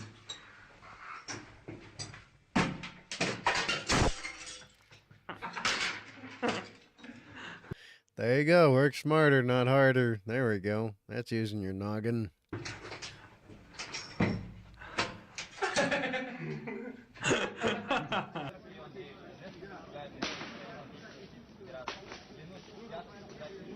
Уходи!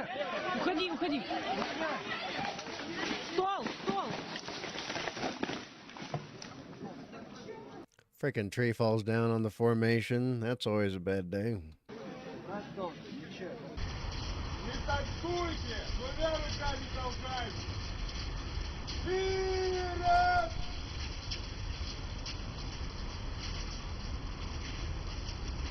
Hey, look, it's a Russian propaganda. It's a Russian propaganda freaking video.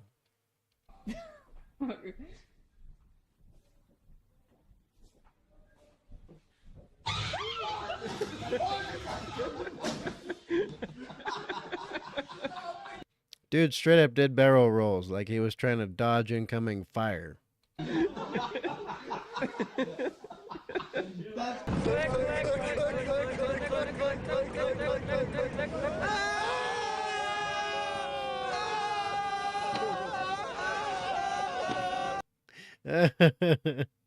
Click, click, click, click, click, click. I remember them days. Building up them freaking fobs and shit. Oh, man. I liked being on patrol more than I liked doing the building stuff. building stuff was just tedium and boring. At least on patrol, you could see some cool shit sometimes. Like 2 guys riding on a bike and then them eating shit out of nowhere. Probably scouting us out, but we didn't care. But yeah, freaking, what they're doing is that they're simulating being on a roller coaster ride at like Six Flags or something. And so the click, click, click, click, click is when the machine's getting you up to the apex of the top of the ride, and then you drop down. Right? Just look up Six Flags and listen to them roller coasters go, and you'll understand what they're doing here.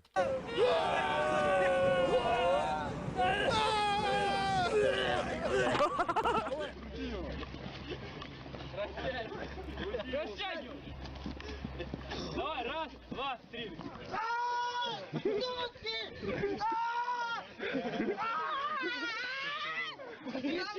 Кричи, когда контакт.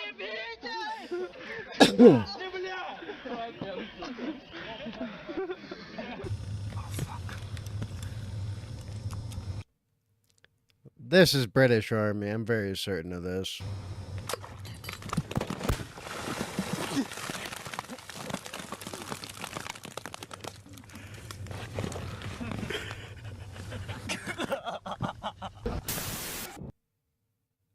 Very certain. Very certain. Them up to shenanigans in the far north where it's, you know, getting a little frosty. Or somewhere in Scotland.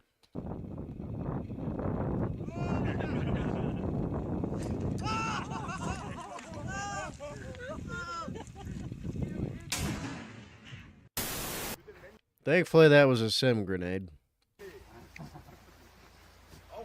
Well, no, it might have been just a smoke. Maybe.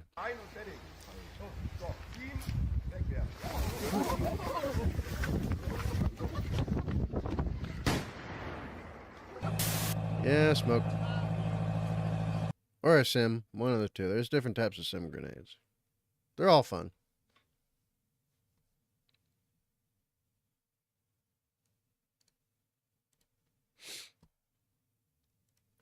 Is the stream okay? Or it keeps on saying it lost everything.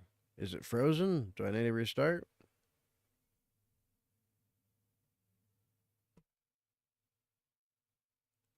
Yeah, whatever, I restarted. Oh look, it's a paladin.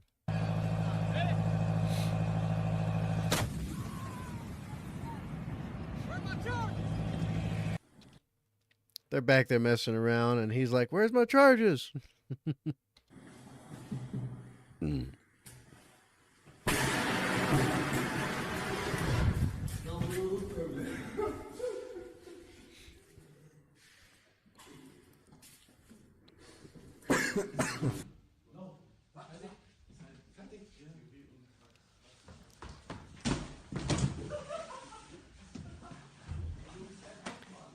Is this was that German military? I'm pretty sure that's German Bundeswehr.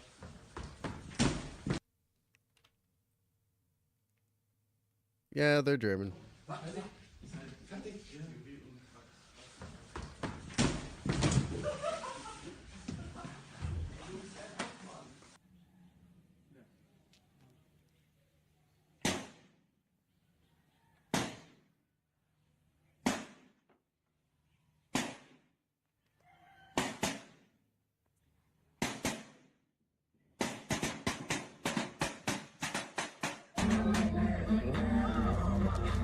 Okay. All right.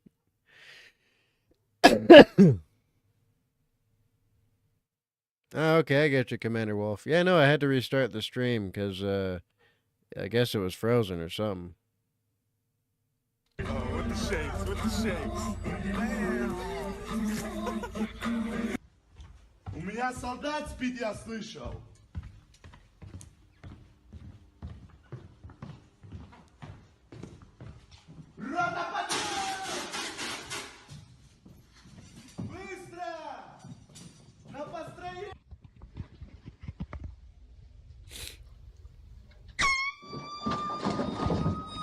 Уперся, давай.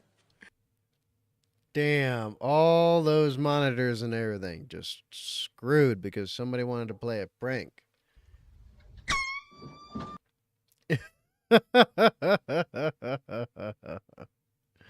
Oh shit. Перся, давай. Давай, раз, два, три. Ну. Yeah, that's Russian.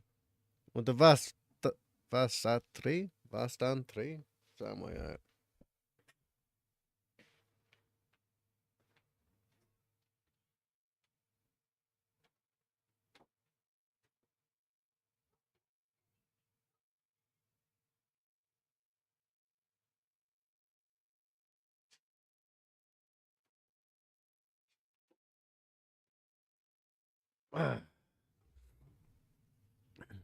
The Marine guitar one? Oh, yeah. Раз, два, три. Отойди, скамейки, Алтай, давай, пошел. Давай, давай.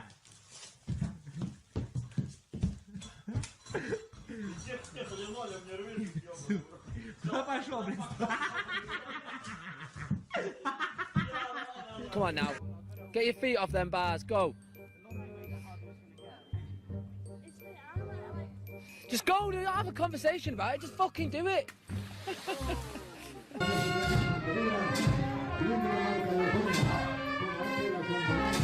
No shit.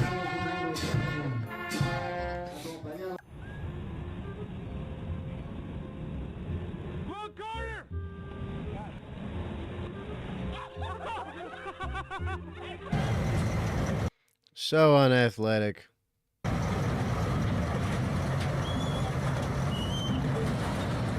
Oh no.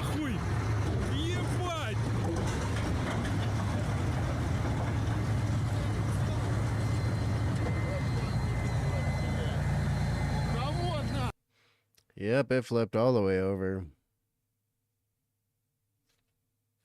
Just Russians doing Russian stuff.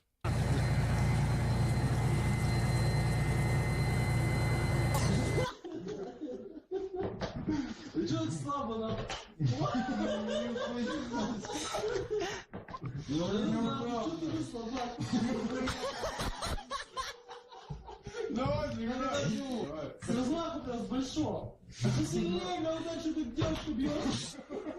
Я как бы так бьешь.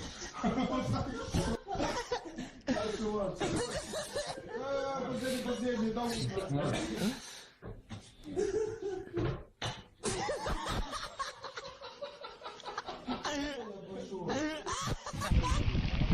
It's funny how he wasn't able to figure it out.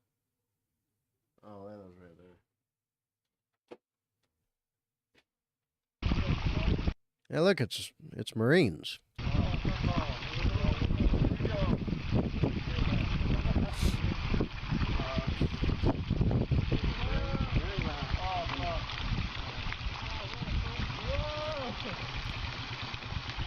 Oh, oh, oh, oh, shit!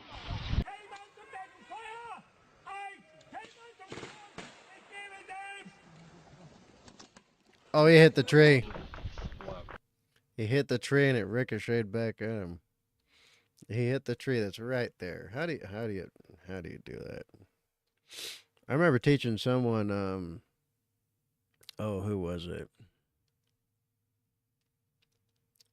Because we were at a combined arms for NATO. And we were in Romania. And somebody hit a sim grenade off a tree. And right back into their face. And then right into their hole. Thankfully, the sim grenade was just a popper, right? It just had a little tiny percussion cap charge inside of it with a shell. It was one of ours. But if that had been a different type of sim grenade, could have kind of screwed them up.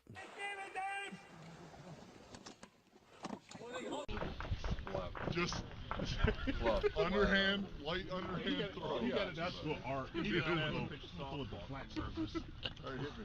More surface area. Oh, shit!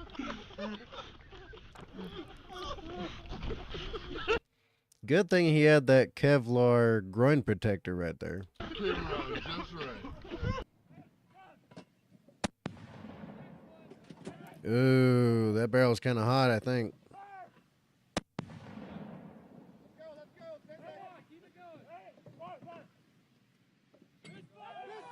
Misfire, misfire, misfire. Run, run, run, run, run, run, run, run. Fuck. Yep. Go. Yep.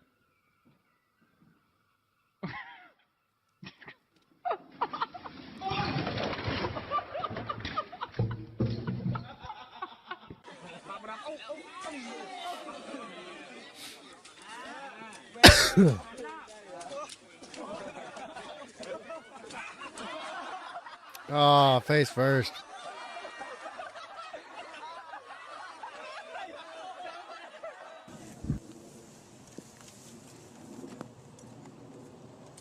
Oh shit! Oh fuck!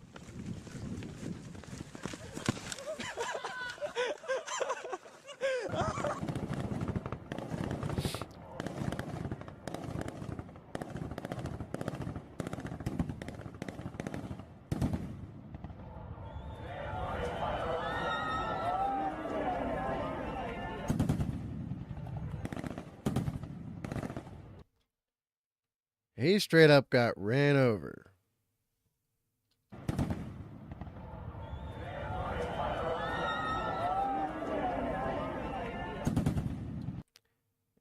And got up immediately after. Little bit of a miracle right there.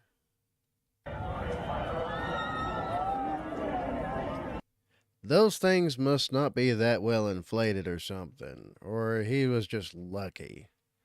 I mean, I've been run over twice, but that was by a Ford Bronco, and they were trying to kill me. Thankfully, a Ford Bronco don't weigh that much. That looks like a...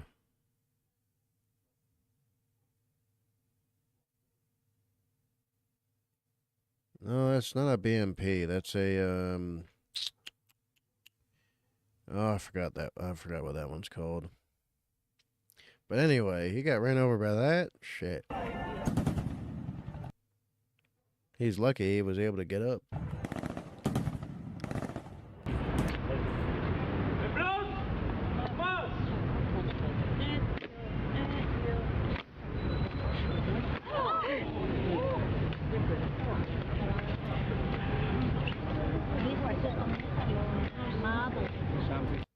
I'm pretty sure that's, I think that's the Dutch.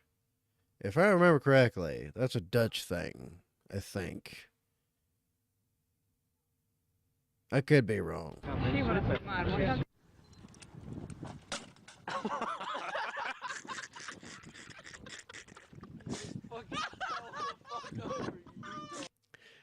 At least he got the breaststroke off.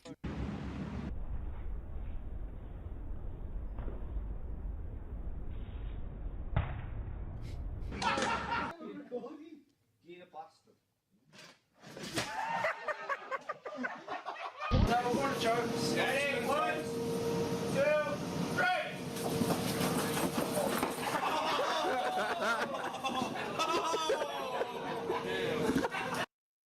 Oh, it looked like he got knocked straight out. Yeah, I'll check that out after this one, Commander Wolf. Oh, faster, faster, faster. Go.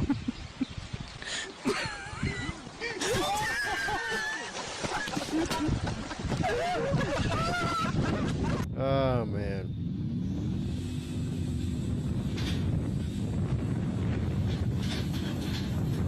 Ooh, he's off. He's off. Yeah, he's off.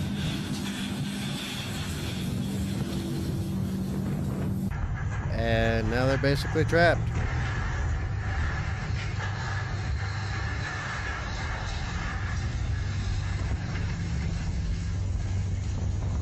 Ah, Russians.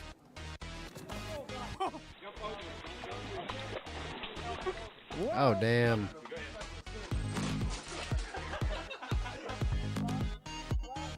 Uh-oh. She messed up.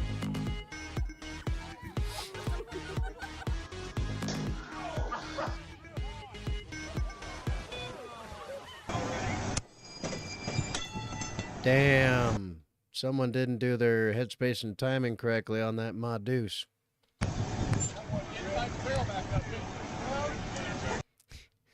Sergeant's right there like, get my barrel back the fuck up here.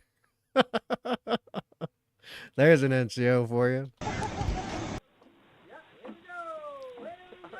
Apply pressure.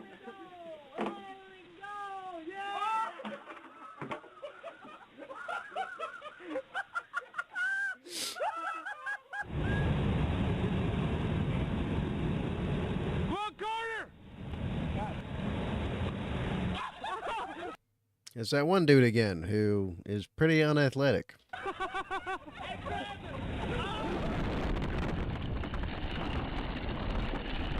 Oh man, during the windstorms in freaking Kuwait and Iraq.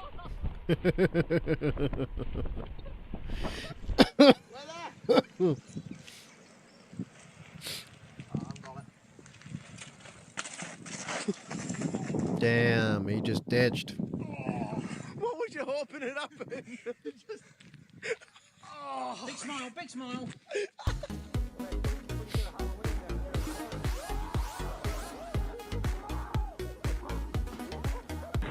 This is tactical Florida staff. I didn't remember the task. Hold the door open, Sergeant Parker. You know what would have been funnier? Please go. Get to the front. Oh man, everyone's wearing the cold weather shit too.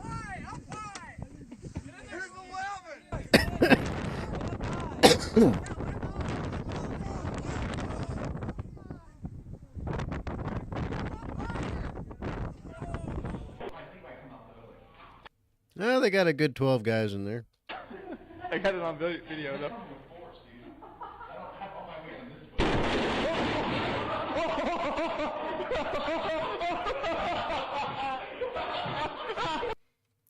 In the good old, so they're in one of the training simulation houses for CQC and room clearing and stuff. This one looks like it's at basic.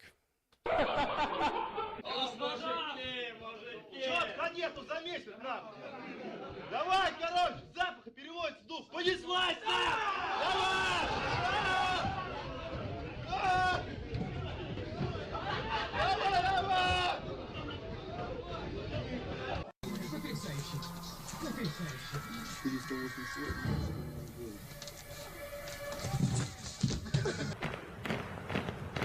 Good old seat trick. Although I'll tell you something, I found somebody that shit didn't work on. We had a guy, all right, and he was from the Royal Thai Army, and he was like sat down, like on one of like those field stools. They're like foldable and they're light. So we tried to play a little prank on him. Was like, okay, right, get up behind him, try to pull it out from underneath him. Dude stayed there sitting and just looked at us and smiled and laughed. So he was sitting down, kind of, right? But I didn't know the entire time he was basically just doing an iron chair. And when we pulled the stool, he didn't even move. I was expecting him to fall on his butt, but no, he was a hardcore guy.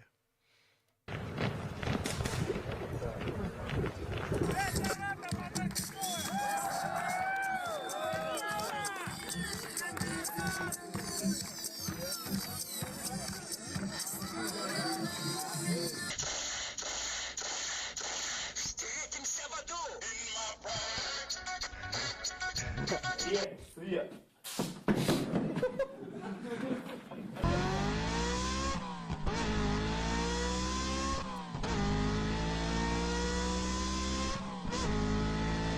Oh man.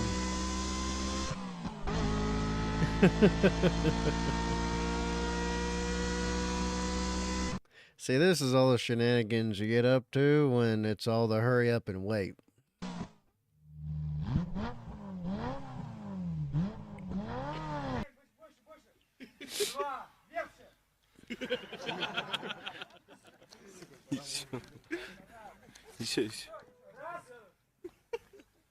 Больше вдыхай. 2.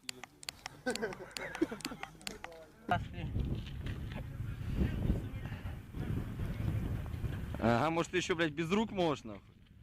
Слабо. Зона? Давай,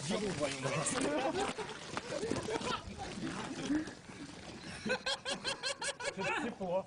Давай! Что-то тепло. Ёб твою!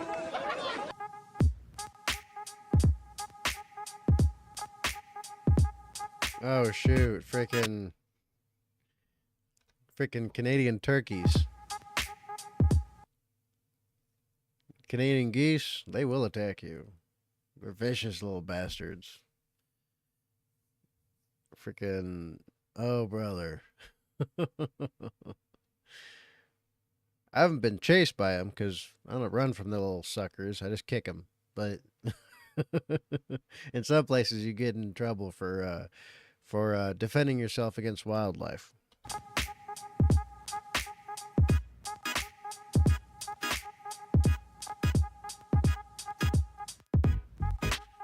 Oh damn, she's at the wash rack and she can't handle the hose. Yeah, there's something like 5,000, you know, it's some ungodly number of PSI going through those wash rack hoses. Because you got to wash down military vehicles with high pressure. And it's ungodly amounts. Like you got a team of 2 people.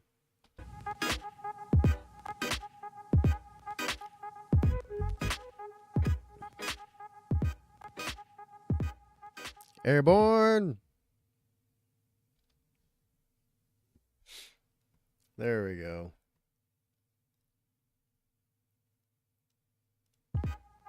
Poor guy planted on his face before he went out of the aircraft. Oh man, having a tow when you're doing an airborne training or op of any kind, and the line gets snagged, and they get towed behind the aircraft, that shit ain't fun. It's not fun at all. Well, there we go.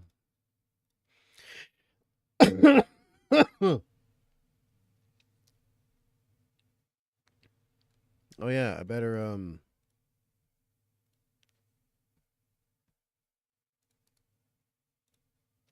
there we go for the chat.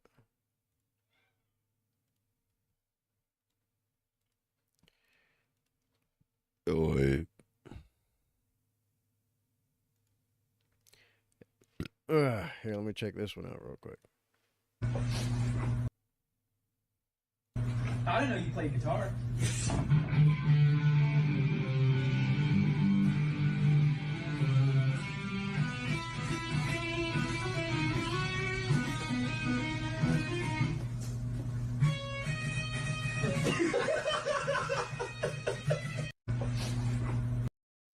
Oh yeah, when the Sikh guy comes in. Yeah, that's true. That's true. I remember it being super controversial that one of the first Sikh officers ever got to have a turban and his beard. And he was a captain. And they gave him a pass because of religious exemptions. But they wouldn't give a pass to Norse or pagans. Because they're white guys. They don't count. Yes, they practiced racism against white people in the military. Go figure. What's this one?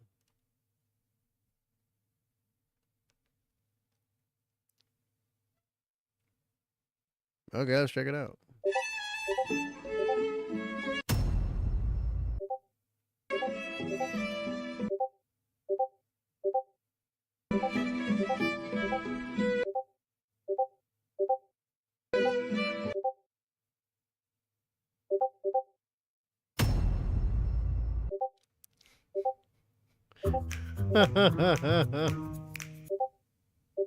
Okay.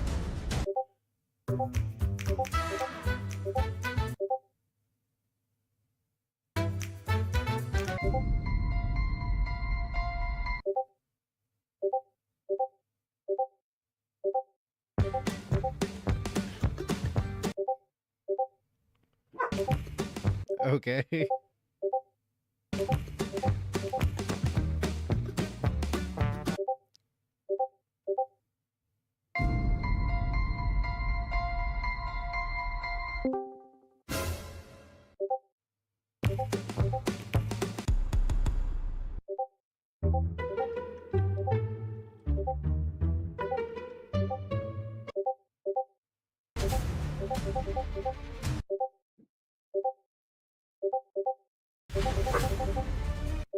Is this a joke about...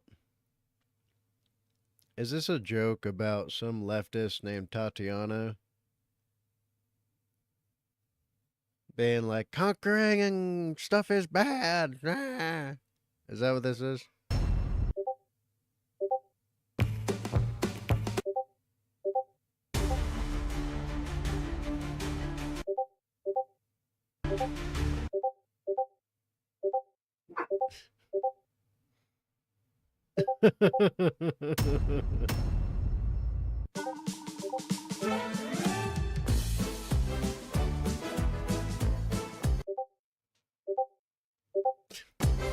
Okay.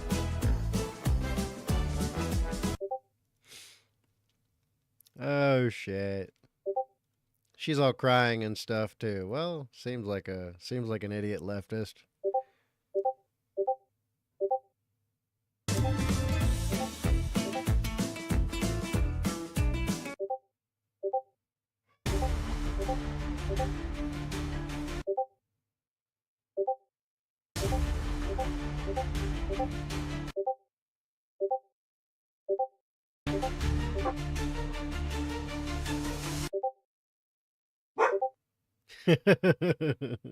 It's British propaganda. Yeah, that seems like something he would say.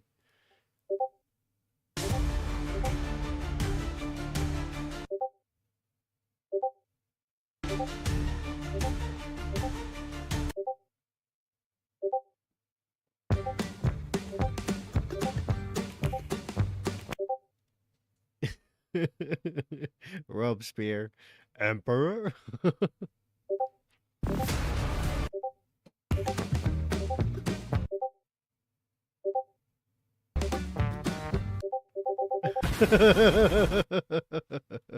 She just gets pissed off, has a tantrum.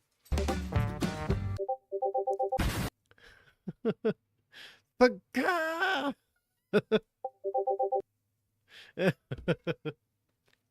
Oh shoot. Yeah, that's how it would go down nowadays if you brought old historical figures back. I'll be right back.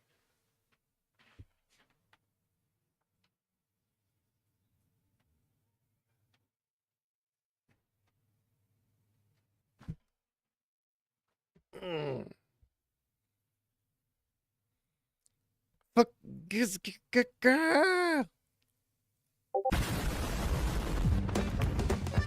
All right.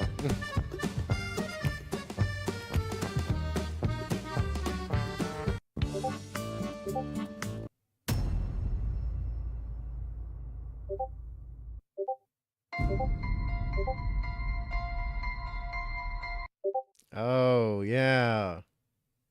Yeah, that's right.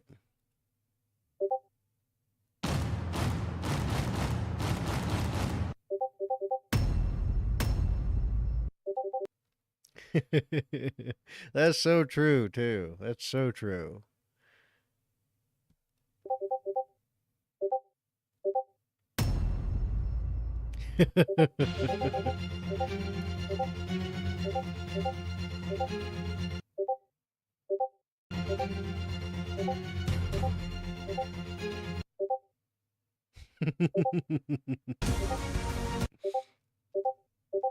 Wait, for the power of what? For the power of friendship? Okay. It's funny thought-based Napoleon. Waterloo does him more justice than that recent movie. Oh, yeah? Yeah, they kind of suck at doing those nowadays, don't they? Then again, it's all Democrats trying to do performative art instead of actually trying to, make a masterpiece. It's all about them instead of what they're trying to bring to life. Theater kids, am I right?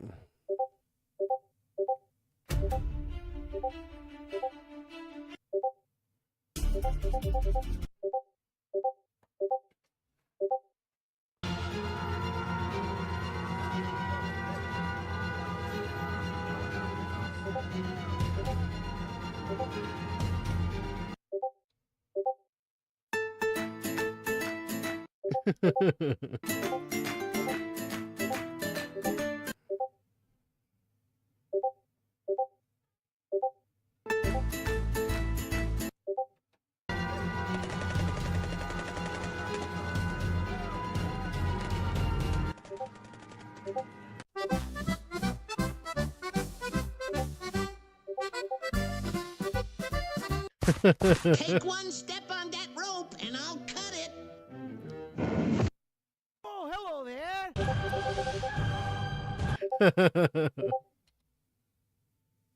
Oh, she came back in.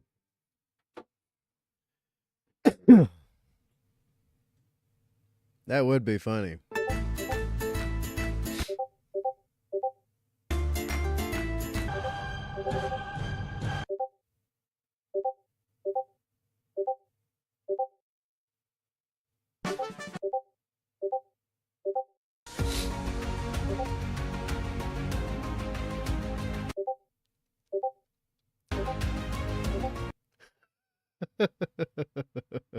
Ain't that a fact?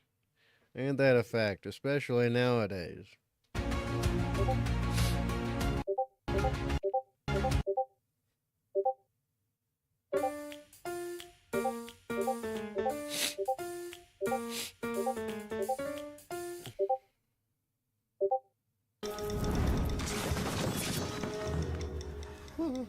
别打你的二破拳了，来条 Snickers。Okay.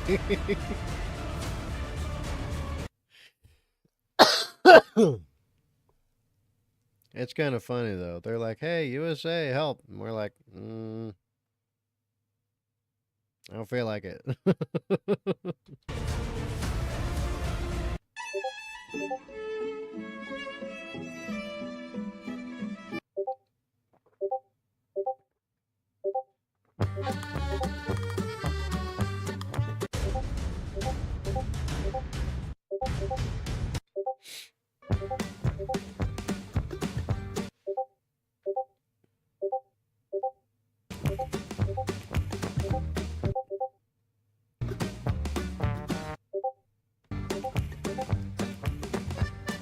Your emperor is with you. You are the frame of Austerlitz.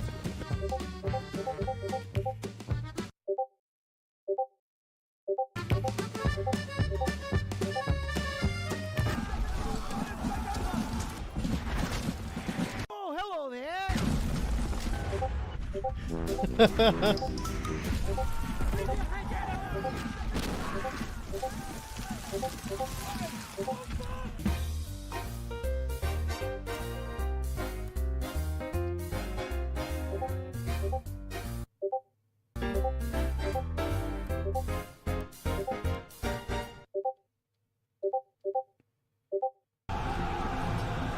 Yeah, that kind of makes sense. Honestly. And it's funny how they beat Napoleon was that they had to if I remember correctly, they couldn't face him directly. But they could pick apart at his different generals and different leaders and go after them. Or at least I remember that being part of it. And then the last time he lost, it was just basically everybody ganged up on him. That's basically what happened.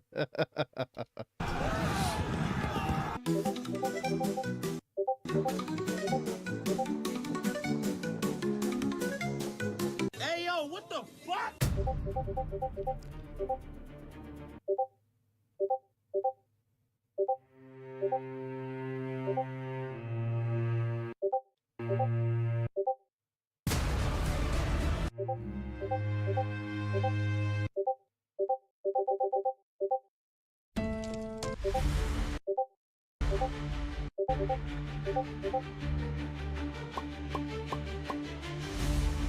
What if you could go back in time and win the battle?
He said, "What?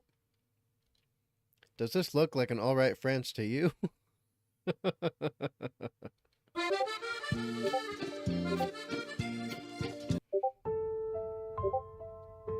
God, that's a depressing thought.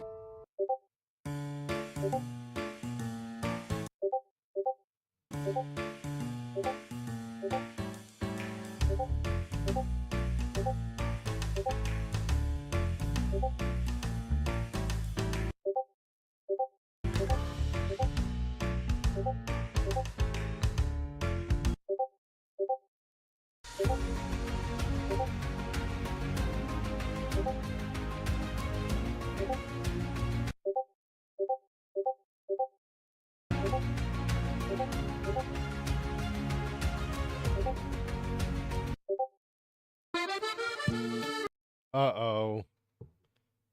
It's Macron. It's Macron. The guy who's probably married to a guy.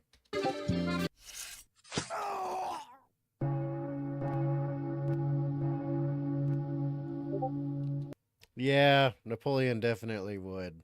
Most certainly. I'm kind of following along. Yeah, I'm kind of following along, even though it's like every 2 seconds it's a different frame.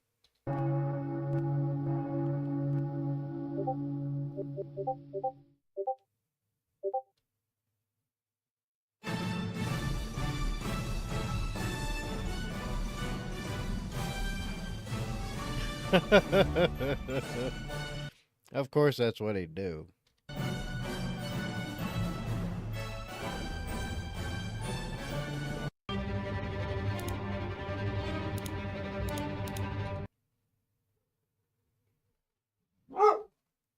What time is it?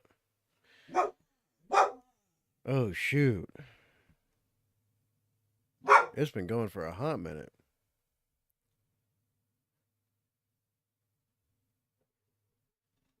Oh, okay. So this is the last one.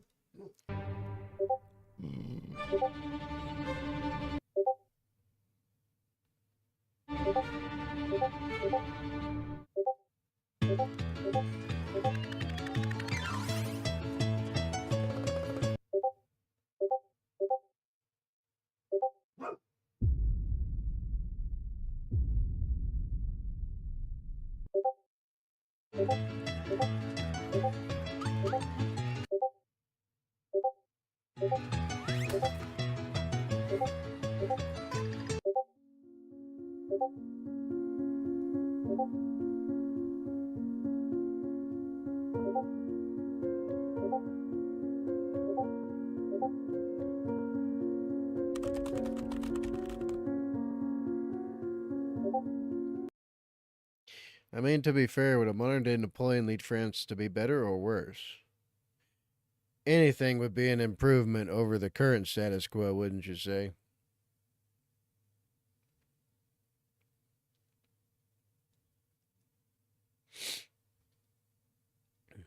I think a Napoleon in charge of France would make a much better ally overall.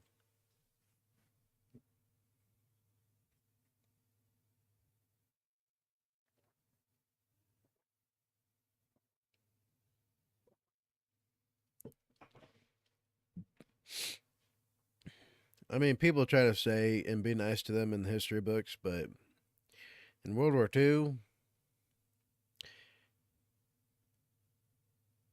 phooey. Hon, hon, hon. They didn't do so hot. If they had a clone of Napoleon in World War II, it would have been a completely different freaking outcome.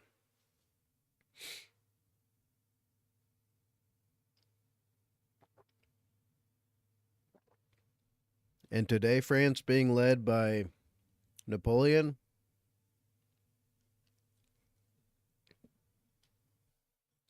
for his time, he was incredible. And sure, I mean, nowadays he'd probably still want to be an emperor, but I think he would see France having colonies south of Europe and be quite content with that. Because if you were to bring him to our time and give him an understanding of how things work now, he would apply the same, logic, but with an older lens, exactly. But he would have seen like, oh, we have colonies in freaking Egypt in Africa. Oh, okay, let's make them better.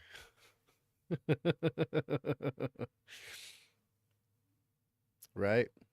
Hell, even Africa would probably be better off as well.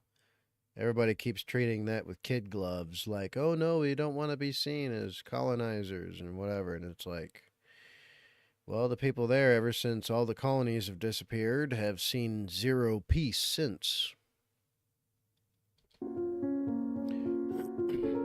But yeah, I think a France under Napoleon today would be a much better place.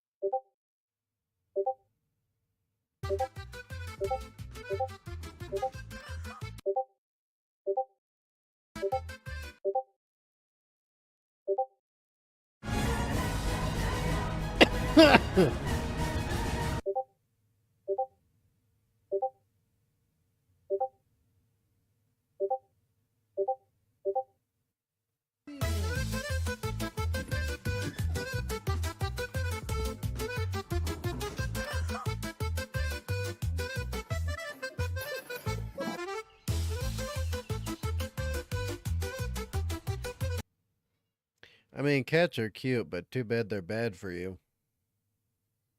They carry toxoplasmosis.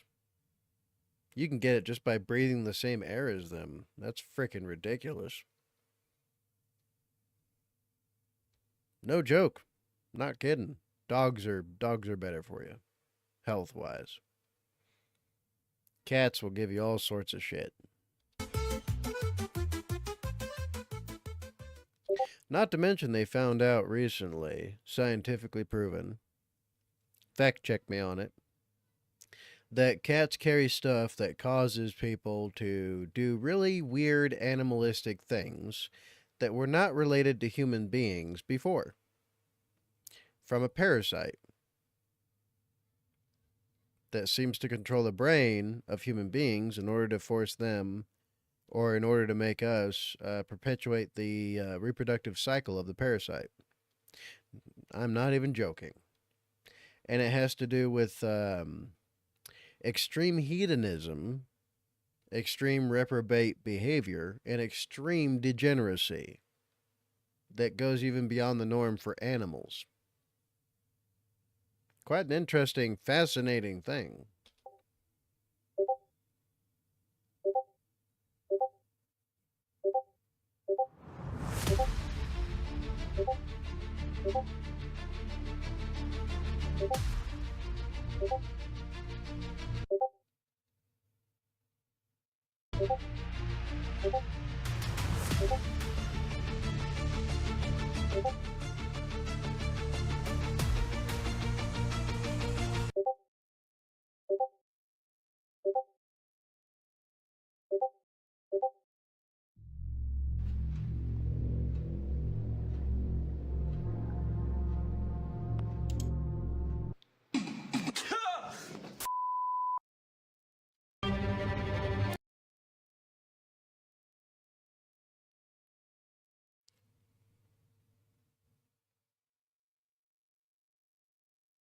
I love how they completely just misspell everything.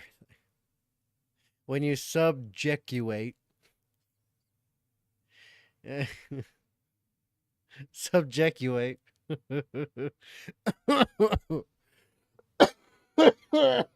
Bug. God damn it. Subjectuate. I like that. Well, this is pretty funny. Here, I'll serve a link to the chat. Give credit where credit's due. I'm feeling like Shiza. Shisa. Shisa.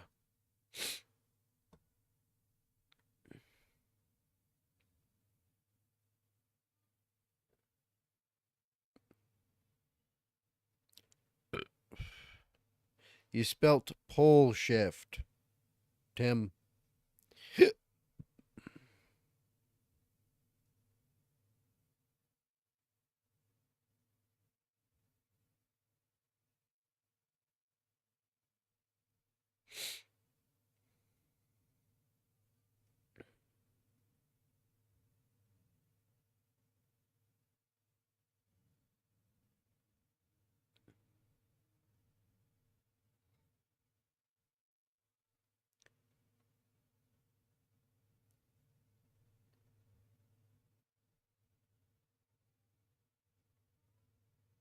More fighting bullshit, whatever on that.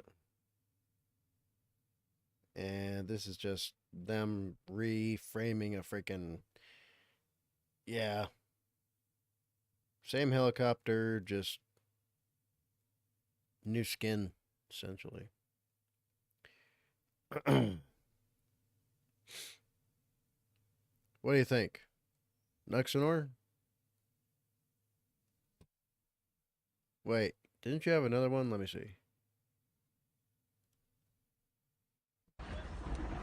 Oh, wait, we already saw this one. Never mind.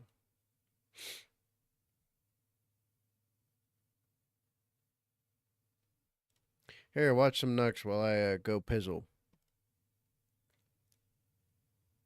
A 5D I'll be black.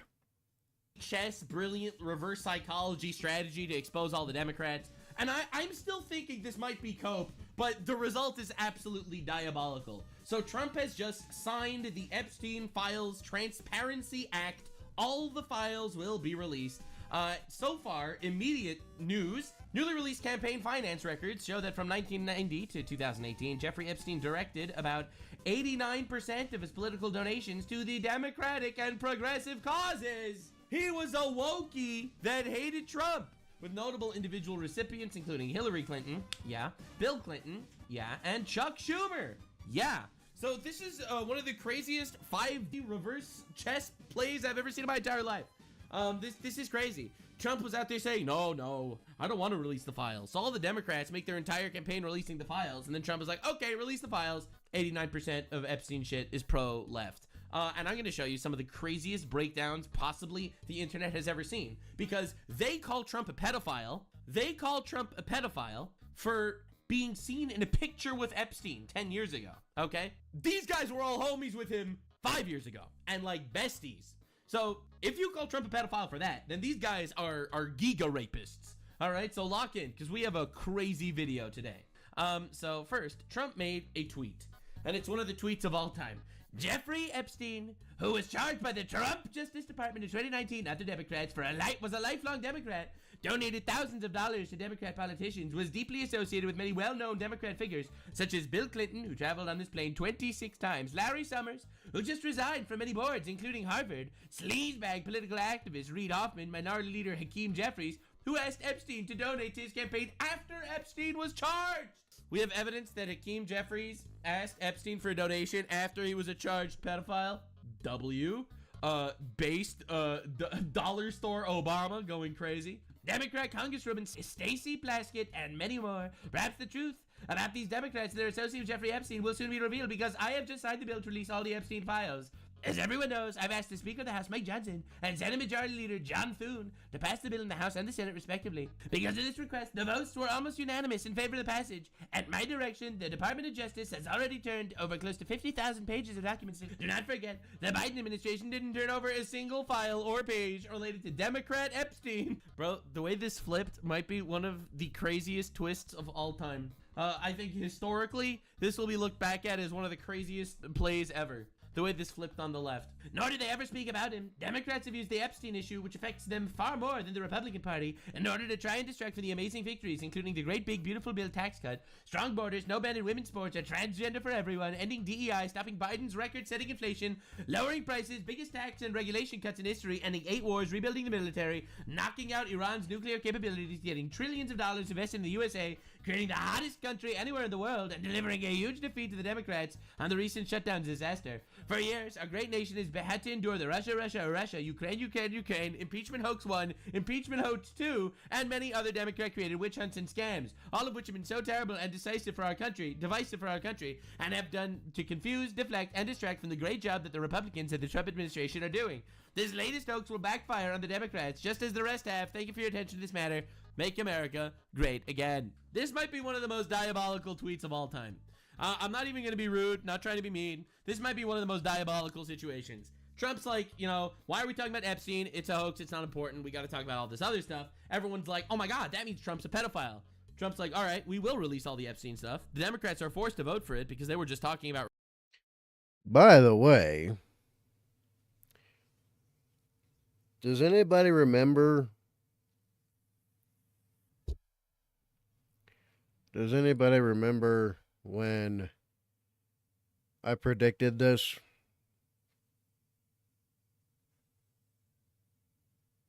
Actually, I think you were here, Commander Wolf, at some point when I was talking about the Epstein files, and I said everything that it was about.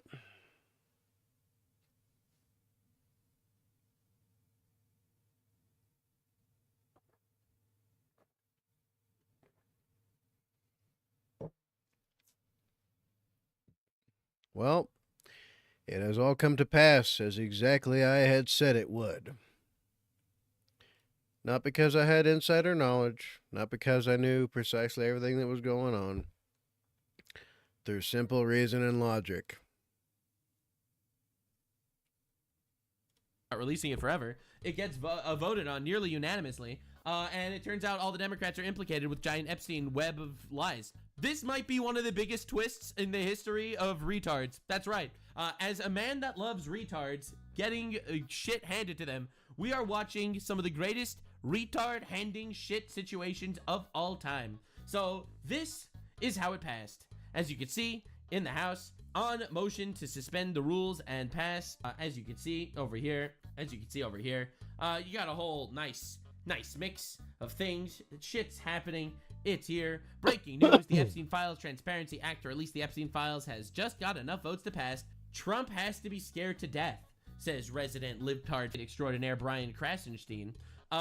Trump asked to release the files. I responded, you did the opposite. Quiet, piggy. This is a tweet from Brian Krasenstein, for the record, from 7 months ago. Unpopular opinion: releasing the Epstein's client list with a vast majority of names having likely no involvement in this heinous crimes would be a reckless act into Commander Wolf, yeah, damn cell phone so hard. Yeah, Trump was a government informant. See, from the start of the whole Epstein thing, as soon as, and I mean as soon as, there was hubbub about the fact that it was mentioned by the FBI. It was mentioned by the FBI and multiple, I think it was over a dozen, multiple associates, that Trump had actually worked with federal law enforcement and cooperated with them in relation to Epstein. And what happened immediately after all the victims came out? Who was the first person they said had nothing to do with anything bad with Epstein?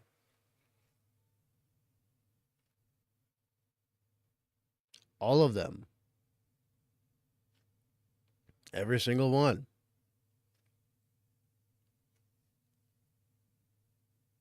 And even in the FBI's own documents they initially released it was like late 2019. Wait, no. It might have been late 2020. I could be misremembering that. Somebody will have to fact check me. But then, in their own findings, he wasn't implicated in anything?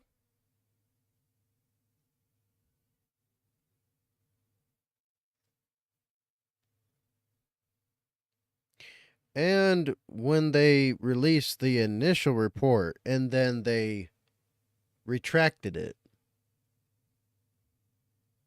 I don't know if anyone else did, but I got to look at it. I looked as quick as I could.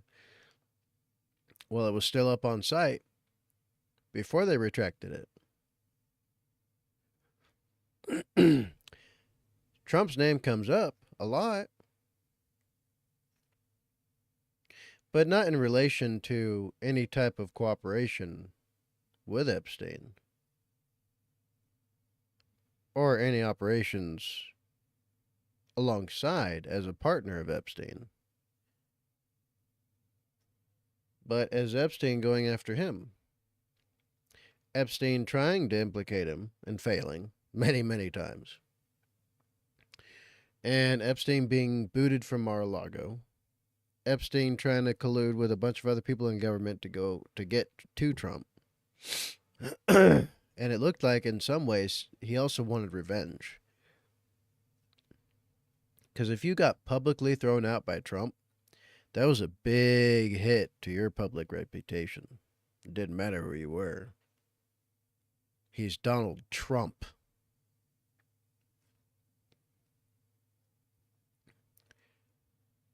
I mean, I could keep going down the list. But reason and logic says, all of those things add up. And then when they did the initial release of files, all that did was confirm it. When they did this recent release, all that did was absolve him again. Makes sense? It's funny how much the guy keeps winning, and he's trying his hardest not to do anything to do so. It's kind of funny how that happens. Commander Wolf, yeah, Trump and Epstein didn't like each other. Trump worked as an informant because of how bad Epstein was. Well, that too, yeah. Plus, frickin', what Epstein, I don't know if this is still out in the public eye, but him trying to target Trump's wife.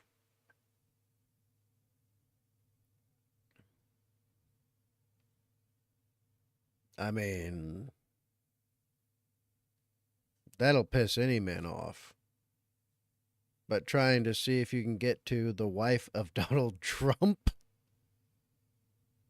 If what I remember is correct, that was one of the avenues of approach Epstein tried to use.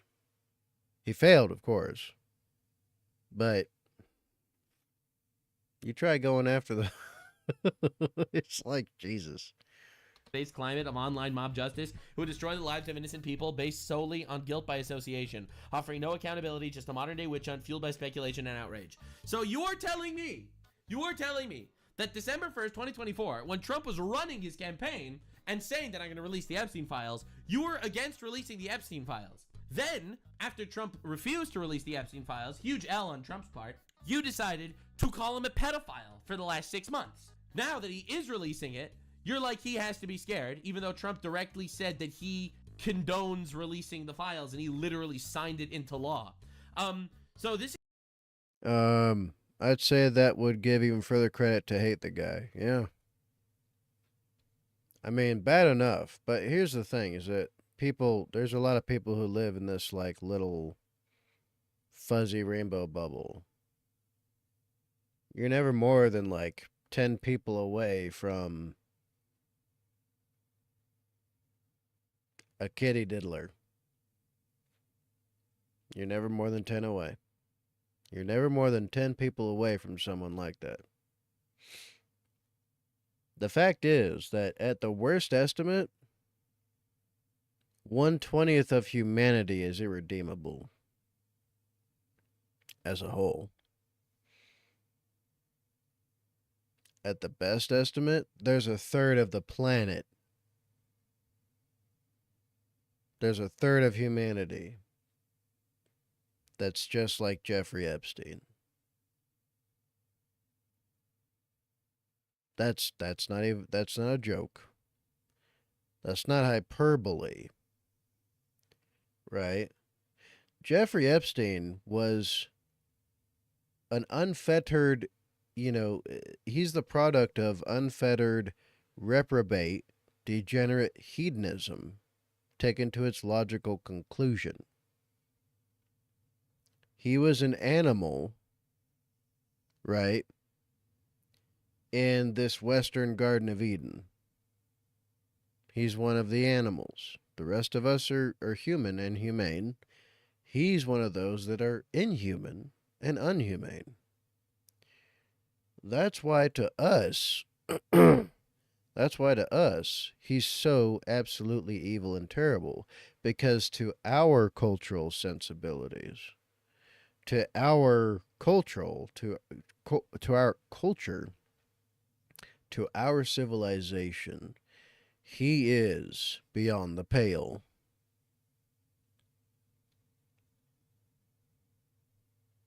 But if you end up going to most places in the Middle East, Africa, many, many parts of India, China.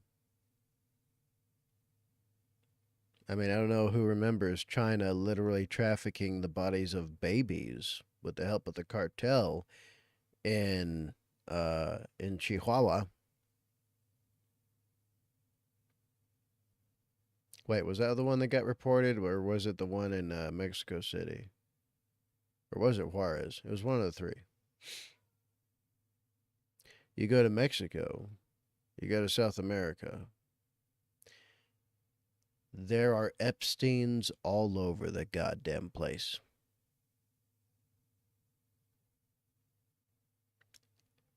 And the rest of the world, he is nobody special.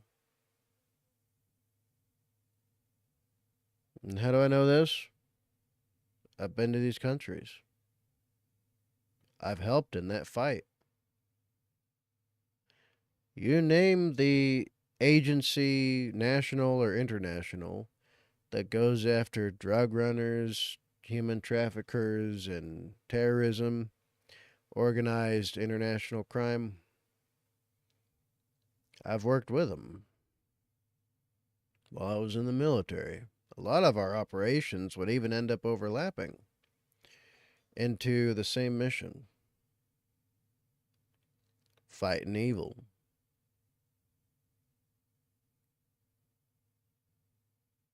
Another reason why I'm so fucking sad. I'm trying to get another chance to go fight evil and provide a better life for my son than I can right now. And it's being denied to me. I haven't heard shit from Border Patrol, even though they asked me to apply. Haven't heard word back from ICE, FBI, nobody. Absolutely nobody. Even the ATF. It's like, shit. That sucks. It does kind of hurt because I feel like I can do more. I've been out of the fight for a few years now and everything's gone to hell.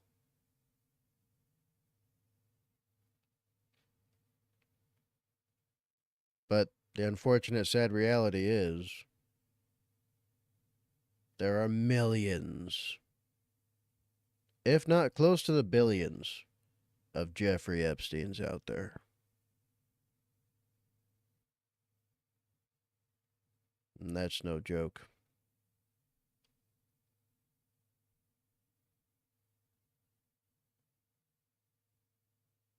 Is crazy. This might be some of the most insane situations of all time, like truly diabolical levels of retard. But that's not the end.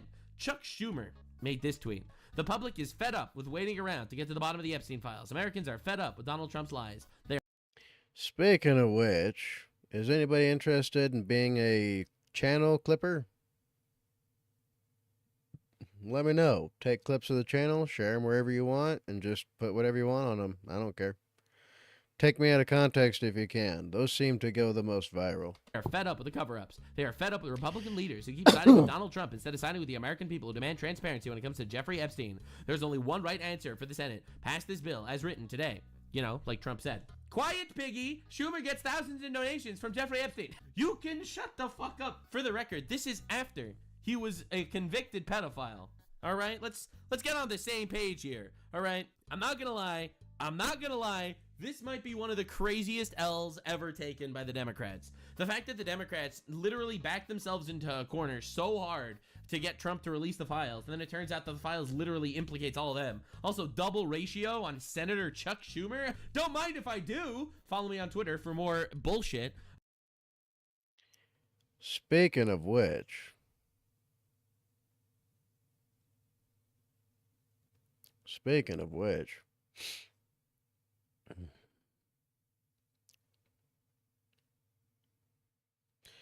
the thing with Democrats is that, I mean, to us, they're hypocritical. But from the leftist perspective, here's how they see these things, okay? So take Chuck Schumer, take Epstein, for instance. In the eyes of the Democrats, and this is all of them, the voter Democrat base and the Democrats at large and, you know, the Democrats that are in their seats of power. When they look at someone like Jeffrey Epstein, they don't see a difference between someone who is proven to be a kitty diddler and somebody only accused of such but not proven of. I'll give you an example. There's men who get false allegations all the time. I'm one. My own sisters tried to fucking destroy my whole entire existence. Because one of them didn't want to pay me back. They almost succeeded. Thus, I don't talk to any of them anymore, except for my younger sister. She's good. She's living a good life, and I try not to bother hers so that, you know, the other ones don't cause her trouble. But that happens all the time. But Democrats, they see no difference between the guy who's proven to be and the guy who is accused to be. Because to them, they are the same. The only difference to them is subjective. That's how their worldview works. To them, reality is subjective. Reality is what you make of it, right? Morality and ethics are subjective. Human existence is subjective. Existence itself is subjective. So if all of that is subjective, that means to them, they are equal and the same. And it just depends on how you look at it.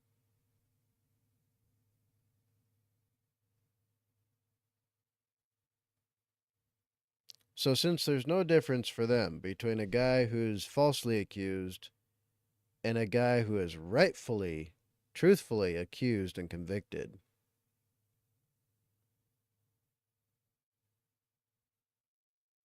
well, that means to them there is no difference.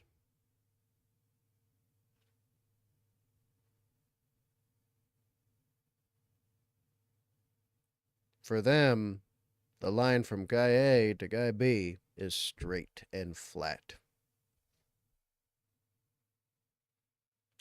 That's why they're naturally hypocritical. Because to them, this Epstein, he's just a means to an end, a tool. He's just a thing to be used until it's no longer useful to them. That's why it seems like they're incapable of realizing that they, well, screwed themselves by doing this. Because they don't care about the morality and ethics of it. They only care if it will get them somewhere. And like anybody who breaks tools consistently and just throws them away, they'll just grab another tool next time and not give a shit. We are fed up. Quiet, piggy. Quiet, piggy. So here you have two photos. All right, so this photo here on the left is a man that solicited money from Jeffrey Epstein after he was arrested for child prostitution. This photo is a man that claimed that the Republicans were running a pedophile protection program. Now, you might think that these are different people, but in reality, they're both Obama. Yep, that's where we're at. Yes, sir. Yes, sir. True story. True story. So, things are not doing well. Yep, that's where we're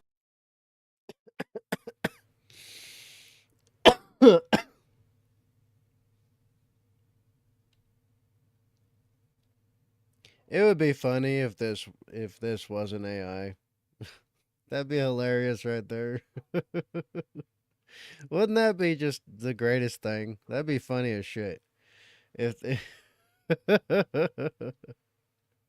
I honestly don't even know if that's AI or not, but like, isn't that funny? Isn't it?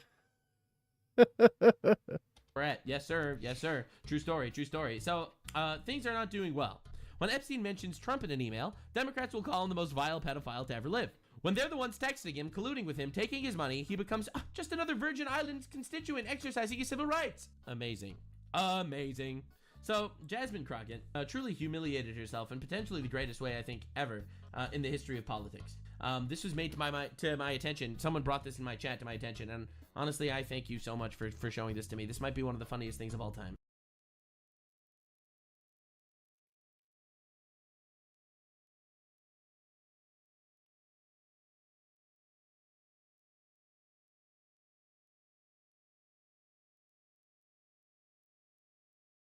Well, ain't that funny?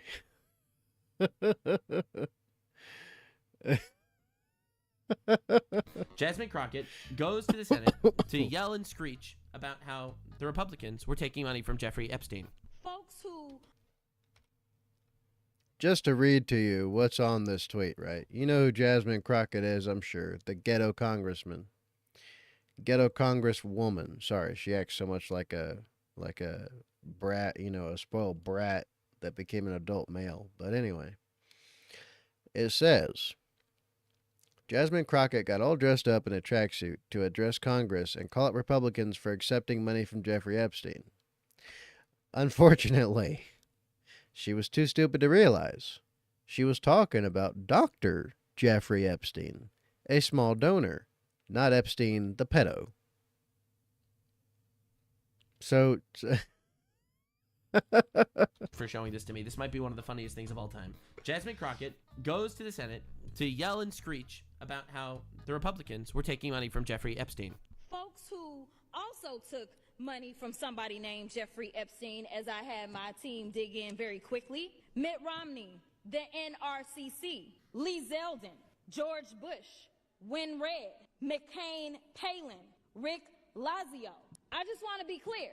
If this is the standard that we're going to make, just know we're going to expose it all. And just know that the FEC filings, they are available for everybody to review. This is absolutely ridiculous. So basically she goes out and she lists a whole bunch of people that were funded by Jeffrey Epstein on the Republican side. Now there is one twist. There's one twist. Someone in my chat said, okay, cool, put them in jail too. No, you fell for the hoax. There's a twist. The twist is, that was a different man named Jeffrey Epstein. Unfortunately, she's too stupid to realize she was talking about Dr. Jeffrey Epstein, a small donor. Not Epstein, the generational pedophile. All right? So she went out there with a whole list of people that got donations from a random guy named Dr. Jeffrey Epstein. All right? And she basically, she goes out there to try to slander all of them for being in bed with pedophiles in defense of her party, who literally is in bed with pedophiles. This is the... This is great. This is great. I like this. I like this. I love it when they're showing themselves on full display.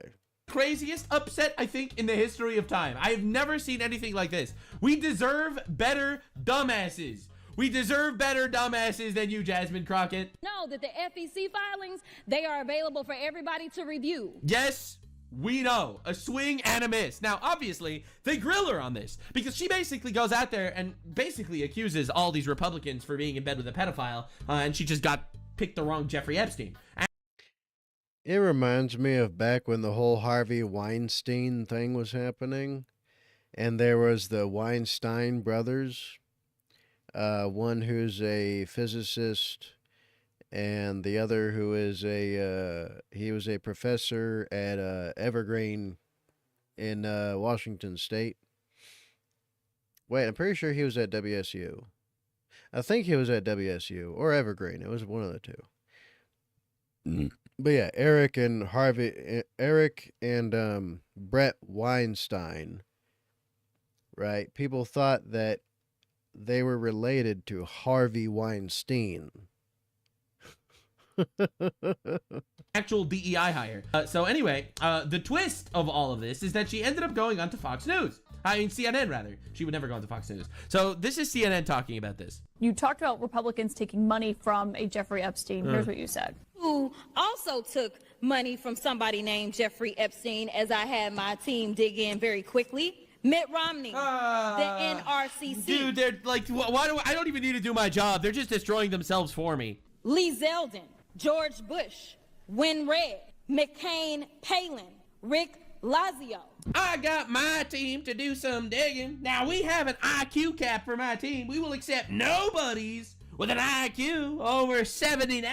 That's right. That's the limit. You mentioned Lee Zeldin there. He's now a cabinet secretary. He responded and said it was actually Dr. Jeffrey Epstein, who's a doctor that doesn't have... Yes, Crockett, a physician named Dr. Jeffrey Epstein, who is a totally different person than the other Jeffrey Epstein, you know, the pedophile, donated to a prior campaign of mine. Oh, my God. Any relation to the convicted sex trafficker. Unfortunate for that doctor, but that is who donated to a prior campaign of his. Do you want to correct the record on the people that... Listen, I never said that it was that Jeffrey Epstein. I never said it was that Jeffrey Epstein. That's right. And they lie right through their teeth. Of course. Even though...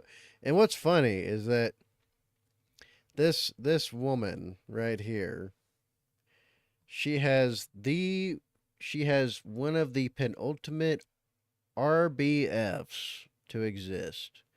She's got that resting bitch face where she has that perpetual smirk always. Her lips are just a smirk. Period. That's it. That's all. Like forever and ever. All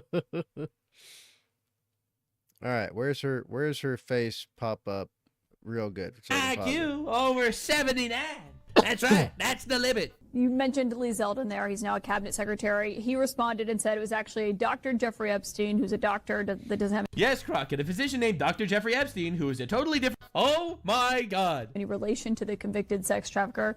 Unfortunate for that doctor, but that is who donated to a prior campaign of his. Do you want to correct the record on the people that? Listen, I never said that it was that Jeffrey Damn, her Epstein. face I doesn't never come up. said it was that Jeffrey Epstein. That's of all of them. I said it was the record. I'm a pedophile, but they just, pedophile Jeffrey Epstein, and then I said it works both ways, and then I accused them of also being with Jeffrey Epstein, but I never said it was that Jeffrey Epstein. This is the greatest backpedal of all time. So this is worse, for the record. If you would have said, I'm sorry, I made a mistake, it would look worse than saying, yeah, I called them a pedophile, but they just like took it as me calling them a pedophile, because that's kind of how it sounded. But in reality, that's a different thing, because I was crossing my fingers behind my back. So that people understand when you make a donation, your picture is not there.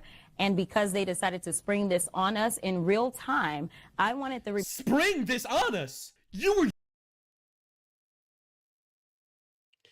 It was a campaign from a while ago, is what I'm gathering. And she's trying to use the excuse of it was real time and live, and it happened by the second.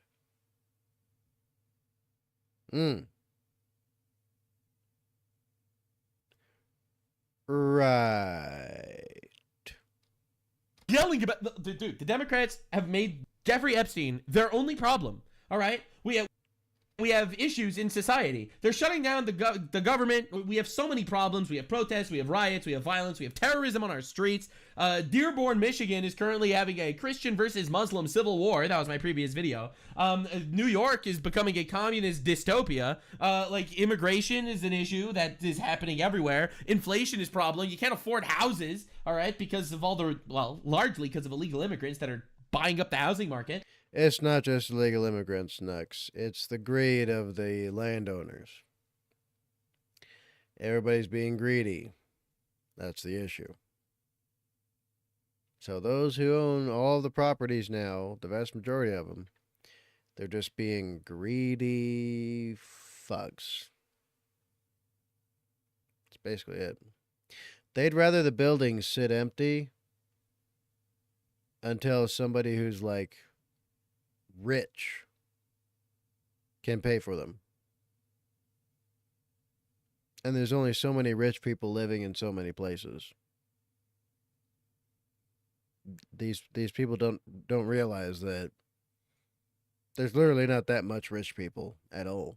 There's a ton of different issues going on, but they made Jeffrey Epstein the only thing they talk about. How dare you spring this upon us like that? Republicans to think about what could potentially happen, because I knew that they didn't even try to go through the FEC. So my team, what they did is they Googled, and that is specifically why I said a Jeffrey Epstein. Unlike Republicans, But the Republicans were right. It's like, yeah, I know that all my friends are besties with pedophiles, but Republicans, they had a friend with the same name as a pedophile. What is this response? At least don't go out and just tell lies. Because it was not the same one, that's fine. But when Lee Zeldin had something to say, all he had to say was it was a different Jeffrey Epstein.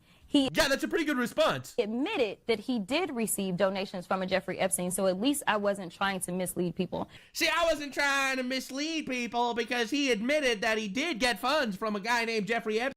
She didn't say a Jeffrey Epstein. She said Jeffrey Epstein, like there was only one.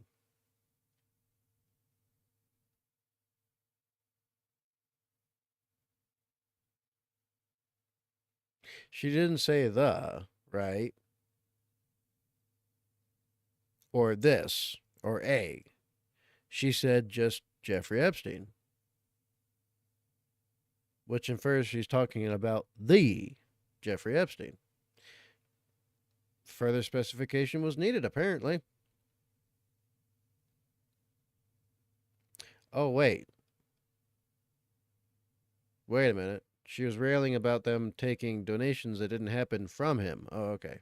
Epstein, who has the same name as the other guy that's a pedophile that was donated to all my friends. That's right. Now, have I dug? Quiet piggy. Quiet piggy. Again, to find out who this doctor is, I have not. So why would you need to look up who this doctor is? It's a random guy. like with a very unfortunate name. I will trust and take what he says is that it wasn't that Jeffrey Epstein, but I was not attempting to mislead anybody. You literally were trying to mislead everybody. What are you talking about? Why would you bring that guy up? Literally had maybe 20 minutes before I had to do that debate. Yeah, but 20 minutes? And that wasn't a debate. That was a presentation. Who are you debating with? There was no debate happening there. You were presenting something as if it was fact and true. Anyway, 20 minutes? You can Google search a lot of shit in 20 minutes. You can AI search a lot of stuff in 20 minutes. 20 minutes is an eternity in the AI world. 20 minutes? You could have a business plan built up by an AI for free in 20 minutes. Hell, I've had combat missions that lasted less time.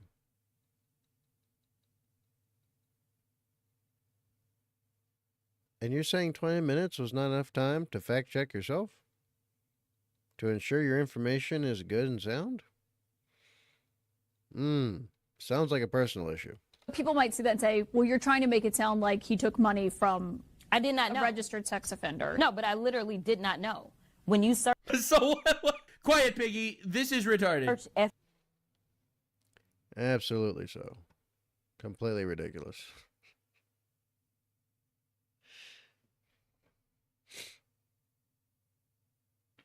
Here's the... Actually, you know what? You know what? This kind of sums it up here. This comment finishes the video.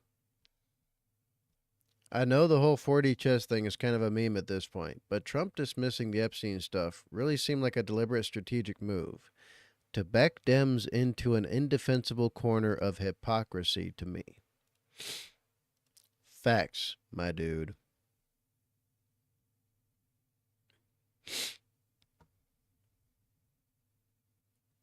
Facts. This one tightens it up a bit. I like this. They say Gen X slacker. Oh shit. If Trump said he wanted to release the files, the Democrats would have blocked it. To get them to vote for it, he had to act like he didn't want it released. Simple reverse psychology. Facts. Anyway, that's the end of that. Oh shoot, dude. Great times. Great time.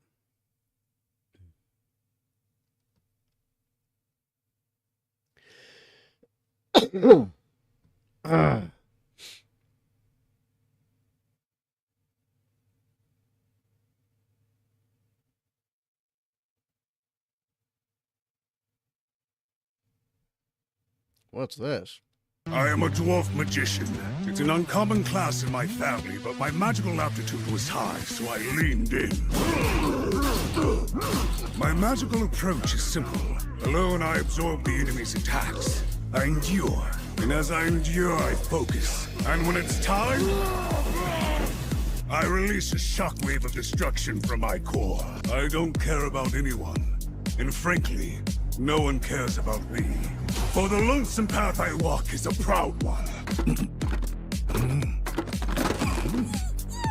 I am a... Okay.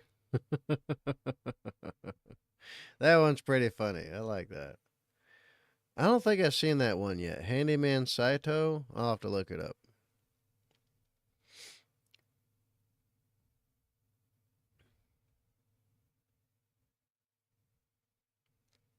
Must see. Brazilian torpedo Gabriel Araujo claims backstroke gold at Paralympics. Damn, good job, dude. Badger, if you're not feeling well, get some rest. Dwarf and Magic. Yeah, I might go on my pirated form of Crunchyroll. But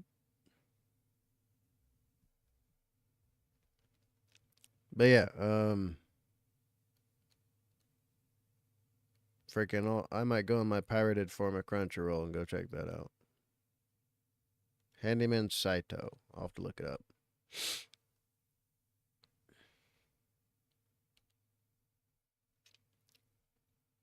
But I love my life, man, it's something to see.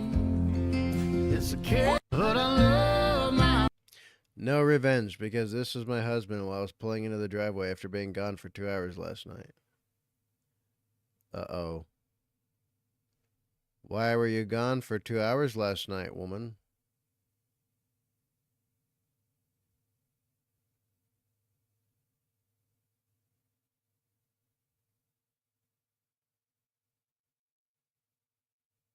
Yeah, that one doesn't make me happy, only suspicious. Maybe I've just been absolutely bombasted by everything. You haven't seen that one either? Yeah.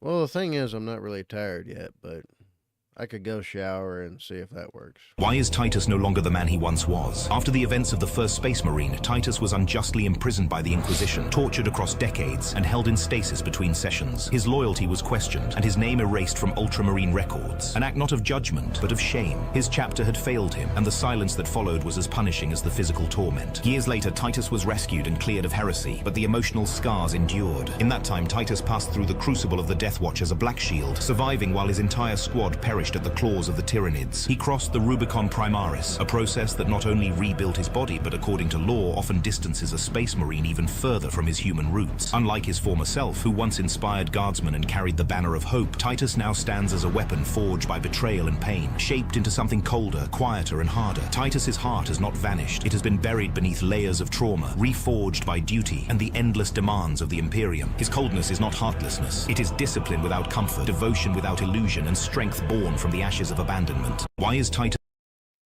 Well, I mean, yeah. I was expecting to learn something new, but I already knew all this already. Commander Wolf, gotcha. Do feel free to interact with folks in server too. Oof, interesting, spicy. Yeah, suspicious as well. Feel free to interact with people in server. What server? Oh yeah, I haven't been on Discord in a minute, have I? Yeah, let's check it out. Probably nothing going on, really. And none of these numbers matter. They mean nothing.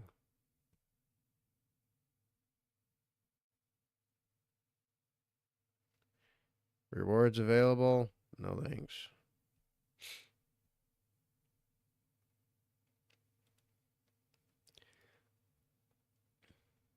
Well, that was weird, whatever that was.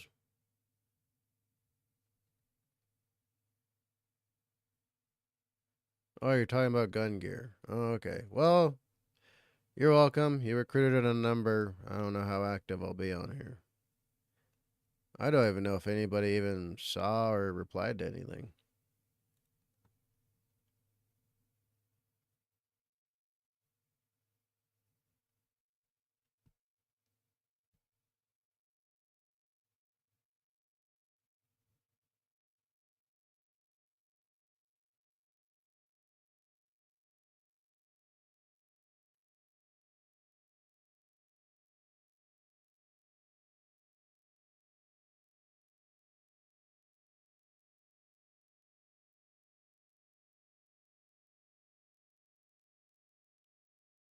Okay, interesting.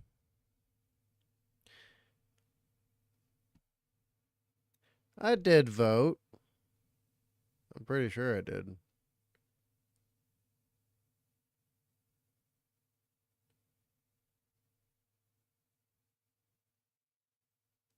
What? But I voted on the freaking... I voted on the freaking... on the app.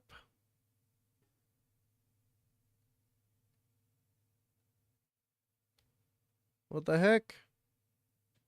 Well, now I can't vote the same way twice. Eeny, meeny, miny, mo. Catch a tiger by its toe. If it hollers, make him pay $50 every day. There we go.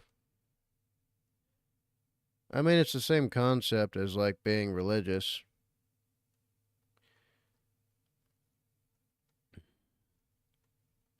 I'm not going to pop in too much, though.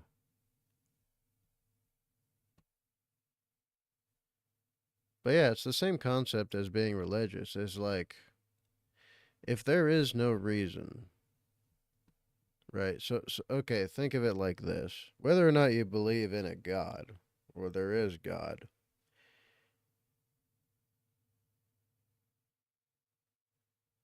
but you can't prove it or disprove it,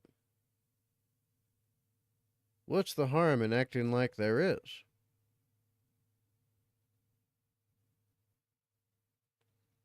But yeah, I did vote on my phone app because I got Discord on the phone, but I guess it didn't register.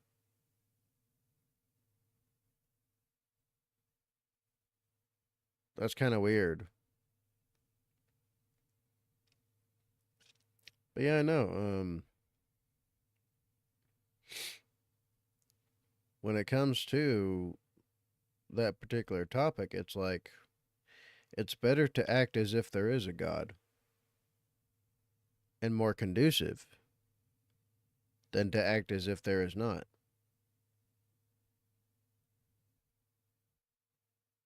Right?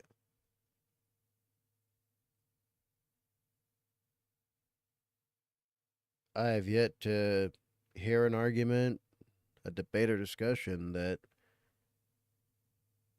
is good enough to put that to bed. So, it's the same concept. Instead of just being like, you know what, screw this thing. If it's of no threat and no harm to you,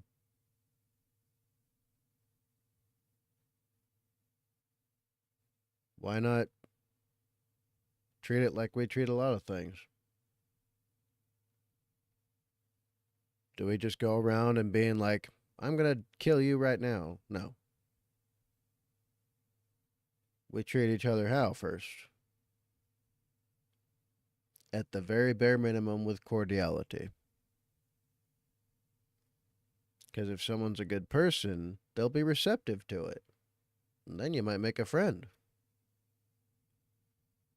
If they're not, then they'll let you know.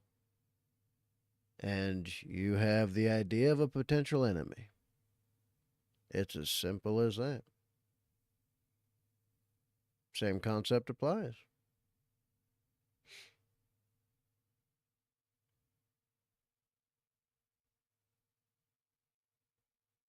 So, I mean,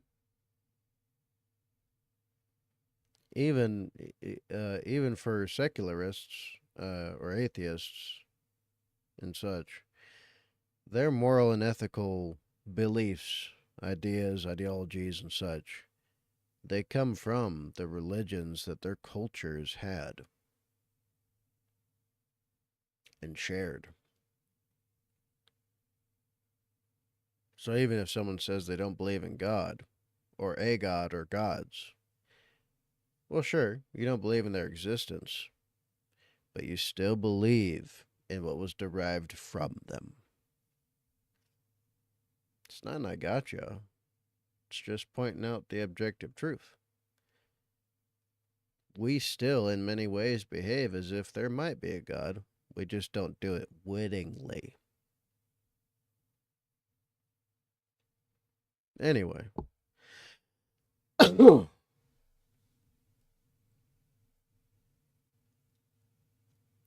horror of Wing Zero and Terrazante.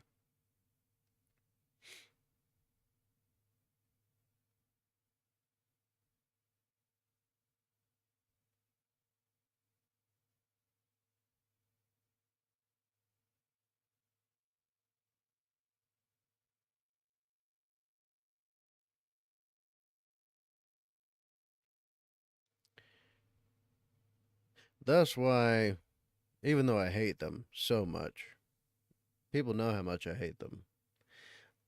Like I said, when I go to get a Quran so I can burn it, right? I still talk to the Muslims, the Islamics, and then I always ask each of them, because it's quite often a different person each time. There's so many of them. Or they don't remember you because you're not part of their cult. So instead, they brush you off. They don't recognize you very much unless you're there a lot. I'm only there about once a month to grab a Quran from them and then go burn it.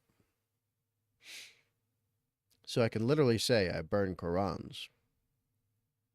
But that being said, I still talk to them. I'm still cordial. Then again, I'm pretty sure they can sniff the part of me that has some of the Moorish blood. So there's some Islamic in there. Because the Moors are followers of Islam. Although they have, so in Morocco, they have a different, they're like their own flavor of Islam. Because there is a traditional religion that the family had before Islam. And it was shared more with like the Iberian, not exactly, more like the Iberian religions combined. You know, coming from the times of like, you know, like Alexandria, when, you know, Carthage was a thing, and there's the Anyway, the old world, shit, the ancient world, part of all that area. And they had a religion before that.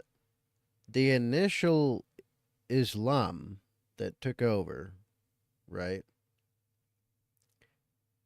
Well, the Moors adopted many parts of it, but they folded it on top of their already existing belief structures and religions, and they combined them basically into one.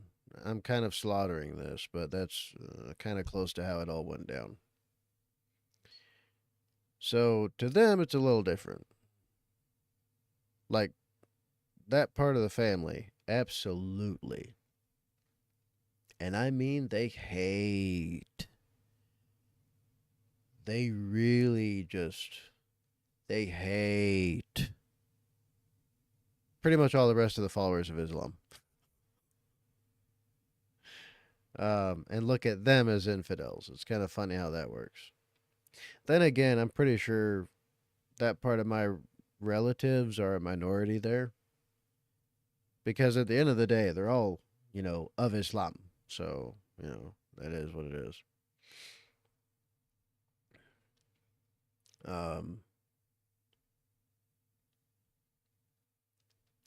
But yeah, anyway, I still talk to some of them.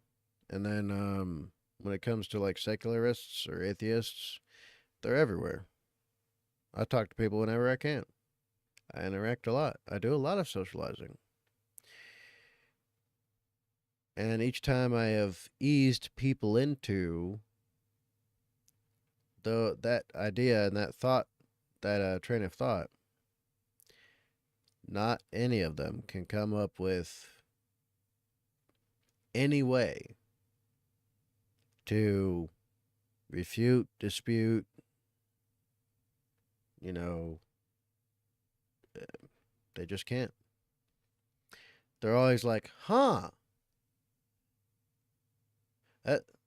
Huh? Or a few times they're just like, well, it's just stupid and that's all. And they just shut it down inside their minds and stop engaging. What sparked the vote was this video here. So, Grandpa, how's this? Let's see. When the South gets AI robots. Okay. South been treating you? Great, ever since I bought this Tesla robot at an auction in Charleston. Oh, wow. Kind of weird seeing someone like you with one of these. Everyone in the South has them now. It's a way of life. It might do you well to get yourself a clanker. What did you just say? Clanker. That's what they called, ain't it? Just the way you're saying it sounds really wrong. He ain't a real person. Maybe a fraction of a person at most. Like half or 3/4. Maybe somewhere in between. There it is again. The way you're describing him just sounds a little racist. Boy, you should see the way we talk to the clankers out in the field. This one here gets special treatment because he's a house clanker. House clanker? This sounds like slavery. No, you city folk just haven't learned how to adjust to a new way of life. Sounds like an old way of life. Here in the South, we love our clankers. We give him shelter, keep him charged, but if he acts up, I will whip him into shape and put him in the hot box. Hot box? I'm leaving. The hot box is his charging station, see? It heats up his battery using infrared light. You're racist, Grandpa! So, Grandpa... Oh, shoot.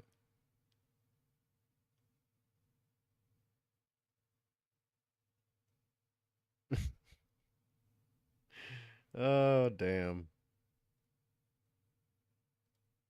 That's kind of funny, though. It's funny how the vote came out the way it did in relation to a parody propaganda video about racism. That's kind of funny.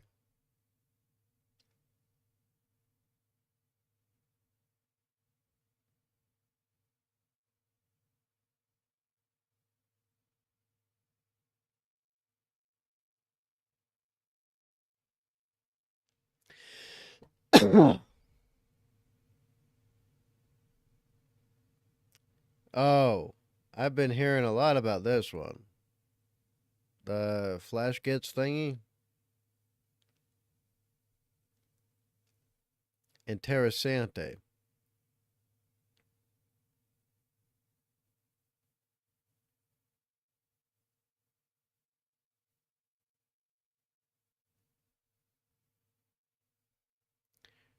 Anyway.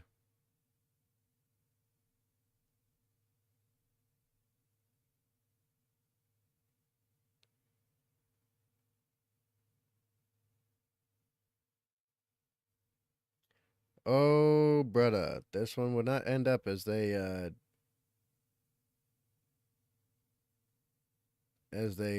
kind of portray it being. But anyway.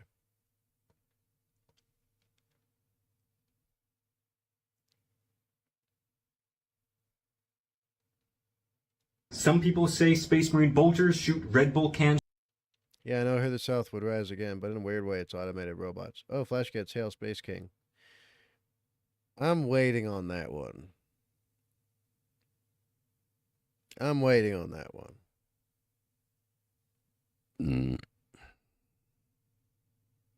I don't want to spoil it, because I have a feeling someone's going to want to see it. And I want it to be fresh when I look at it. So I'm trying to look away. But I'm hearing a lot of good stuff about it. So once I'm better, and with or without edibles, I'll end up doing some kind of marathon with it. That is, if I'm still available to do so. Like I said, the next time I get an offer for a job, I'm just going to take it. And it most likely will take me away from everything, including my son. Which freaking sucks, because I thought I'd be able to break the cycle of absentee fathers. Turns out I have no choice in the matter. Shells, and that is wrong. They shoot 75 caliber rounds, and since that's 19 millimeter, some people compare that to a 20 millimeter autocannon round, and that is also a misunderstanding. While they are 19 millimeter, it's a 19 by 46 millimeter round. That's everything. The traditional charge to get it out the barrel, the projectile, the rocket propellant, the explosive, everything. 20 millimeter autocannon, just the bullet, the thing that gets fired out, is longer than 20 by 70. And that's just the thing that hits the target. Remember that the bolter round is smaller and has a decent amount of that volume dedicated to propellant. Meanwhile, that 20 millimeter round I mentioned has a bottlenecked case with roughly 29 by 110 millimeter dimensions. That's a lot of volume for propellant. So comparing it in size to an autocannon round is not accurate. And those are good for infantry fighting vehicles and APCs tops, not... When you get better and available to do so, if you get a job, take it better. I hate to say it, but living in a father who can provide for their kid will help in the long run. Make an account only he can.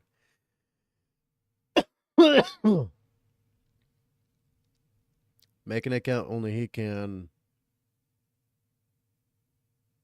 Make an account only he can access, so when he gets older, you provide a stash fund later in life. Well, I mean, when I die, he gets a lot of money. So there's that. Him and only him. Nobody else can touch it. He'll be a millionaire when I'm dead. He just doesn't know it yet. So that's already done. I just can't touch none of it. Period.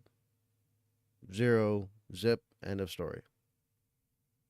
Anti-tank. That said, bolts are powerful anti-personnel rounds that canonically can crack personal armor, but there's a reason both the Guard and the Astartes grab heavier weapons to deal with vehicular armor.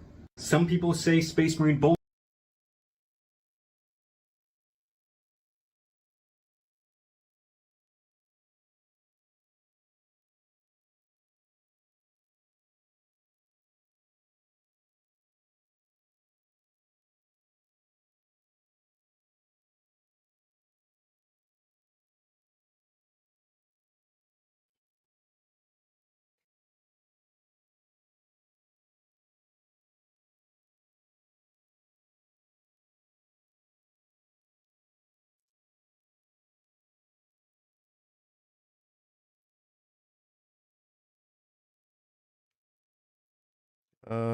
Commander Wolf, fair enough. Yeah, yeah.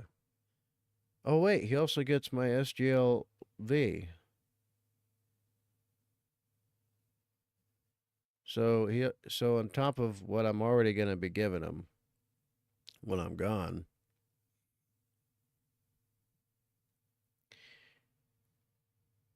he's also gonna get SGLV, which is another 500 grand. So he'll roughly be a multimillionaire already. Thus why I say all the time, I am financially worth a lot more to my son dead than alive.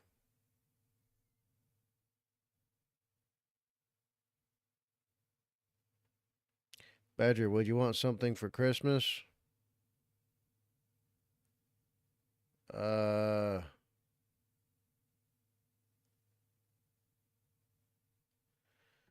Let's see. I don't get shit for myself, so I don't know. It's been a long time since I thought about doing anything for me.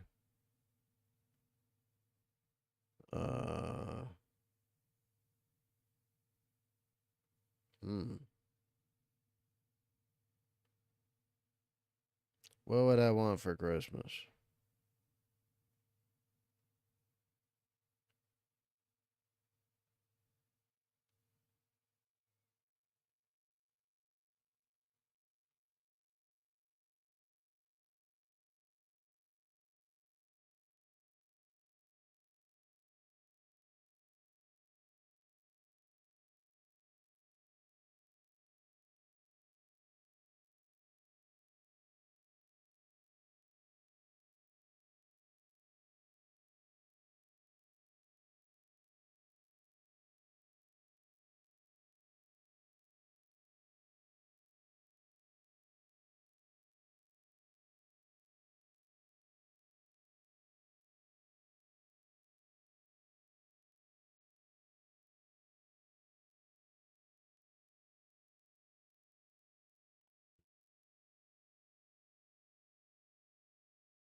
Commander Wolf, I hate a winter jacket, perhaps something that won't break my bank, but can pay you to purchase all of it.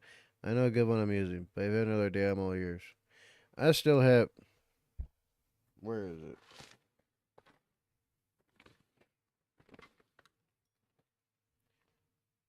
I retired with this thing.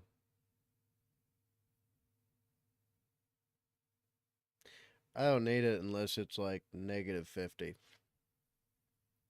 But thanks.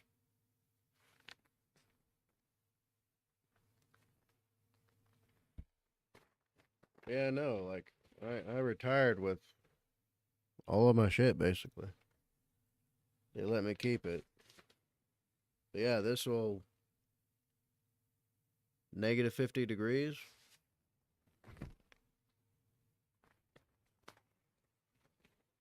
And it's waterproof, like truly actually waterproof. I could go swimming in this sucker, and if it's sealed on both ends, my my core temp will not change. It could be a deluge, and I won't get wet wearing this thing. I got the bottoms too, and the gloves, and the feet. And it has the hood tucked in the back. Right, so I can pull the hood out and throw it over. I could sleep in this thing in the Arctic.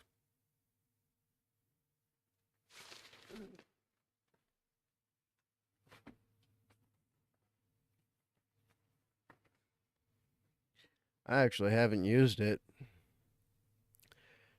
I actually haven't used it since was it Sifwac or Sifoic or Sifiac or whatever. I don't know. We went and did training somewhere super duper uber cold, which was a blast. It was a great time. I can't tell you which pole it was at or close to. Just that a pole was involved. And it was beautifully cold. Beautifully cold. I was wearing nothing but the jacket, the pants, the boots, the gloves, and you know, I had the because sometimes you have to like wear stuff to cover your skin so that you don't get like, you know, flash freezing, you know, injuries and shit during certain weather patterns. But yeah, no, I haven't used it since. It's never been cold enough. I haven't used it since then. But no,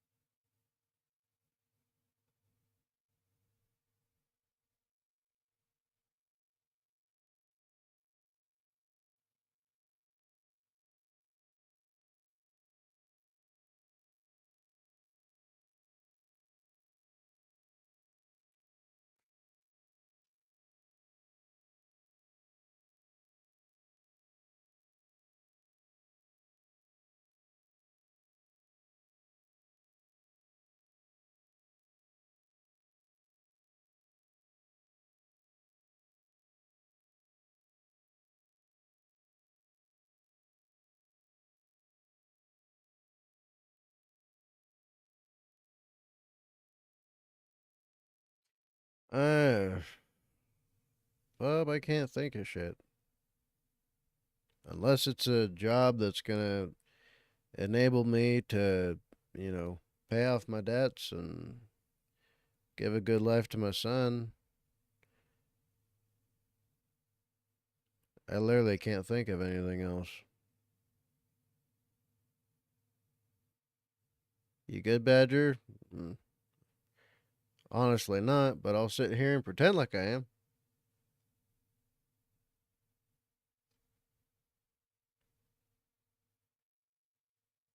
Thankfully, I feel like I'm recovering a bit, so that's nice.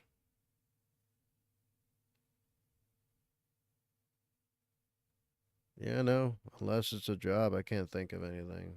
I want nothing else. Yeah, no, I can't think of nothing. Sorry, bub.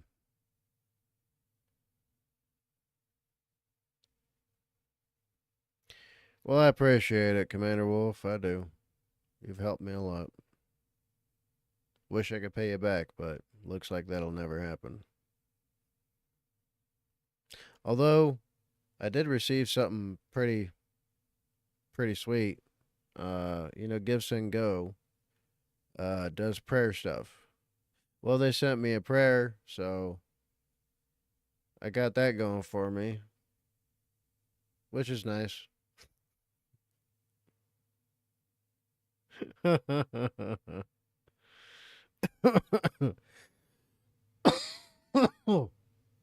Yeah,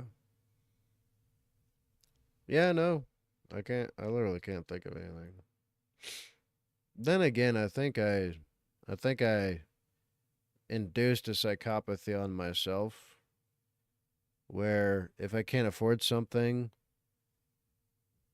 I just don't want it, essentially. That's how my brain works. It's like, if I can't afford it right now, somehow I don't want it anymore.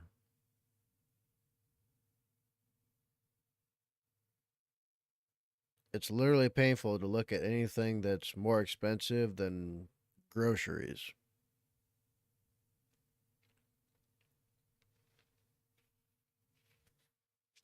Freaking a buddy of mine lives down the street. Well, I say buddy, but I haven't really talked to nobody for a while. And the other day, right, he drove by, right? He drove by and he was in an H3 Hummer, but the upgraded one, not the piece of shit, but the upgraded one where they souped it up and it actually is functional and works. He drove by in one of those. He waved, I waved. Cool. I was cleaning up the yard. And then when he drove back,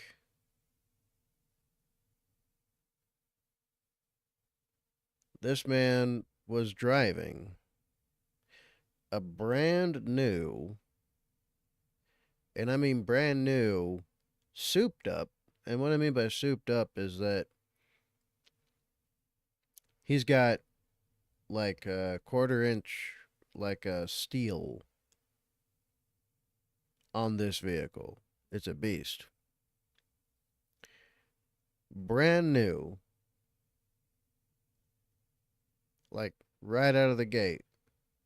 Just like they literally just put the panels on. It's made of metal, like my truck.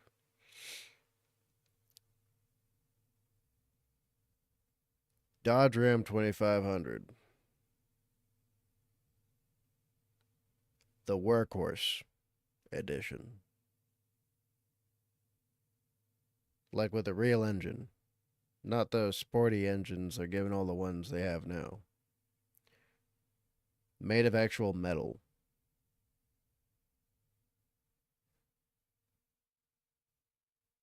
And I was like, I would not get a new truck. Okay. But if I do, I'd keep the old one. I'm keeping my old 1500. It's a good truck. Still, it can still haul. And it could take a beating. It saved my life multiple times. It's helped me through some tight spots. But if I were to get a brand new truck, if I could ever afford it,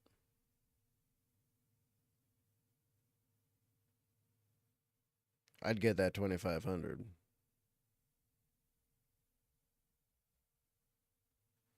It's not big. Well, it's not that big. It's a little bit bigger than my truck, but not by much. Same cabin, same room. Just better engine. Well, better by bigger, right? My truck's good for what it does. Made of steel. It could take a beating. You can haul a lot more shit with it. And it just looks good. That's the thing. It looks good. It must be a special edition because it's got the same shape as my 07. Like the headlights and everything. But it's a new style build. I wonder how much got taken off with trading in the Hummer. The Hummer is only like 2 years old. He was driving his old Suburban before that one. Like for a couple decades.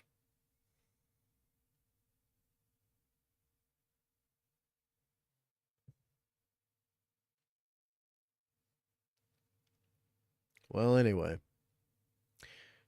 He probably got at least like $5,000. Probably. Probably. But what I do is I look, say it looks cool. It's great if I could get it, but I don't want it. Too expensive. Can't afford it. What I want right now more than anything is a job. I don't know if anyone can tell, but I've given up on YouTube. It's Nelia's, thing now anyway. She's the one doing the real numbers on the channel. But yeah, because YouTube, I was like, okay, make a bunch of content, have fun with it, have a good time, enjoy retirement, and make a little passive income from like advertisement and shit. But YouTube's dying, so that's going nowhere. I've been nuked 9 times. This is channel number 10. Still going nowhere.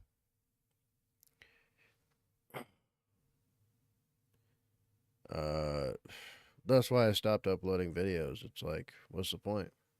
I'm getting literally nowhere.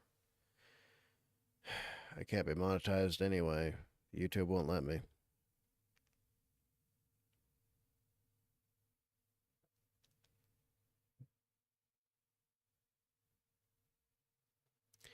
But yeah, back when I had my original channel, I was making like close to $1,000 a month. And then that continued up until my 3rd channel. After my 3rd channel got nuked, when I got back my monetization and everything with a fresh channel and restarted everything all over again, I was getting about like 500 something a month. Just uploading content that was non-copyright. That was it. And the rest was like super chats and gift subs and all that shit. Now I make nothing. They're not going to let me. I am one of their enemies. They just let me on here because it does good for their numbers. That's it. They wouldn't let me on if it didn't give them something.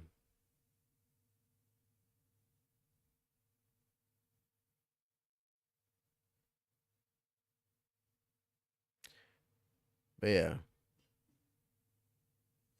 Plus, YouTube is, since they turned off the US aid, which was going strictly to only Democrat shit, YouTube is a Democrat business. And when the tap got turned off,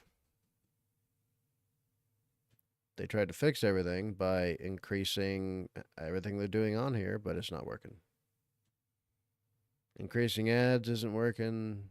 Increasing everything else ain't working. Cutting staff isn't working. They're sinking.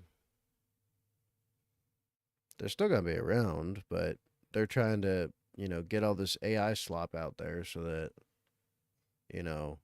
they can make up the numbers that they're failing. And it's not working out so hot.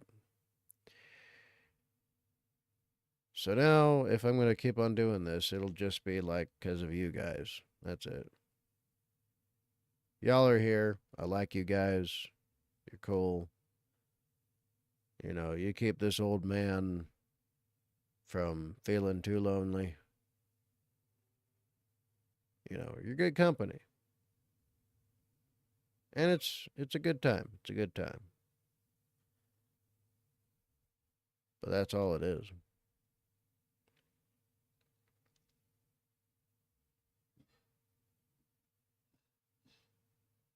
That being said, yeah, pretty soon here I'm going to go to bed. Take a shower, and hopefully that knocks me out. Apologies to anyone else that showed up expecting a fun stream. Maybe parts of it will be fun. I don't know. The rest of it's going to be bare bones, exposed humanity at its rawest, and most people don't like that. Makes them uncomfortable. That being said, I appreciate Commander Wolf. Yeah, just let me know on the voice acting thing. Send me a script. Tell me what's going on with it, what the scene is, who the character is, the background and all that. And then we'll see what goes on from there. I don't know if my mic is good enough for it, but we'll see.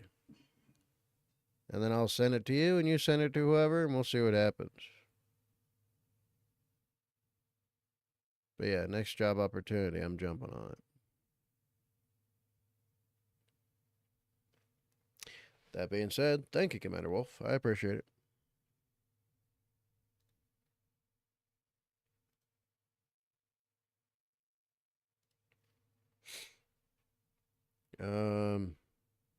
But yeah, I'm gonna go, to bed and stuff like that. Commander Wolf, scripts are the comic pages.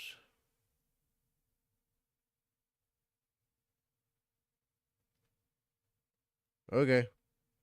I mean, I'm sure I guess I could get like the feeling of what's going on and I guess lean into that. Read them, let me know which one you would like.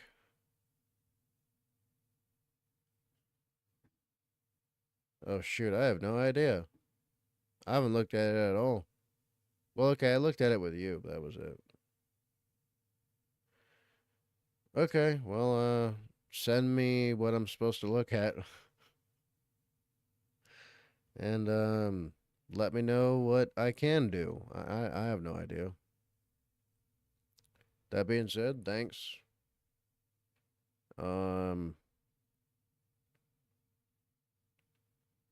Save it for a rainy day or something.